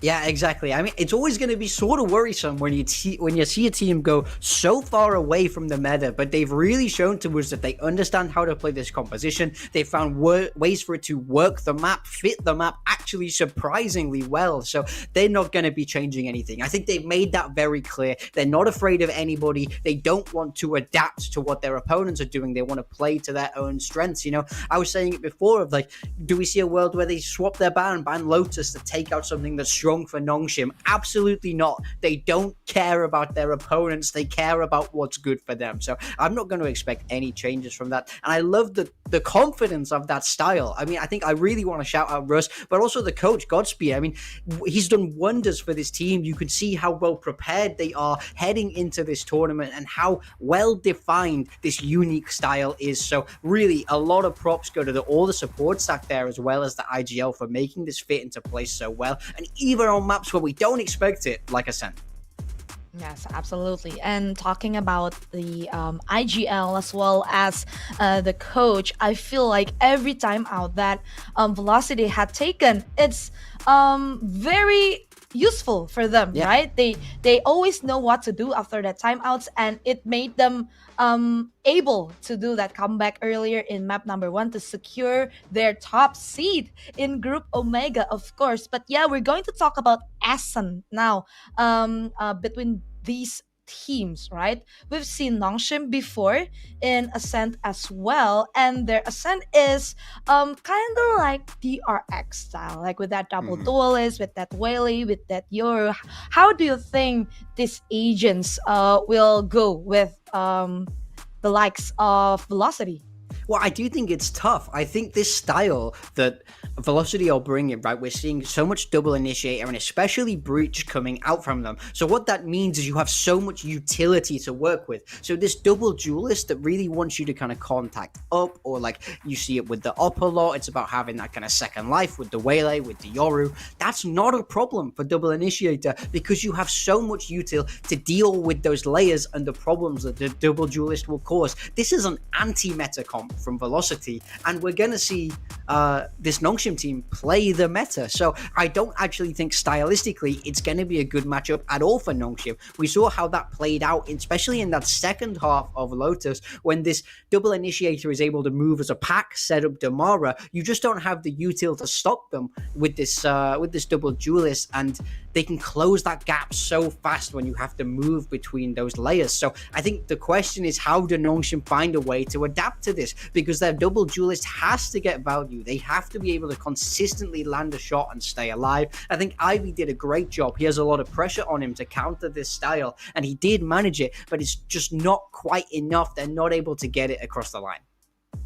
I agree with you. Like, we've always said that double duelists, they have to absolutely go nuclear in these maps. But again, like what we saw earlier in Lotus, even getting 30 bombs is not enough to close out a map, because we see that Velocity, not just they are moving like one pack, but it's also they are all hitting their shots. So they always make sure there are traits coming in with the Mara, coming in with, you know, the first liners, the front liners of the team, like SK Rossi also delivering, as well as Lightning Fast being absolutely amazing this far in this tournament. Like what he said earlier, he's very consistent this year all along. Well, Ascent is going to be interesting once again, because we've seen Nongshim here in Ascent. They have a strong op. They have a strong sniper here from the side of Francis. I feel like Velocity, they have to be diligent to clear this threat. Yeah, absolutely. I mean, we've seen Francis take over games with this operator. So again, it's on Russ, it's on Madeline to answer that operator with utility, to be forcing him to move backwards at all costs. That's the biggest thing. But we've seen them play against the style before. They're very, very prepared for it. I think the second thing is SK Rossi, when he gets onto this defender side, I think his value is going to go crazy because this double duelist needs to contact into the mains and he can be sat there with an operator. It's not like the Yoru can just send his fake out to clear these cypher traps because it's going to be Rossi there with a gun. We've got the agent select coming, looking at velocity first, and this is exactly what we want to see from them. They're not scared. They love this style. They're bringing it into this map number 2 and looking to move to a flawless 4-0 this group stage. Absolutely. And for Nongshim as well, no changes for them. We've seen their ascent before, and it's a well-rehearsed ascent, in my opinion, for them. The question is whether they are they able to read velocity? Are they able to bring that counter towards velocity? Because before, when velocity was attacking Nongshim, it seems like they are stuck. But yeah, well, let's see in the second map here in Ascend whether Nongshim, will they be able to bring us the extra mile, or will it be velocity to clean sweep everything into a 2-0 and a 4-0 in this group stage? Of course, with your casters, Dax and Asurai. Thank you there again, Bella and Morgan. Whoa, seeds are locked here. Velocity at the top. Nongshim will have to contend on another day. But right now, the series isn't over yet. And we are going to go into Nongshim's Red Force map pick here of Ascent. Asarai, our panel was talking about some very smart things. You know, you have Russ and Madeline clearing out Francis. That could be great against the operator. But I want to see the SK Rossi versus Francis showdown. I want to see that happen in this game. Yeah, it doesn't feel like we had a lot of those from the previous map. It felt like it was SK Rossi versus RB against maybe Ivy, but not so much. Anyways, looking forward to see how this attack from attacking side start from Nongshim will be when, again, they're gonna still have the double duelist from with Danby still playing on that Waylay, which I absolutely love. Yeah, it's been mixed results though for Nongshim, but they picked this map versus Velocity for a good reason. Prepped again. Maybe some antis that we saw a while ago on Lotus. Francis though in the Thorns, lightning fast, gets the kill there. And just disregarding all of the vines set up here by Nongshim. 2 already here for Velocity. They're just so confident on their shots. And this is going to be a flawless one. Wow! A statement to continue the trend. And Morgan was saying it a while ago. A team that can get a flawless run here at the Ascension group stage. The only team that can do that now is Velocity, and they're putting themselves in a good position here with this pistol win. Yeah, he also mentioned about how strong or versatile Velocity is because of their double initiator. They love to use it every single time, and it just keeps working. Russ is such a general, a floor general, I think, for Velocity here. He's able to really set it up for every single one. You know how we mentioned sometimes that, oh, you know, this breach is just for maybe Damara, but it works for everyone. Everyone is able to just fall in line, use it, and then it just works. Yeah, it's just been so disciplined there for Velocity overall, but this is where it gets concerning. Nongshim never count out their prowess. And throughout the series, they have been stellar at these eco rounds, making these sheriffs count. Make it tough for Velocity to have those numbers. And bit by bit now, Nongshim back away from A and look to rotate towards the B side. Yeah, that big kill from Ivy. That is going to make them a lot more confident with the push out here. Yeah. But of course, SK Rossi is going to be the one to deter the onslaught. And SK Rossi, over the light speed, making it tough. He scopes out at an inopportune moment. The flood from Nongshim looking strong, and with the pistols, they're getting the job done. B, now, right for the taking, and Ivy! A second shot for correction. But hey, it's the right answer anyway. Spike to be planted. And Velocity didn't expect this kind of hard hit from Nongshim. Francis gets the intel. Danby with the trade, and the thrifty win from Nongshim. We've seen how effective this has been throughout the series. Oh yeah. It just literally happened last time too. Yeah. This is insane though.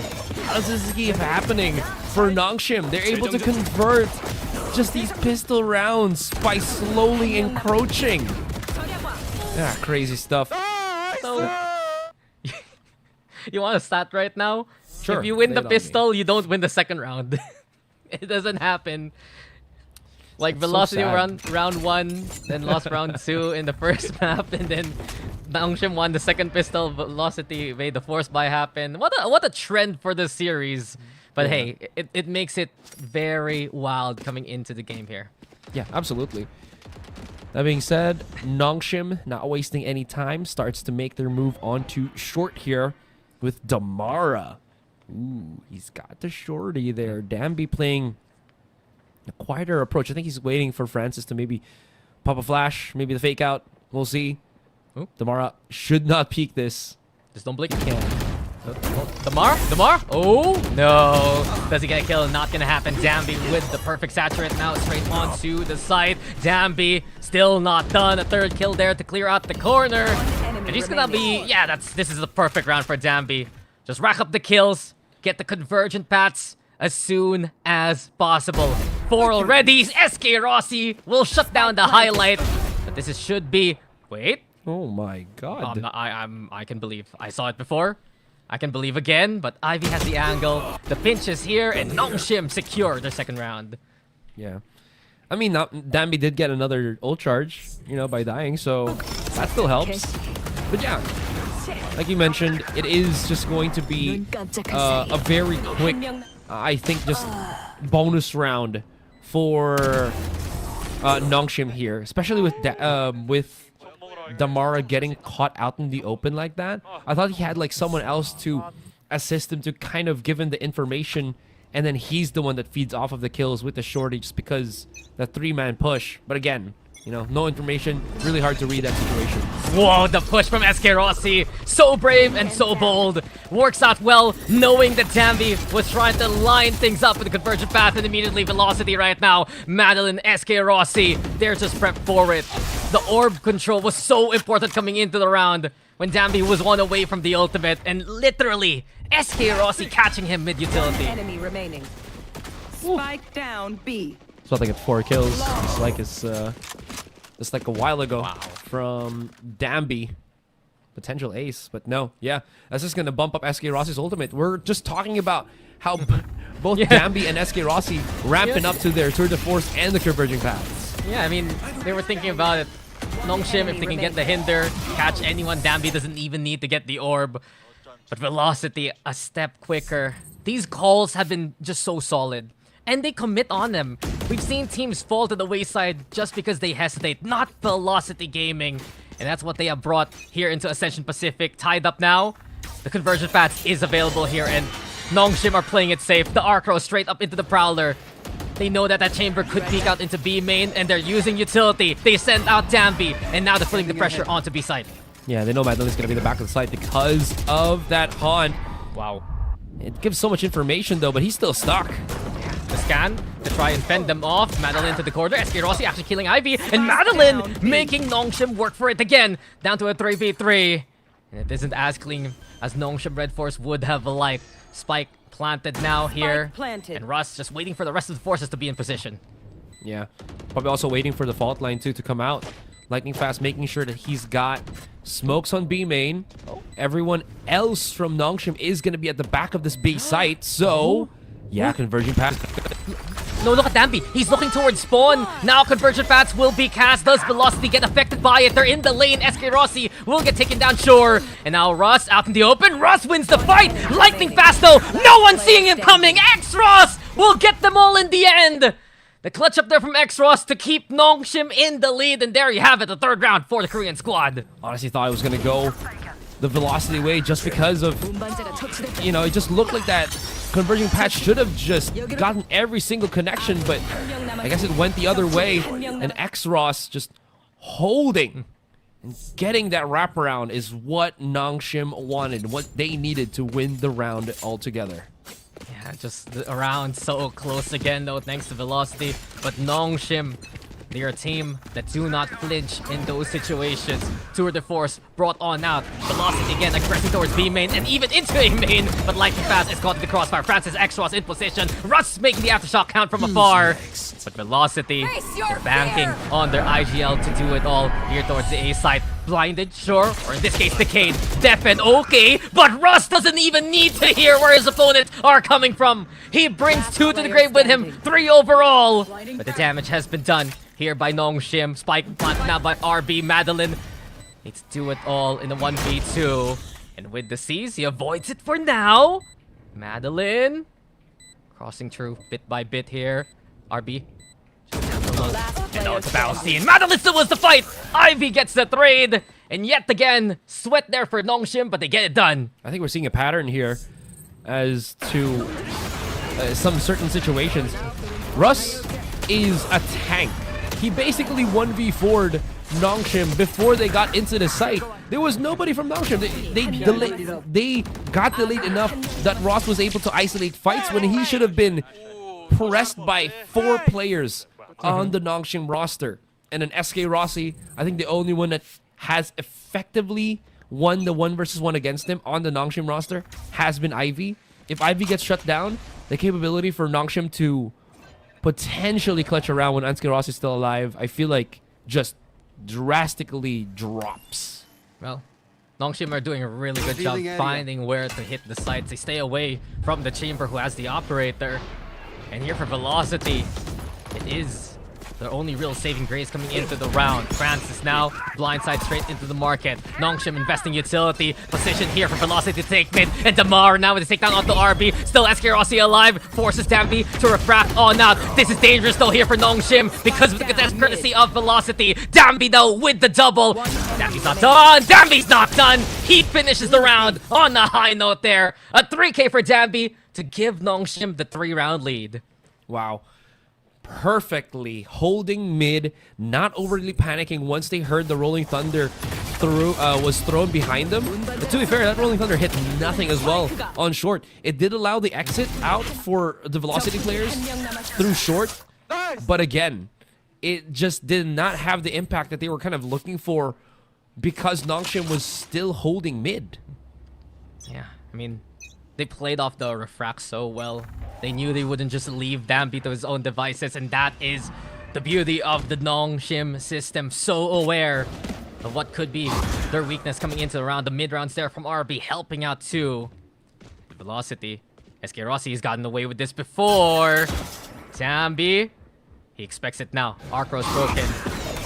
Prowler into the light speed. SK Rossi has to bail on out again. And here we go with contact, perhaps? No. Nongshim. They don't feel it's safe enough, and they're just going to go for the orb instead. Yeah. Maybe slowed down as well by Russ knowing that his flashes are going to be there as a response. X-Ross. Ooh. Spotting out Damara, though, but no assistance for him, so he's not also comfortable pushing that location at least. Steel Garden. Hunter's Fury will be the response here. Madeline looking to line things up, and Dambi's the first to fall. RB as well. Absolute value here for Velocity! And just taking it all! 4 down on the side of Nongshim already. X-Ross will at least get rid of Damara. But at this point in the corner, what can you do? Rust here, ready to check alongside the rest of the team. The Flood, wow, that's too many Velocity to handle. And the defense gets one back. Man, again, right? They wanted to push through, and then the reaction is just to have the Aftershock and the Hunter's Fury used initially just to stifle because they were bottlenecked from B main. They didn't have, I guess, any more dashes to get into the site, to close the door, to secure any part of B faster. So this slower approach was to Velocity's liking. They were like, if you're gonna slow push this, we have the exact abilities to punish you guys with. Yeah, and wow, this is brave Russ. SK Rossi looking to set things up for the play here, but Ivy, you just can't challenge him with those angles. The best shot from Nongshim so far, 30 kills in the last map, by the way. Lightning Fast though bailing out as Nongshim. A stellar execute onto A. The lurk still here from Ivy, and Damara finally gets the takedown there. Dambi's got his ultimate once again. Perfect lineup. It'll stop basically everyone coming through from spawn here. And immediately throws it out. I think it's only Lightning Fast that gets hit by it, so there's still a chance for Velocity to rush into the site. Yeah, damage trying to hell. Crazy against him still. So prepped for them. And with Madeline trying to play onto that angle, going for broke.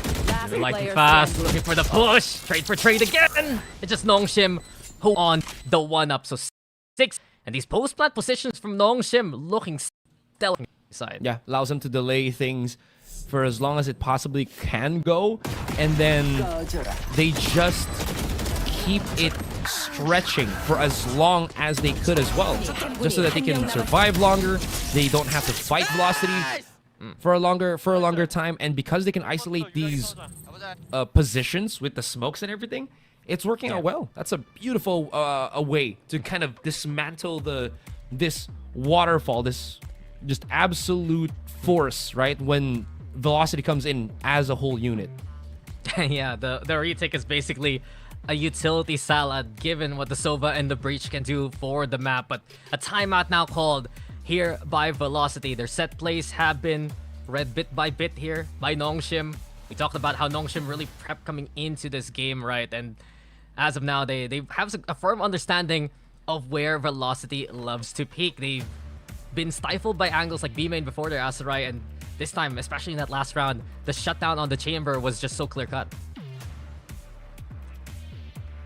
And with that, it is going to be, you know, a bit of a slowdown here for Velocity. Not as much as I think we were experiencing on that Lotus map, but to be fair, it still is the first half here. We were kind of set if Nongshim still wins like 3 more rounds, and then we're going to have an almost identical first half from last game. Yeah, I mean, after that last game, we can never count out Velocity Gaming from any situation. And yeah, speaking of Velocity, that adjustment coming into this tournament to play their Breach Neon style here on Ascent when they used to play that Metacomp, still did learning curve here for Velocity, and Lightning Fast now is holding close with the judge. Nongshim, they know something's amiss, and a team like Nongshim, you're gonna wait to see what's on the other side first. The Prowler gets confirmation. And yeah, cheeky plays from Velocity right now. It's even more so amplified by them clearing mid into B. They're gonna spot them? Just the one though, and SK Rossi. I think this is just fine for them, but oh my god. Okay, a shot connects, that smokes down, and then Lightning Fast has nowhere to escape.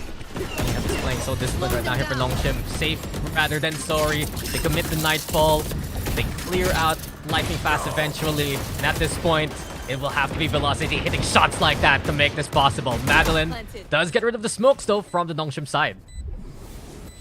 So with that, it does still make it a little bit easier to digest maybe as Nongshim, but then, well, they're the ones going to be devouring his Ivy with that wraparound, man. That's what they needed. That's what they wanted to do, and they'll take it.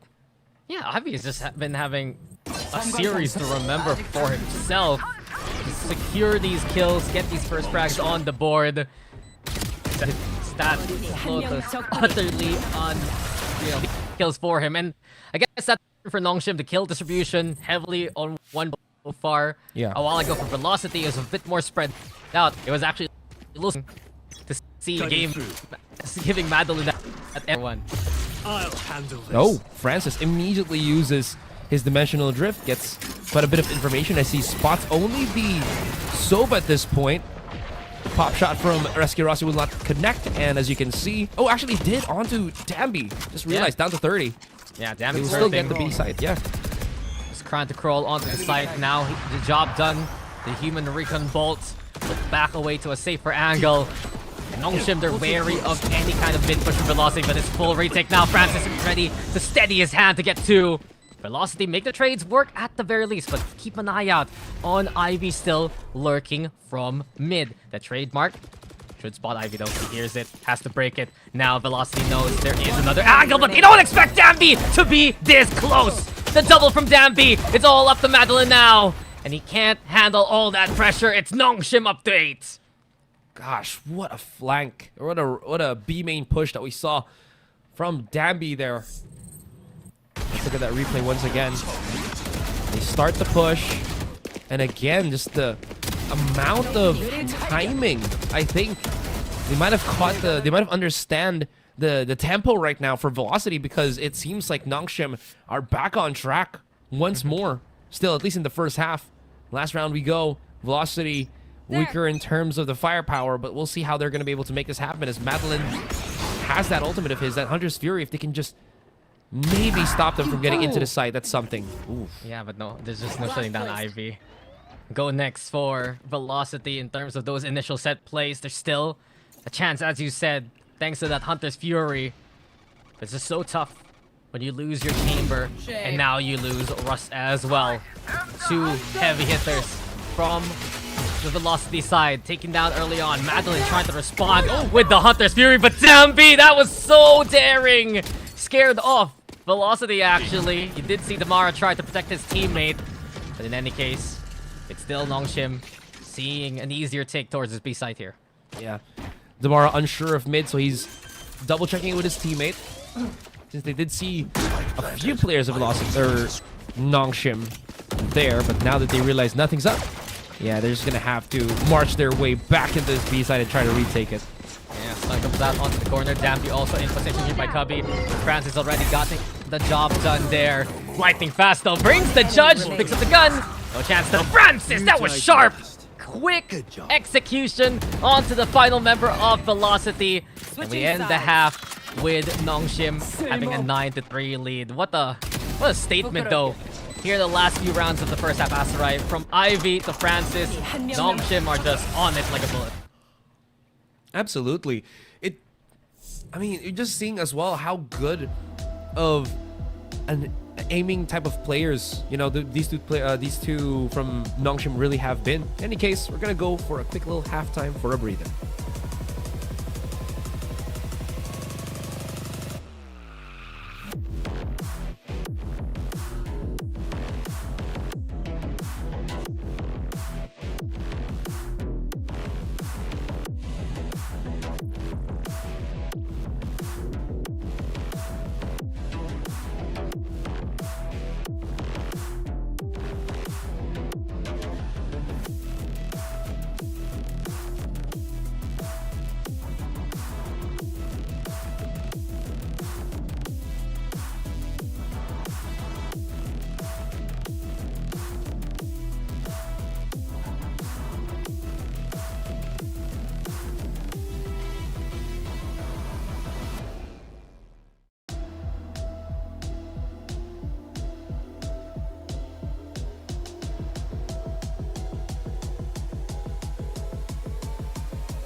Here we have it. Second half feels very close, or it's basically the same thing from what we saw from that first half on Lotus. Very close, 9-3. Yeah, I know. I mean, Velocity has clawed their way up of situations like this before, but I think it wouldn't be the best testament to Nongshim's efforts to say that his is a close margin. Velocity have so much to work for. Coming into this one to kill off the Francis. Huge here. Hinder comes in. Damby also falls. Exactly what you want from Velocity Gaming. X-Ross right now. Oh my. It's the pack that Morgan mentioned. When Velocity can play as 5, they are just looking so strong. And here on the attacking side, you see the best example of it. A flawless here on the pistol for Velocity. Wow, the shots as well. Just, you saw Madeline just kind of dodging bullets, you know, Neo Matrix styles. And I honestly thought like Francis did a pretty good job thinning down the HPs of the Velocity players. Like I think he tagged down less than 50. So I thought like there's a chance here that the rest of Nongshim can just have an easier time, and then Velocity were like, we're just gonna keep pressing short, not give any chance for Nongshim to regroup, and it works. Yeah, spirits high here for Velocity. Gotta be wary of the anti-eco though. Here we go. Damby already taking out Damara. Immediately Nongshim in the face of Adversity. Lightning fast tries to make the paranoia count. But Nongshim again, just clearing these close corners. And this is what I'm talking about. Struggles on the anti-eco. Velocity. Gotta be careful with what awaits on the other side of the smoke here. And all in all, Nongshim just stopping Velocity before they can even get started. Yeah, seems like Velocity is calling SK Rossi back. Just bolster the firepower if possible. Pick up some of those dropped weapons right in front of them and use that to their end. The problem here is, yeah, X Rossi has a... Yeah, he's got that Bucky in his hands. If no one clears him to the right, this is going to be catastrophic. Yeah, that's Rossi priming the utility. No way to catch the chamber, but they've lost Russ and the spike also. In touching distance here for Nongshim. 35 seconds left. The flag from RB head spotted though. SK Rossi, critical HP. Yeah, VLT 30 seconds left. Running out of options here. Yeah, it's either they save and just try to hero Phantom with SK Rossi. I don't think that's too bad of an idea. Revealing area. It's been their weak point though. Like, yeah. Nongshim have been so good 10 at seconds these left. eco rounds. Just went to send it, went to catch Velocity. Don't let them set on up. And X-Ross, you've been talking about that Bucky for quite a while. It delivers a third kill. And a Thrifty again, confirmed by Nongshim. Second time we've seen this in game. Yeah, so much value. Look at this first contact that we had. Danby somehow getting the shot connection. And I think a bit of a panic play there from Lightning Fast. He didn't realize how many players... I'm not playing for... Stop shaking. Okay, I was about to kind of like listen in and maybe he would tell us why if he actually did panic, because he threw out his paranoia and then he realized, there's like 4 people here. As he threw it, he got chased.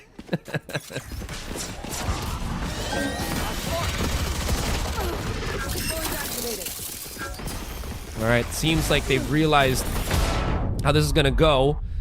It is going to be the full commitment of Velocity into the B site. And Nongshim are having none of it. Pushing aggressively. Already we have the Jambi and X-Ross. High-low situation as they're going to clear out Lightning Fast and SK Rossi. One enemy remaining. SK Rossi, always a hero with that headhunter, but not this time. Only good for, I believe, the 1 kill. And they will move on. Bit of an awkward fight there between the two of the teams, but still, Nongshim looking to take this lead to the next level. They had some difficulties on Lotus. On Ascent, they're looking a lot more the Nongshim of what we were expecting. And now they need only 2 more rounds for us to get into the final map of the day. And it seems like Velocity, feeling that pressure, is going to be calling for their last time out of the day. Yeah, seems like I'll be monologuing for just a little bit longer, guys, as I wait for Dax to come back. I miss him already. Oh, you're here? Okay. Sorry, I thought I heard Dax for a second there. He's so close to me, guys, that... Anyways, moving on. This does feel like such a different approach now from Nongshim. Maybe it's because there's less options, I think, where Velocity can move around the map compared to Lotus, or the rotations are just faster for Nongshim altogether. But it seems like they are keeping up with the pacing of Velocity, in all things considered. I mean, they have these 2 duelists that can get quickly in position. Welcome back, by the way. But yeah, Jambi, Francis. These guys are just happy to contend early on. And our panel talked about it a while ago. Operator of the Yoru, Francis. He's going to try to find a pick here early on. Looking towards top mid.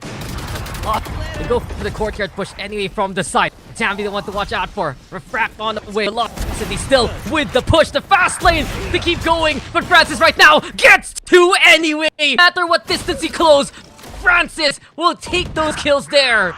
And Nongshim trying to stabilize, but they're on the sides here. X-Ross failed. Lightning Fast RB trying to play it close. And as the dust settles, it's still Velocity who wins out the trades. Absolutely. Now they're going to be calling in that smoke, allow them to at least regroup first, and a teleport away for Francis as he moves up and checks up onto A main. His gate crash is not close enough B that if his teammate, if RB gets pushed, they're not going to be able to respond. So it's going to be them syncing up after the spike gets planted and then playing for the 2 versus 3 retake. Yeah, I mean, the situational awareness though from Velocity, right? They tried to send it towards Francis, but they also found players to collect on all those different angles. Spike now planted. No, it's a tough ask to make it happen with the operator. RB trying to find the angle towards main. But then again, a regroup perhaps could be in the cards here for Nongshim. Oh, that's going to definitely slow them down. Now they know what their operator is going to be going through. Han gets thrown out. A lot of the starting utility of Nongshim placed right in front. Oh, this majority. Francis trying to dip in to find the kill. But yeah, without that confirmation, right? Nongshim knows they want to save this operator. Proud dodge though. RB instead with a fast RB getting some nasty work done with the frags there. In the end, Velocity Gaming still taking round. That's kind of overwhelming though, because that will also, you know, force the economy for Velocity to be just incredibly thin. Sure, they did get the round in the end, but it's kind of those at what cost situations. But we'll see though, we'll see. In the end, at least they do stop. Yeah, sorry. I like to hear listen into their discussions, but again, slowing down the pace, definitely a big plus here for Velocity. Hey, they found their spot in Velocity. They know they can contest from B main and shut down Francis just like that. Example made here by Damara. RB goes for the trade. Velocity, they do keep an eye out towards mid a lot more often than Nongshim would like. Russ was the one in position, but now RB slipping by! No one notices him coming! A small lapse there for Velocity, and Nongshim will take the advantage from there. SK Rossi running into the site, create some openings, but that is not shaking RB whatsoever. Showing off his operator skills, finally shut down by Russ. But still, a very hard position to be in as Velocity. Yeah, I mean, an experienced player like RB can do it all. And he makes sure that Nongshim are ahead here. Lightning fast, also spotted. Sound cues heard there by Ivy. It's really just up to the captain now, and he does have a sliver of HP to work with here. Ivy, yeah, again, notice, and now posted. It's a due date here, courtesy of Nongshim Red Forest there on map points. That's incredible. Look at just how quickly RB was able to respond in time. He's showing to us that he's got some operator chops as well. Still, this was a very, very strong showing again from Nongshim. It just looked like there was a forced play there from Velocity on mid, which it truly was. But Damara just not realizing that there's always going to be such a quick response again from the rest of Nongshim. Right now, Nongshim have all the answers here, and Damara looking at least to make this a contest. And with a Bucky on hand, straight onto the side. Phantom right now, and Damara continuing the trend. Damara, the ace! Blink, and you'll miss it. The Predator ace delivered here by the duelist of Velocity. That just was like 5 to 10 seconds and the round was over. So fast. So fast. He waited, got the kill, opened up the lane, kept chasing, and then this 2 kills. Insane. I honestly thought he was going to get shut down by Francis there with the operator. And you know what? When you just allow him, he will perform and exceed expectations. Yeah, he feeds off that kind of energy and velocity. They'd love to see more of that. It's tough though when there's a judge in your face, and now Tamara shut down early on. Francis with a thank you very much. Let me grab that Phantom back. Dambi here also. Look to wet his toes into mid. Velocity this time trying to contest with utility. Lightning fast, using paranoia, and also trying to play the cross angle with the shroud step. SK Rossi still with the operator, but Nongshim They don't overstep their bounds here. Holding into tree. Now Dambi! Somehow he gets that one faster than SK Rossi. The kill into the wallbang headshot. Lightning fast. Next on the chopping block perhaps, but Madeline's there to help out his teammate. It's VLT keeping the pressure going here from Covey. Francis now in the thick of things. Madeline with the overrun. Bit by bit. It's Velocity making that space, but the taps from X-Ross are just too damn good. We're going to a decider here, folks, as Nongshim answer back here on Ascent. And what an answer it really was. Look at how incredible the, I think, synergy has been for Nongshim here. What they lost on the second half on Lotus, they immediately brought it on Ascent. Nothing looked like it was going to stop Nongshim. All the strong points that, you know, the panel, us, was discussing about how Velocity was just the kings of Lotus, it just seems to evaporate here on Ascent. You saw how good the timing was. Dambi was just feeling himself. Sure, SK Rossi was going to hit shots. Sure, we were going to see highlights here or there, but it was definitely not enough to slow down Nongshim at all. Maybe at the start, but again, with that Eco Destroyer from Nongshim, that really disrupted, I think, what Velocity wanted to start with in the first few rounds of this game. Yeah, the Eco rounds was very much so a critical point for Velocity.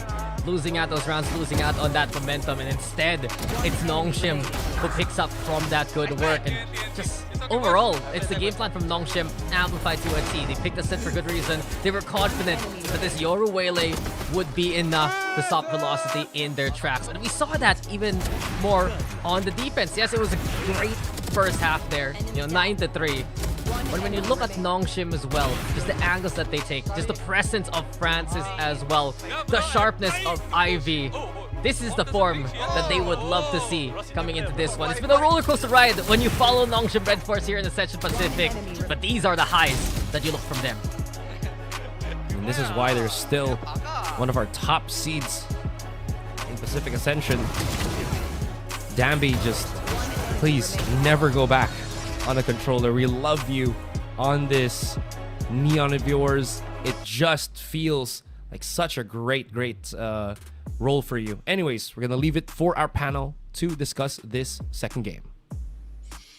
Yep, Nongshim will just not let this end. Statement made from them here in Ascent as they managed to capitalize the lead they had in the first half into a convincing victory. I believe Nongshim had done their homework, like perfectly reading Velocity, especially in that attacker side where they know that Velocity likes to play retakes. Yeah, absolutely. I mean, if they're going to go down to this lower bracket, they're going to go down kicking and screaming and putting up as much of a fight as they can. Looking very, very clean here on this Ascent. Much, much better than the Lotus. Like you say, I feel like they had the answers cooked up and prepared here. And the double duelist finding maximal impact. Yep, and of course, Francis here, his operator again, also as the final factor that brings us to the decider map. He's been absolutely nuclear this far. Yeah, just done a fantastic job. I feel like this is such a natural fit for them. And, I'm as surprised as anybody. Coming into this tournament, you told me, yeah, Francis is such a great Yoru. He's so great on the operator.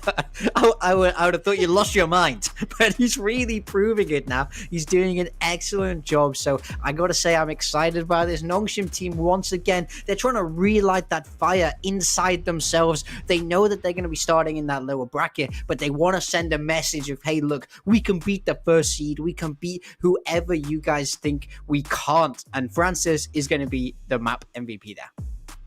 Yeah, of course, Francis. He's been delivering God's work this far, using this Yoru not only on this matchup, I believe, from Francis, but again, yes, like what you said, Nongshim, they've locked the third seed But yeah, it's always nice to get wins, right? It's always nice to prove everyone that they are here to make their mark once again, even going for that trophy once more in Ascension. But of course, we are going to the decider map. This is going to be it, right? Sunset again. We have Neon from Damara, Willie from Dumby. But before we talk more about the third map, we will be going into a short break.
We are going into the decider map of the last match in the group stage of VCT Ascension Pacific between Nongshim and Velocity here in Sunset. Well, I believe this is a very fitting decider map for both of these teams because they like this map.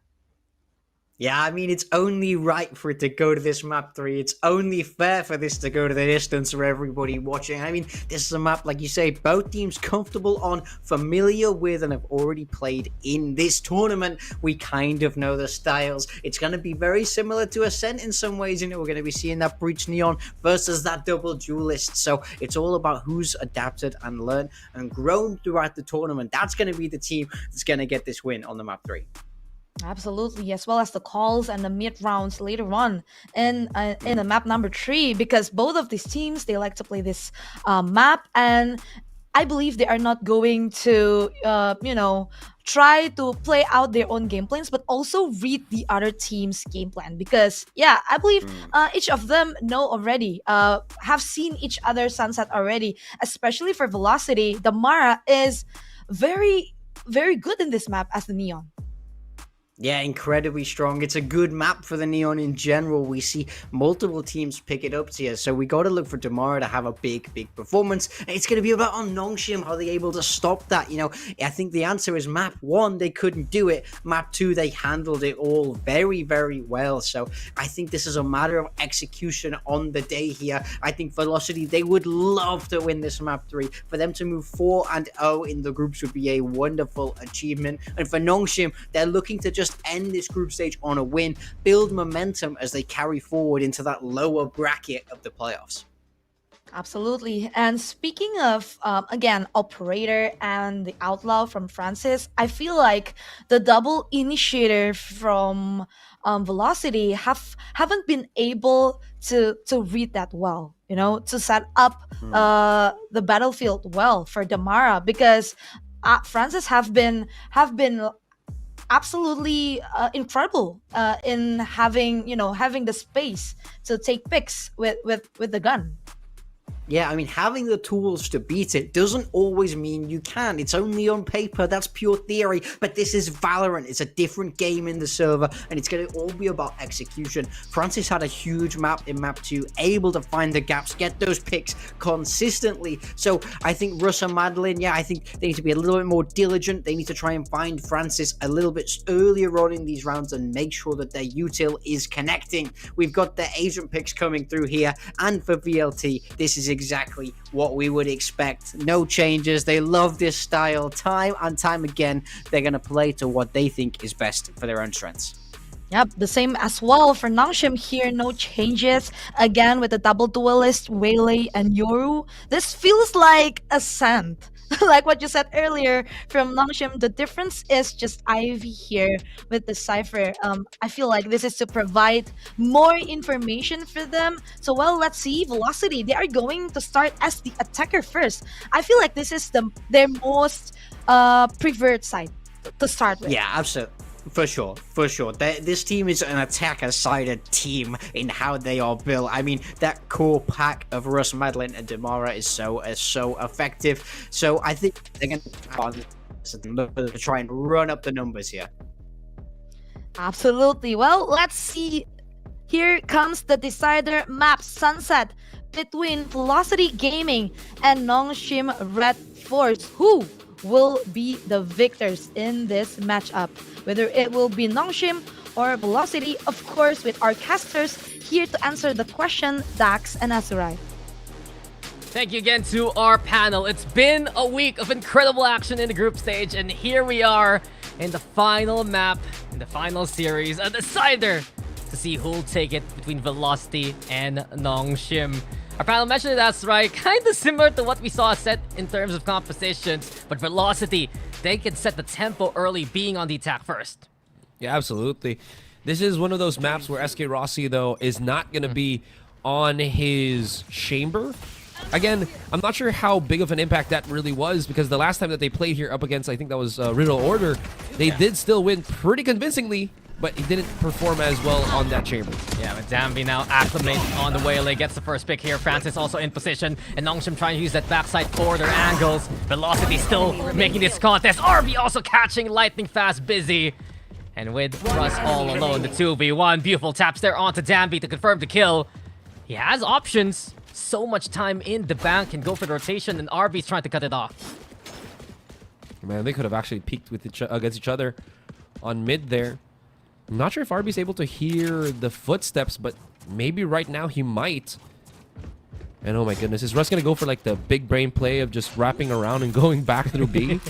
That could be something. Well, he's gonna stick around the A side though, confirm the plant and go into elbow.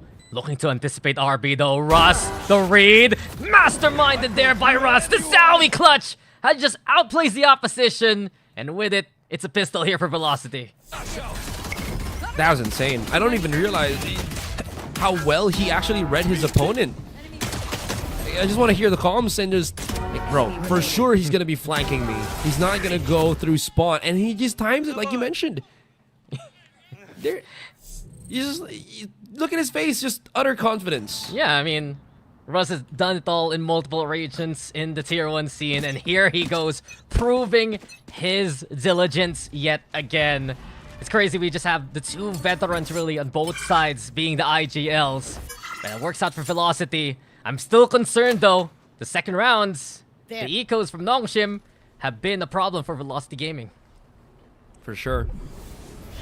Something to not mess around with. And that's where you're probably seeing Velocity not pull that trigger so quickly. They're leaving SK Rossi by himself. The stun to connect, and I think they're about to push. Yeah, Paranoia comes on through. Nongshim looking to anticipate the push, but no one caught. Instead, Nongshim, they get to establish a map control over onto A main, dissuading Velocity from playing towards that site. And as soon as that happens, Nongshim also rotating into B, but Velocity might have other plans here. They're angling towards mid, looking to catch Nongshim mid-rotation, and here we go, it's working well. Velocity finding the right path here, the GPS online, and apparently this is the fastest way to their destination. In 100 meters, turn right into A sites, because this is looking pretty sure here for Velocity. Yeah, Dambi did get a very off-kilter kill as well with his shorty, but that was as good as it was going to get. Ivy and X-Ross on mid, gonna be spotted out by SK Rossi.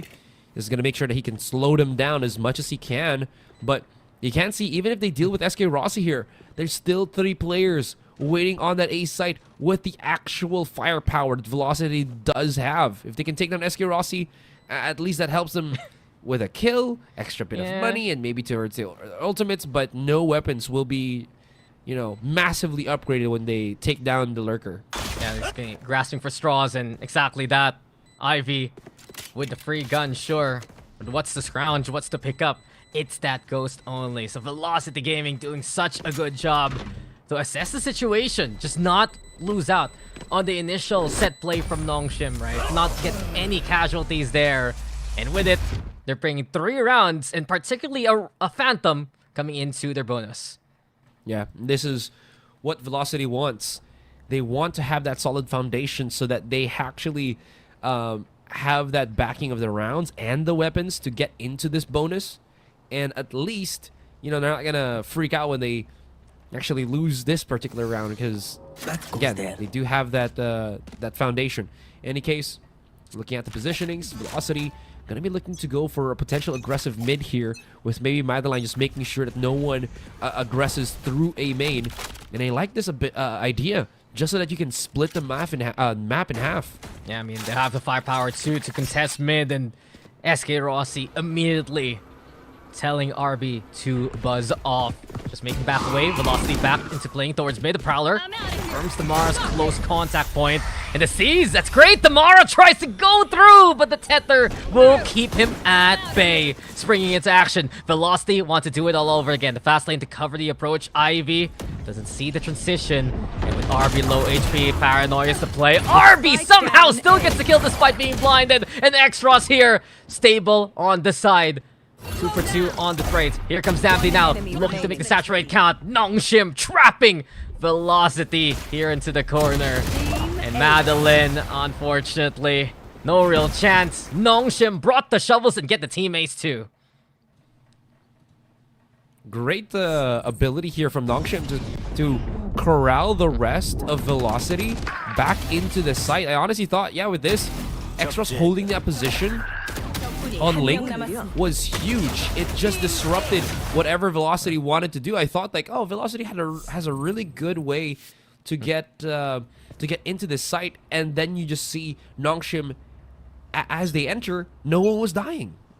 Yeah, just Velocity falling for it, hook, line, and sinker, and the utility from RB paramount to that success too. But now Nongshim, a different plan. Extra aggression courtesy of Francis. Lifing fast, gets the shoulder peek on. At least they know Nongshim are close by. Blind, finally, there's connection. Damara has to back away from the conversion pass, looking to play protector here. Dabby, the distraction, and Francis finds the 2 targets. Nongshim again, the bait and switch has been working for them. And with these trades, they're still the ones ahead. Spikes drop, Madeline, unfortunately, not really in a position to find any of these kills. Picks up the Hunter's Fury, or rather, the orb to build up that Hunter's Fury. This 1v3 though, Asteroid, just so tough for Velocity now. Slowed down by the tripwire as well. Yeah, that spike is just... I thought he could maybe get to B main and pick it up on the stairs, but it's the outside stairs. So he's just going to probably, yeah, wrap around from the looks of it. There's not really any economy at the moment for Velocity, so maybe he can save this for a hero 30 seconds left. Phantom coming into the next round, but looks like he might want to try to do something with the 30 seconds that he has remaining. Well, a pick here would be huge, but it's just so doubtful with the time that you have. X-Ross, though, there's the challenge. X-Ross wins it. And yeah, and Velocity can't even bring anything into the next round. These have been some great calls here from Nongshim Red Force. Playing into mid, use the double listener strengths again. And whenever Damby's on that waylay, he really tries to set up Francis for success. As soon as that happens, players like Ivy can crawl up to the same position. And you see how it works, the trade system for Nongshim. It's very smooth. From what we saw on Ascent, it's definitely carrying over here on Sunset.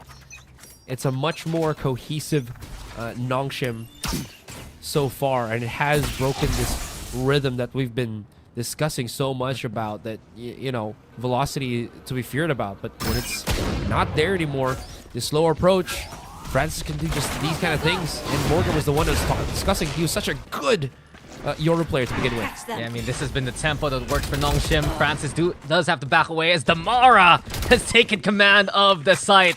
RB clocked here by Boba. Well, Velocity get the plant going. Options limited now for Nongshim Red Force. They throw the Paranoia out onto the site. No one really home to receive it. Market control, sure. Damar already repositioning here. And interesting enough, it's lightning fast playing in the forefront. He throws the Paranoia. Ties to Damby there. And speaking of Damby now, in position to play onto the spike itself. Flash comes through. Rolling Thunder, of course, going to be a factor. Damby stuck onto the corner here. Velocity Gaming just playing the timer well. Nongshim, they want the defuse going. They get the halfway, the aftershock. So many problems, too little time. And Damara, also another ace in the cards for him. A Predator ace here for Velocity as they take the lead. That was incredible. Again, Russ, an expert at saving those utilities with his teammates, able to just wait out the rest of the defenders and still have a aftershock fault line relay combo, which led to Damara picking up that ace. Velocity really has so many tricks up their sleeves, especially once they have these post-plant situations. Such a scary team to try to, again, you know, try to defend against, just because of how much understanding they have in that post-plant scenario. Yeah, it's a breach value, man. It's what Russ brings to this roster, and just how his utility has defined the strategies, the playbook of Velocity throughout their Pacific Ascension run. But with Damara getting 5 on the board in the last round, the overdrive now available. Another tool to help out Velocity, as Nongshim can only rely on the Phantom of Ivy right now all the way towards mid. So bit by bit, Velocity's carving a path onto the ace side. They show the presence into elbow over onto the objective itself. SK Rossi though on the lurk, caught out. So another thing to be picked up here by Nongshim. Yeah, that pinch though, he felt very pressured. Timing was just off with his ADS, and that'll cost him. This gives an option right now for Francis to send it with his ultimate. Oh, overdrive though. Damara shut down immediately. The lights turned off, courtesy of X-Ross, and here comes Nongshim as well to make the trades happen. Francis still on site. What a shot from Francis! And as soon as Velocity give us their moment, Nongshim again off through these thrifty rounds. It was bound to happen, courtesy of Nongshim Red Force, and they show it off here to tie it up. What an insane battle. Like you mentioned, between the two, they keep trading blows, highlight for highlight. Yeah. And let's look at that. Yeah, as soon as Francis hits, he immediately goes and uses his ultimate. It puts Velocity for a spin, and then he just keeps doing his own thing. He did this in this round. He did it in that one round on Lotus, where we thought the Velocity should have had it in the bag. Nongshim really has that Francis Sheriff factor. It's been the weak point for Velocity here, and Nongshim have capitalized on that fact. That's the case. Aces go Velocity, Nongshim gets Thrifties. You gotta wonder which brings more value here coming into the series, but SK Rossi has found struggles this time around as he tries to hold into tiles. And you can feel the pressure on that SK Rossi since Nongshim are so active for vying from that mid-control. Well, seems like Velocity now reeling it in. Full 5 once again. SK Rossi was lurking a few times on mid, but now he's joined the rest of the roster. Make sure that they have enough hands to hold this retake from their opponents. I mean, Velocity has a lot of time to work with. Francis still miles away with the operator. Hunter's Fury gonna be the first goal here for Velocity. Dambi's gonna send it though. He wants to try to make it happen, make some space happen here for Ivy. RB also in position, but Damara's already in the perfect spot to catch anyone crossing from alley. Now Francis has the intel, sure, but with the operator, man, just this 1v3 looking so unlikely. Damara has been the saving grace of Velocity so far. The Vanguard, the tip of the spear. And he's always in an angle to catch anyone crossing past the space that Dambi provides on the Nongshim side. And as Velocity, it's just so difficult to try to break that threshold. It's just... at least for now. But they will be able to make that happen regardless. Let's look at that replay. It's all really here. Again, beautiful counterplay that we keep seeing from Velocity time and time again. That Paranoia was just able to blind everybody. You saw Lightning Fast holding the high ground, which definitely was not completely scoured out by Nongshim. The dash in from Dambi, even though he did get into the site, he didn't get the spot on that. So Lightning Fast had a free pass to keep holding his position, and it was just such a hassle for Nongshim to try to deal with. I mean, Velocity, and especially Damara, they've been picking their moments, and they have found the right calls at the right time. 10 aboard here for Damara already. And VLT playing it so safe here. Backside still held. Now, Nightfall comes on from Boba. Here comes Nongshim, preventing the plant from even happening. And here we go again. The lesser buy providing 2 kills. SK Rossi tried to hold over to the corner. The blind side comes through. Velocity blinded right now. The Seas as well. And how does Nongshim keep getting away with these rounds? It's not a Thrifty in the game, but you saw the difference with the guns. And Nongshim still keeping tabs of Velocity here.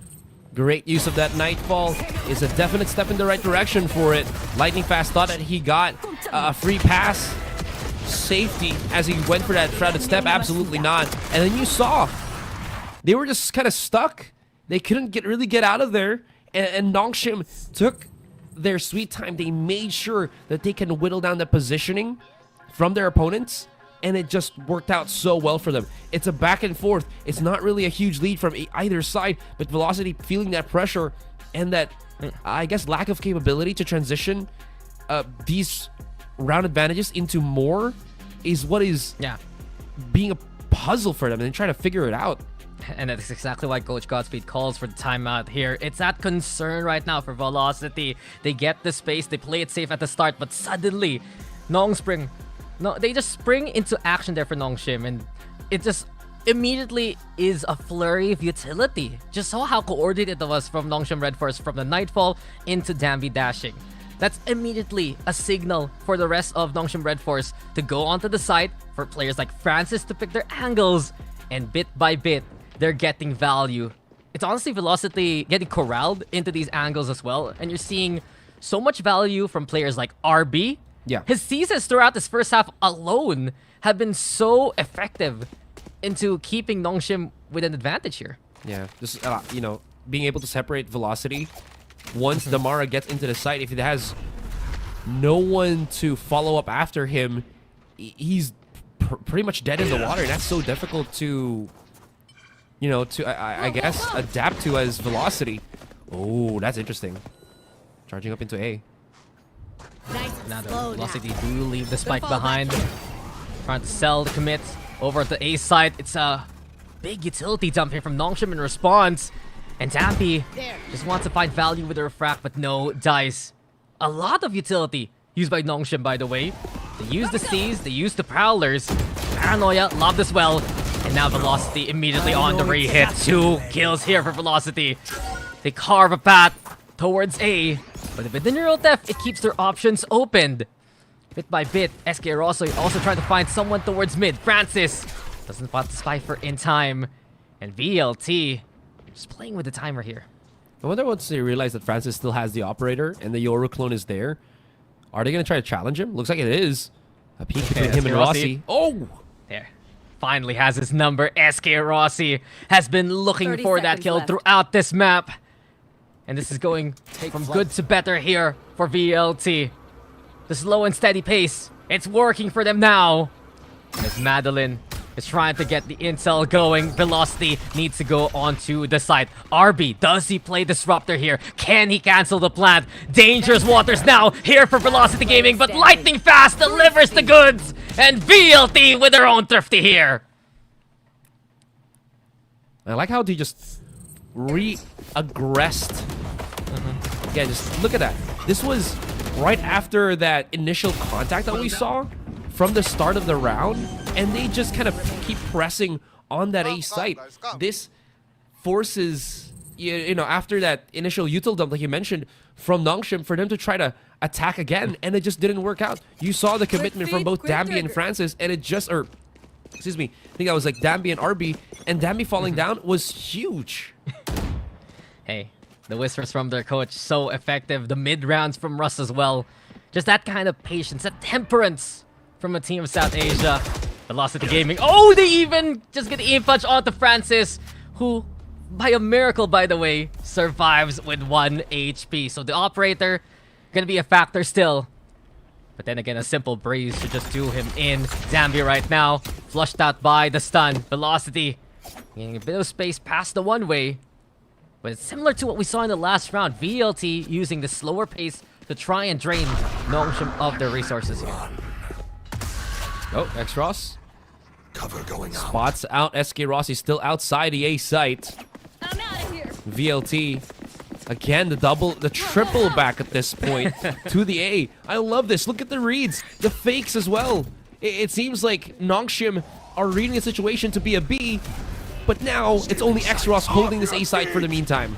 Yeah, layers and layers of fakes and hits. It's just hitception onto A site, and Damara right now trying to fight Dambi there. X-Ross though, still into the corner, protected by this box. And with it, he sprung to action, the spike in his hands too. And now Velocity, they're concerned. They delivered the objective straight into the hands of the opposition. RB's waiting, patience the virtue now. But Velocity find the shots, Russ with 18 HP! A 1v1! And that one single breath from Francis says it all!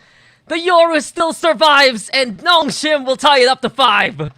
This is impossible. It's just non-stop back and forth.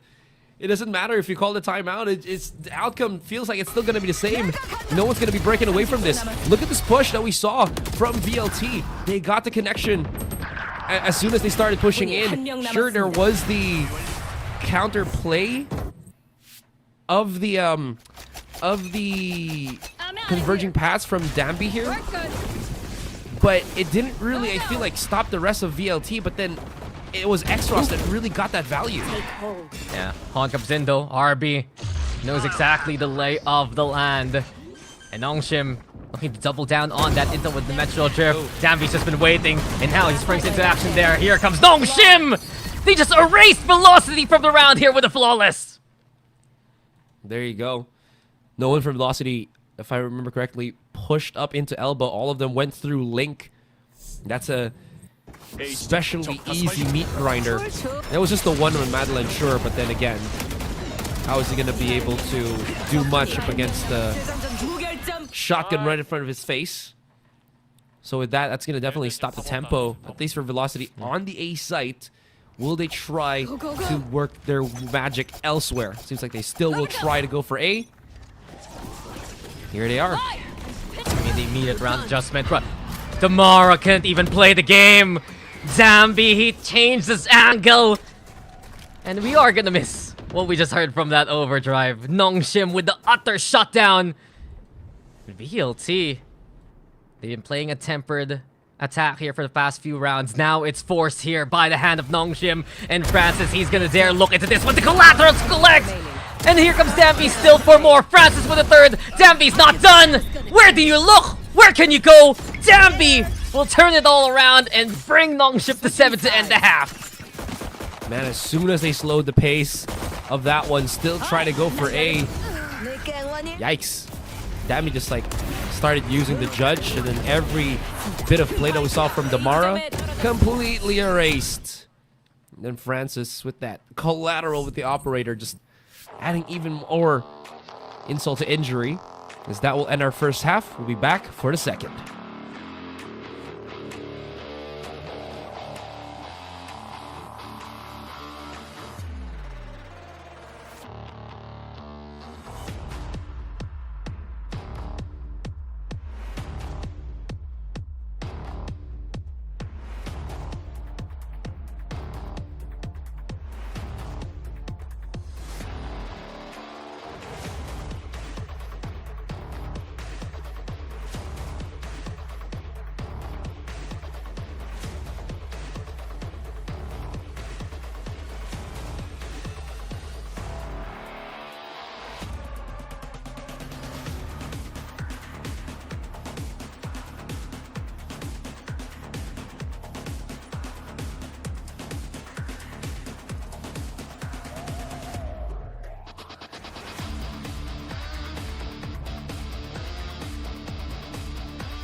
And we have returned.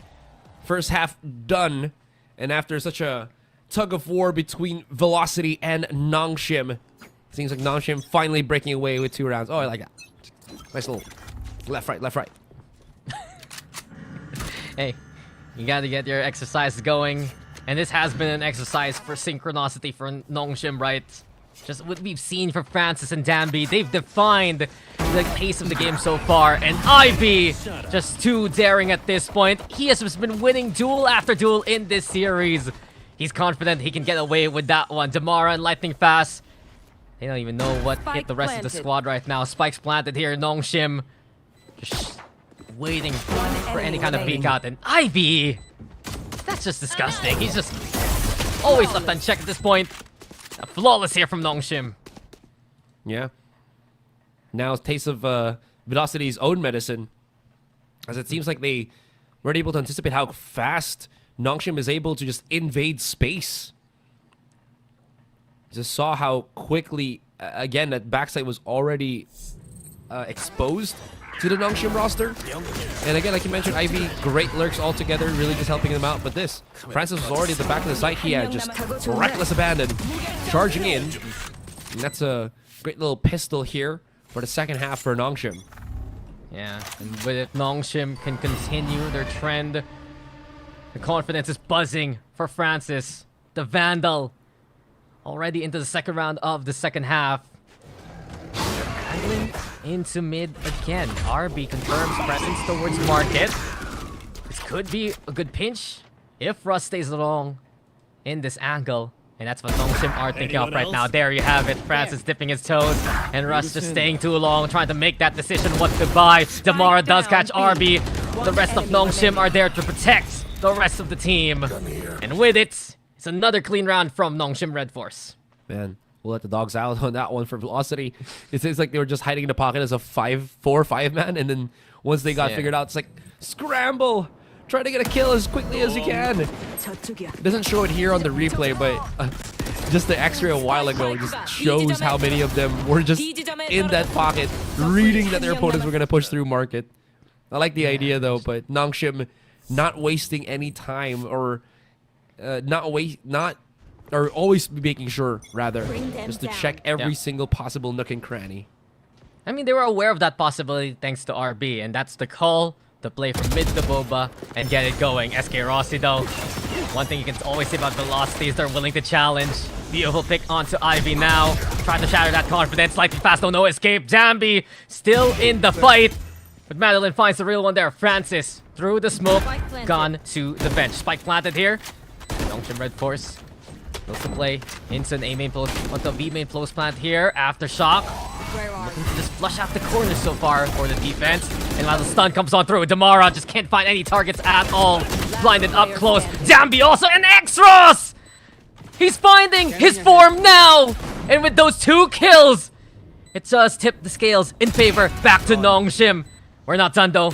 Madeline trying to find his form here, but Nongshim Red Force, the bonus confirmed. Double digits attained, and it's 10-5 in favor of the Korean squad. That's scary. I honestly thought that was such a good start for the retake here. And then you see that, and then the paranoia. Damara had no space to move as soon as he started trying to get closer and closer to the rest of the Nongshim roster near that spike. The timing, again, on the flash, on that haunt, was just too much for Velocity to handle. It just seems like as we hit that double digits for their opponents, calling a quick meeting, damage report. What do we got to do? What can we do to stop Nongshim from just keeping the ball rolling? I mean, it's a final timeout here for Velocity. But let's throw the ball back into Nongshim's court. Throughout this week, it's been the question of when will the real Nongshim Red Force stand on up? And it took them a while to get back into this form. They've also bit the bullet, allowing Dambi to play the Neon. Didn't work out on Lotus, but there's just more confidence right now between the double duelists that they have here. It's been helpful here for Nongshim to be playing the aggressor, to be willing to challenge. And with a Yor Waylay throughout this series, it has been the combo to beat. The stats say it all, man. 19 on Francis, 14 for Dambi. And this is the Nongshim Red Force everyone expected coming into this tournament. Now, ooh, Damara on the Bucky. I'm kind of curious about this. It looks like they have a nice little 4-man play on A main. But yeah, no heat. Or rather, feels like Nongshim feeling that heat and tries to find a more, a longer angle, potentially, if there's any shenanigans coming out from Velocity. And VLT just back to stacking towards the A site. Nongshim wary of market, especially because they've seen the challenge so far. But his mid control has been such a defining factor, not just in this map, but also in the last map there on Ascend. Nongshim to just get so many more opportunities with playing into tiles and looking to pivot from that angle. Lots of time though, and RB will be back to his initial ways. This Prowler doesn't get confirmation. They also throw the haunt towards elbow, so RB, he might walk straight into that one. Heard the flash, Russ hits a good shot. Dambi and the rest of Nongshim though, they use that space thanks to the fake and go straight into the B side. Look at Dambi there. Forced to back away. No noise whatsoever, so there's some resistance. Ivy, though, he's taking a big risk here, peeking mid, and now he sees the brunt of Velocity coming through market. Yeah, huge intel here, courtesy of Ivy. Dambi knows it will be close from market itself, and that's why the conversion pass is going to get cast right now. Damara trying to get into space, but Dambi is just a step quicker. Francis tried to hold towards Boba, but SK Rossi gets his number. And bit by bit, Velocity, they're getting some great damage in the round. But Ivy's lurk left unchecked. Here we have it, the spray onto Russ. Also, Madeline falls to his hand in the smoke. Dambi confirms it. 2v1, lightning fast. Just trying to make it happen through the smoke here, but Dambi again delivering another round. Nongshim 2 away from taking the series. What was that micro from Dambi in around the smoke where Lightning Fast was waiting? I honestly thought Lightning Fast was gonna take that dub, and nothing. But yeah, this lurk from Ivy was in this one. Oh wait, no, the second one. This one. It's like I just didn't really realize he was right there and forced to peek out. Yeah. Had to fight that one, and again, Dambi just creeping the points, creeping the rounds for Nongshim's way. Last hurrah here for Velocity. And immediately Damara silence. Lightning Fast also playing the aggressor. They at least catch out the lurk this time. So VLT taking care of one of the biggest problems they've seen throughout these rounds. Even better now, the stacks from Velocity looking strong. Madeline and Russ working hand in hand. Russ with 1 HP. Getting the Regent shields to top him up just a tad bit. But in any case, Velocity, they're gonna stop the push from Nongshim before it even starts onto the A side. And with a close hold here from Lightning Fast, it's a death sentence to play into A here. It really is. Russ will have his fault line up and running once again. It seems like Francis still wants to commit for the fight. X-Ross about to hit 4 players, but he will get overwhelmed. Yeah. And with RB all alone, IGL's got a lot of work to do. High-low, the spray comes through. Got close, but Lightning Fast is consistent on that shot. We've been waiting for a statement here for Velocity. We've been waiting for them to get around on the board. And there you have it, at least. Just willing to challenge Nongshim from the get-go. Eliminated. Look at just how close that fight is. Or how close they were in front of the faces of the Velocity players. That 4 swing. A Velocity classic. Still, Nongshim having enough money. Still gonna go for the A site though. I like the idea here. They do have a bunch of ultimates, but Damara there to deny. Yeah, they're gonna look to punch Damara again. Hunter's Fury though, this could be huge. After the scan, Madeline does some damage. And it's Lightning Fast actually does find Dambi. Dambi got real deep there from mid Azurai, but Velocity did have Lightning Fast keeping tabs of the angle. So that's a good kill. Here for the defense. Francis and the rest of the squad, they are wary of the Cypher's presence, but Ivy again caught out more and more. Velocity are reading the trends of Nongshim here. It's giving them a good chance. SK Rossi playing in the Cyber H2 has another one. Does get hit by the Nightfall. Some space for RB to plant perhaps, but really Velocity is ready on the other side here. Yeah, the biggest thing is there will be Francis on the flank, but then, yeah, his flank is just not gonna be felt anymore, losing both of his teammates as he comes in for the swing. Maybe if he gets his second kill, but then, again, Velocity's already halfway done to that defuse, and they are clawing it back, Dax. Yeah, this has been a great answer here from Velocity. Shut down Ivy, vie for mid, catch that lurk. And from then on, even these kills onto players like Dambi prevent Nongshim from having other angles to play on this Sunset map. And bit by bit, VLT is chipping away. We've seen them do this in the first map. That's right, we've seen them try to bounce back against Nongshim before. And it's actually the Nongshim Red Force squad who has to call for a timeout here because they're getting answered straight in the face. Yeah, most of their setups now being denied, or rather, it feels like maybe rather than that, Velocity is just becoming faster and faster at just how they set up their counter play. Or rather, it's just initiation play, I guess, now at this point, because like they're the ones that are starting to create tempo, right? And because of that, Nongshim, as they try to move into A main, there's already stuns. There's already blinds. The hell are they supposed to do? So that kind of interaction from Velocity has to be at least well taken note of as the Nongshim roster, just because they can't keep doing this now that they've lost so much economy, as well as it feels like the tempo. Yeah, I mean, the retakes have been effectively immediate right here from Velocity. And as long as they know Francis and Danby won't just go straight into their faces, it's VLT confident to play off the utility, that double initiator that we've been harping on throughout the series. That's where it's strong, when you're given the time to set on up. Fault line right now, but the Haunt already confirms the intentions here of Velocity. Lightning fast though, playing a different game.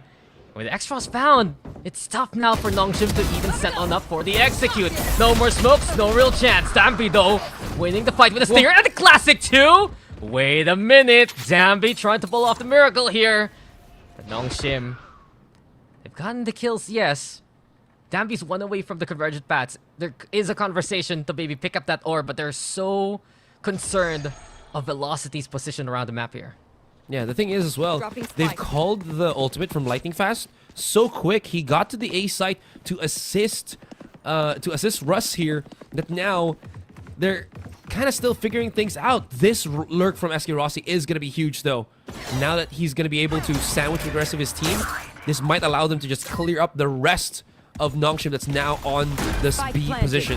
Yeah, Danby's trapped here, and that neural theft confirms immediately what Velocity was sniffing. Convergent bats though, thanks to the spike plants.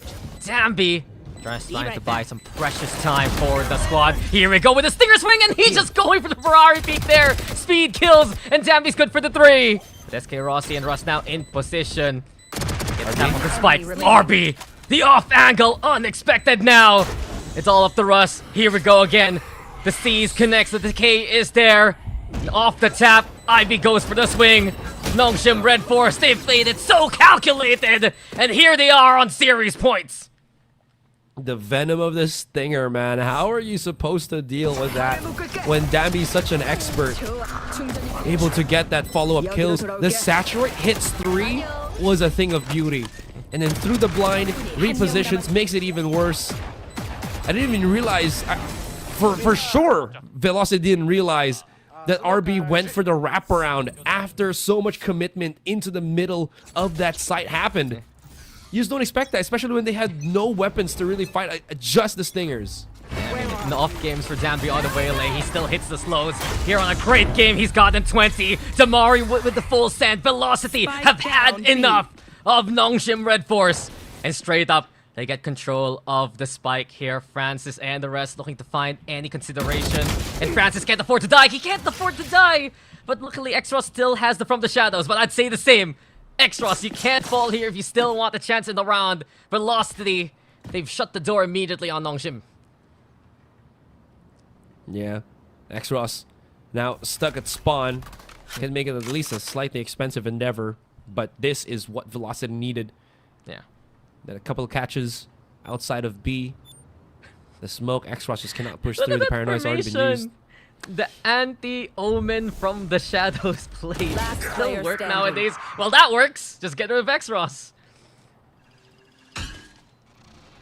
Yeah. I think it still works. Yeah, they made like a triangle there. What? Okay, guys, you need to each pick a spot on the spike itself. Okay. 30 seconds left. Spike is triangular, and you know, so all angles definitely covered. It's triangular. It's not a triangle. Mm-hmm. Yeah, I said triangular. That's what I said. Yeah, exactly. Yeah, exactly. I don't know why I don't know why we're discussing this or arguing about it. I mean, there's nothing else to talk about. Danby. Yeah, no, fair. His saving grace would be to save this rifle. But I guess we saw this from Velocity in the last map, right? They would make these aggressive plays once Nongshim would reach match points. But the question is it too little, too late? That's a great round of Velocity Gaming nonetheless. Yeah. I guess it'll be a lot more felt once we actually see another cohesive, another dominant round from Velocity. Because 4 rounds isn't that far for sure, but we do know that Nongshim I need a drop. At least in Sunset, has a very quick bounce back. So that's why we're kind of looking for here for Velocity. Again, it's not just, you know, to dismay them. It's more just 4 rounds feels a lot when they haven't figured out how to deal with Nomshane's ability to just threaten the push and pull with the rounds. And a win here would just be huge momentum for Nongshim Red Force moving forward. The seeding's already set. But as our panel has mentioned, right, you'd love to be the one to get the dub at the final match of the group stage. And with Tomorrow spotted there by Francis, Nongshim playing the early default. The shooting gallery, and Danby's the one to win it. He gets his first prize with a head of lightning fast. But Nongshim, they want more, and they're looking for more here. Yeah, 50 seconds though, so there's still some time to maneuver around the map. They've gone for the smoke on top mid already, so that gives them some access potentially through exactly market here. Oh, but the call on the Neural Theft, I love that. Aggression onto mid though with the... Oh my god, they didn't even spot him! Yeah, they don't know where to look, they don't know where to go! And Ivy's the one who makes the decisions for them. Now, Velocity, they can't cross any lane, they can't go anywhere, and it's Nongshim looking to be the real deal here for the series. They get the reverse sweep going, and they take the sets 2-1. No one in Group Omega with a flawless record. But hey, Nongshim Red Force, they wanted this stuff, and they'll get it. And what a performance, what a showcase from players like Francis, from Danby. Again, I think it was Morgan that mentioned it. His ability to utilize the Yoru is just next gen, next level. And I think that's one of the biggest things that really hindered, I think, most of what you know, this Velocity team wanted to do. That being said as well, there was a moment where maybe Nongshim had some issues, but then it just shows how quickly they can address it. And this is such an important thing to take note now that we've ended our group stage. Now that they're, you know, getting deeper and deeper into Ascension Tournament, a potential chance to get back into Pacific. Yeah, and they only have one chance here. They start in the lower bracket despite their win here in the series. And if they're going to be facing off elimination match after elimination match, they need to be on their A game all throughout. We saw that here from Nongshim. It's still a net positive though for Velocity, with them confirming their first seed in Group Omega, and we will see them tomorrow in the upper bracket matches. It was quite the contest though here between Nongshim and Velocity, but I dare say it's still Nongshim Red Force doing what they did on Ascent here on Sunset and just amplified again with those strengths. Yeah, the carryover is very much notable here. And finally, you know, no more weird, thrifty rounds, at least at the very start of the game, at least here on Sunset. And that being said, I don't know, maybe there's an argument somewhere here for Velocity that SK Rossi should always play Chamber as well. Like, there was a point, I think, where we saw him stuck somewhere on Alley, where he was getting sandwiched by 2 players of Nongshim, and I think for a split second, it looked like he wanted to just teleport out of harm's way. It's just sometimes that muscle memory, but the discomfort overall caused by Nongshim's duo, Francis and Danby. Every single angle you can think of, they are there to receive Velocity Gaming. And you compound it on the Ivy lurks, you compound it from the extra shots with RB as well. Just from start to finish, his value with the utility has just been unmatched, really. I'd say Russ could be a close second there. But when do you see Caesars consistently hitting haunts at the perfect time? Those kind of plays giving Nongshim Red Force the edge, and with it, the series win. What an incredible group stage we've had here, folks.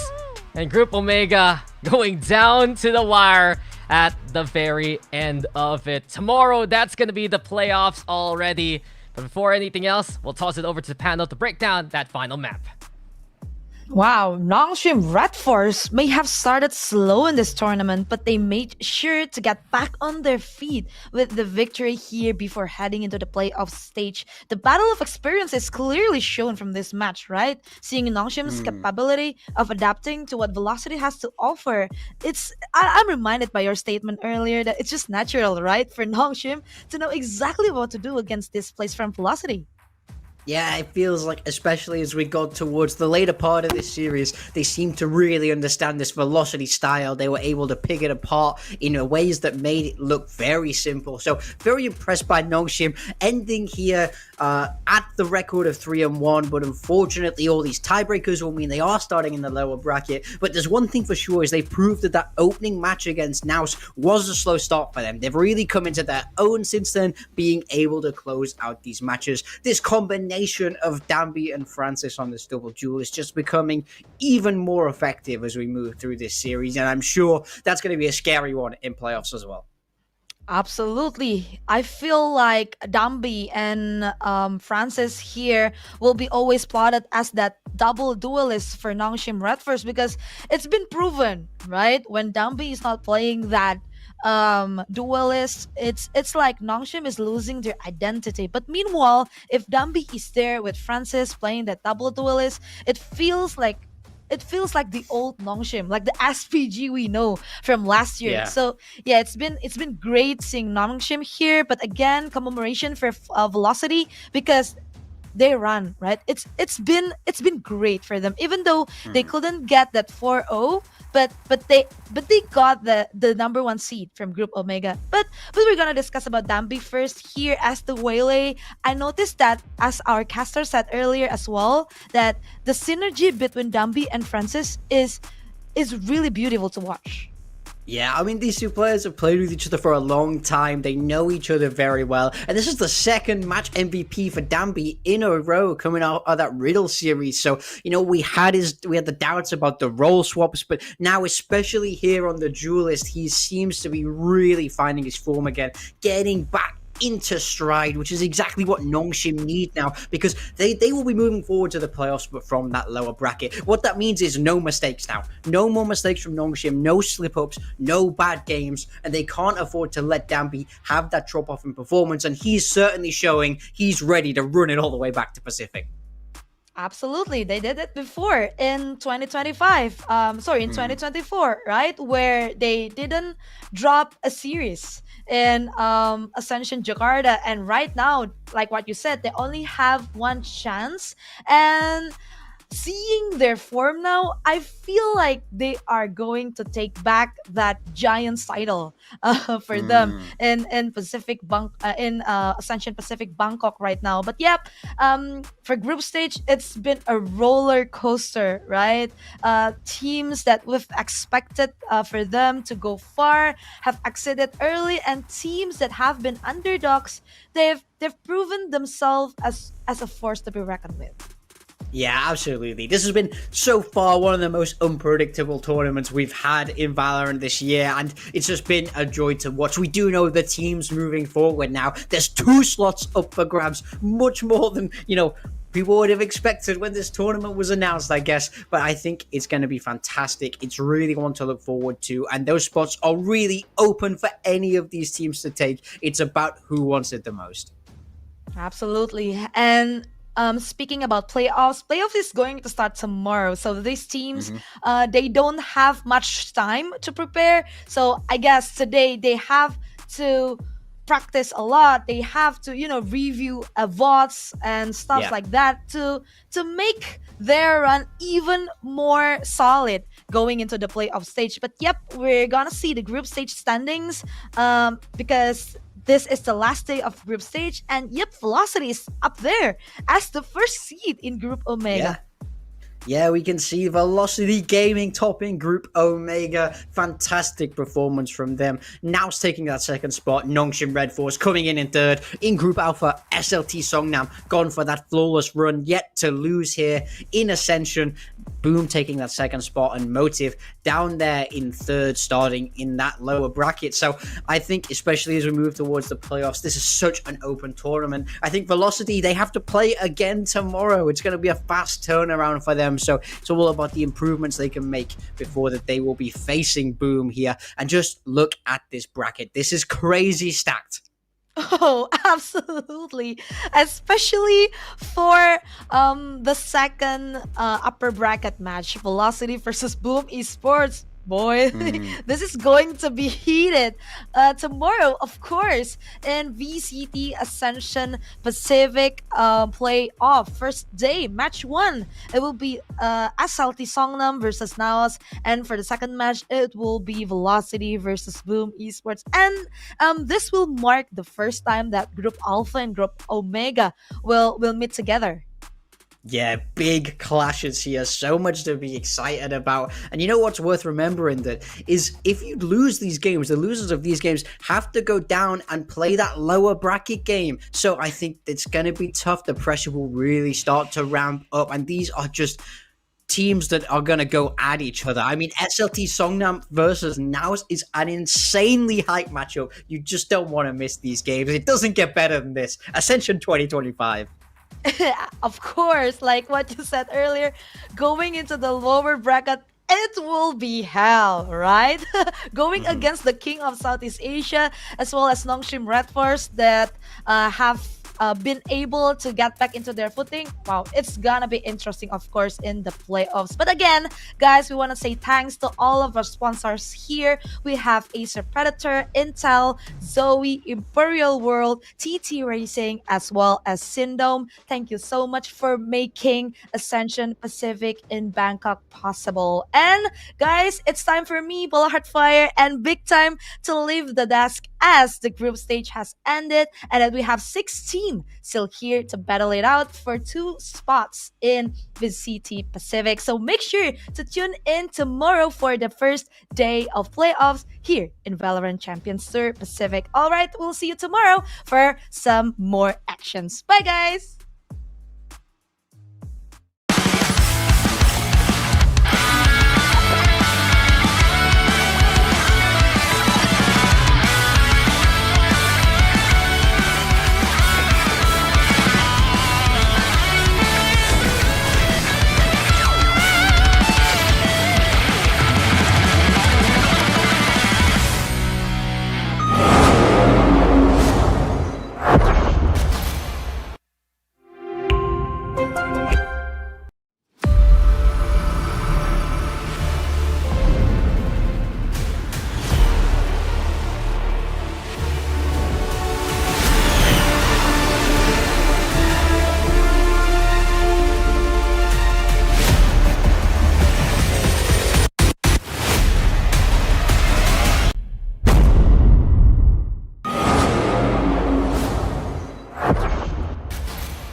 นี่ไม่ใช่เรื่องของเกียรติยศ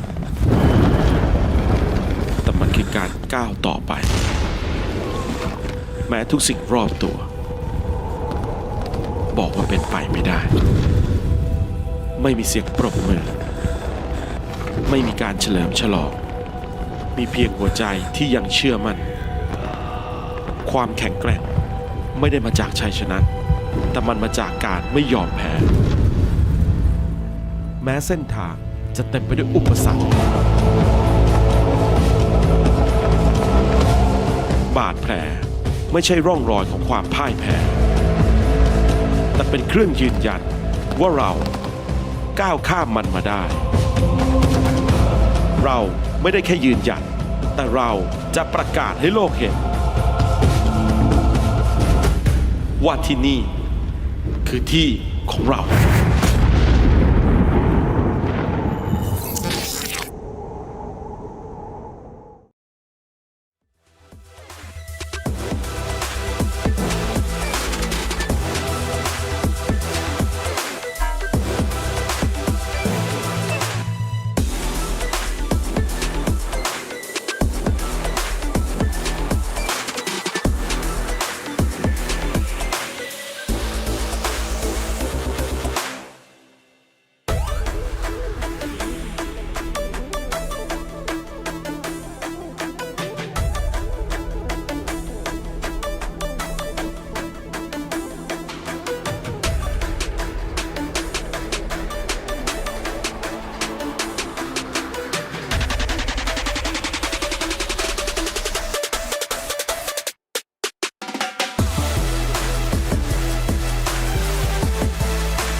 Crank the volume, bring a friend. Cancel all your plans because this party won't end. We know where it's at. Crank the volume, bring a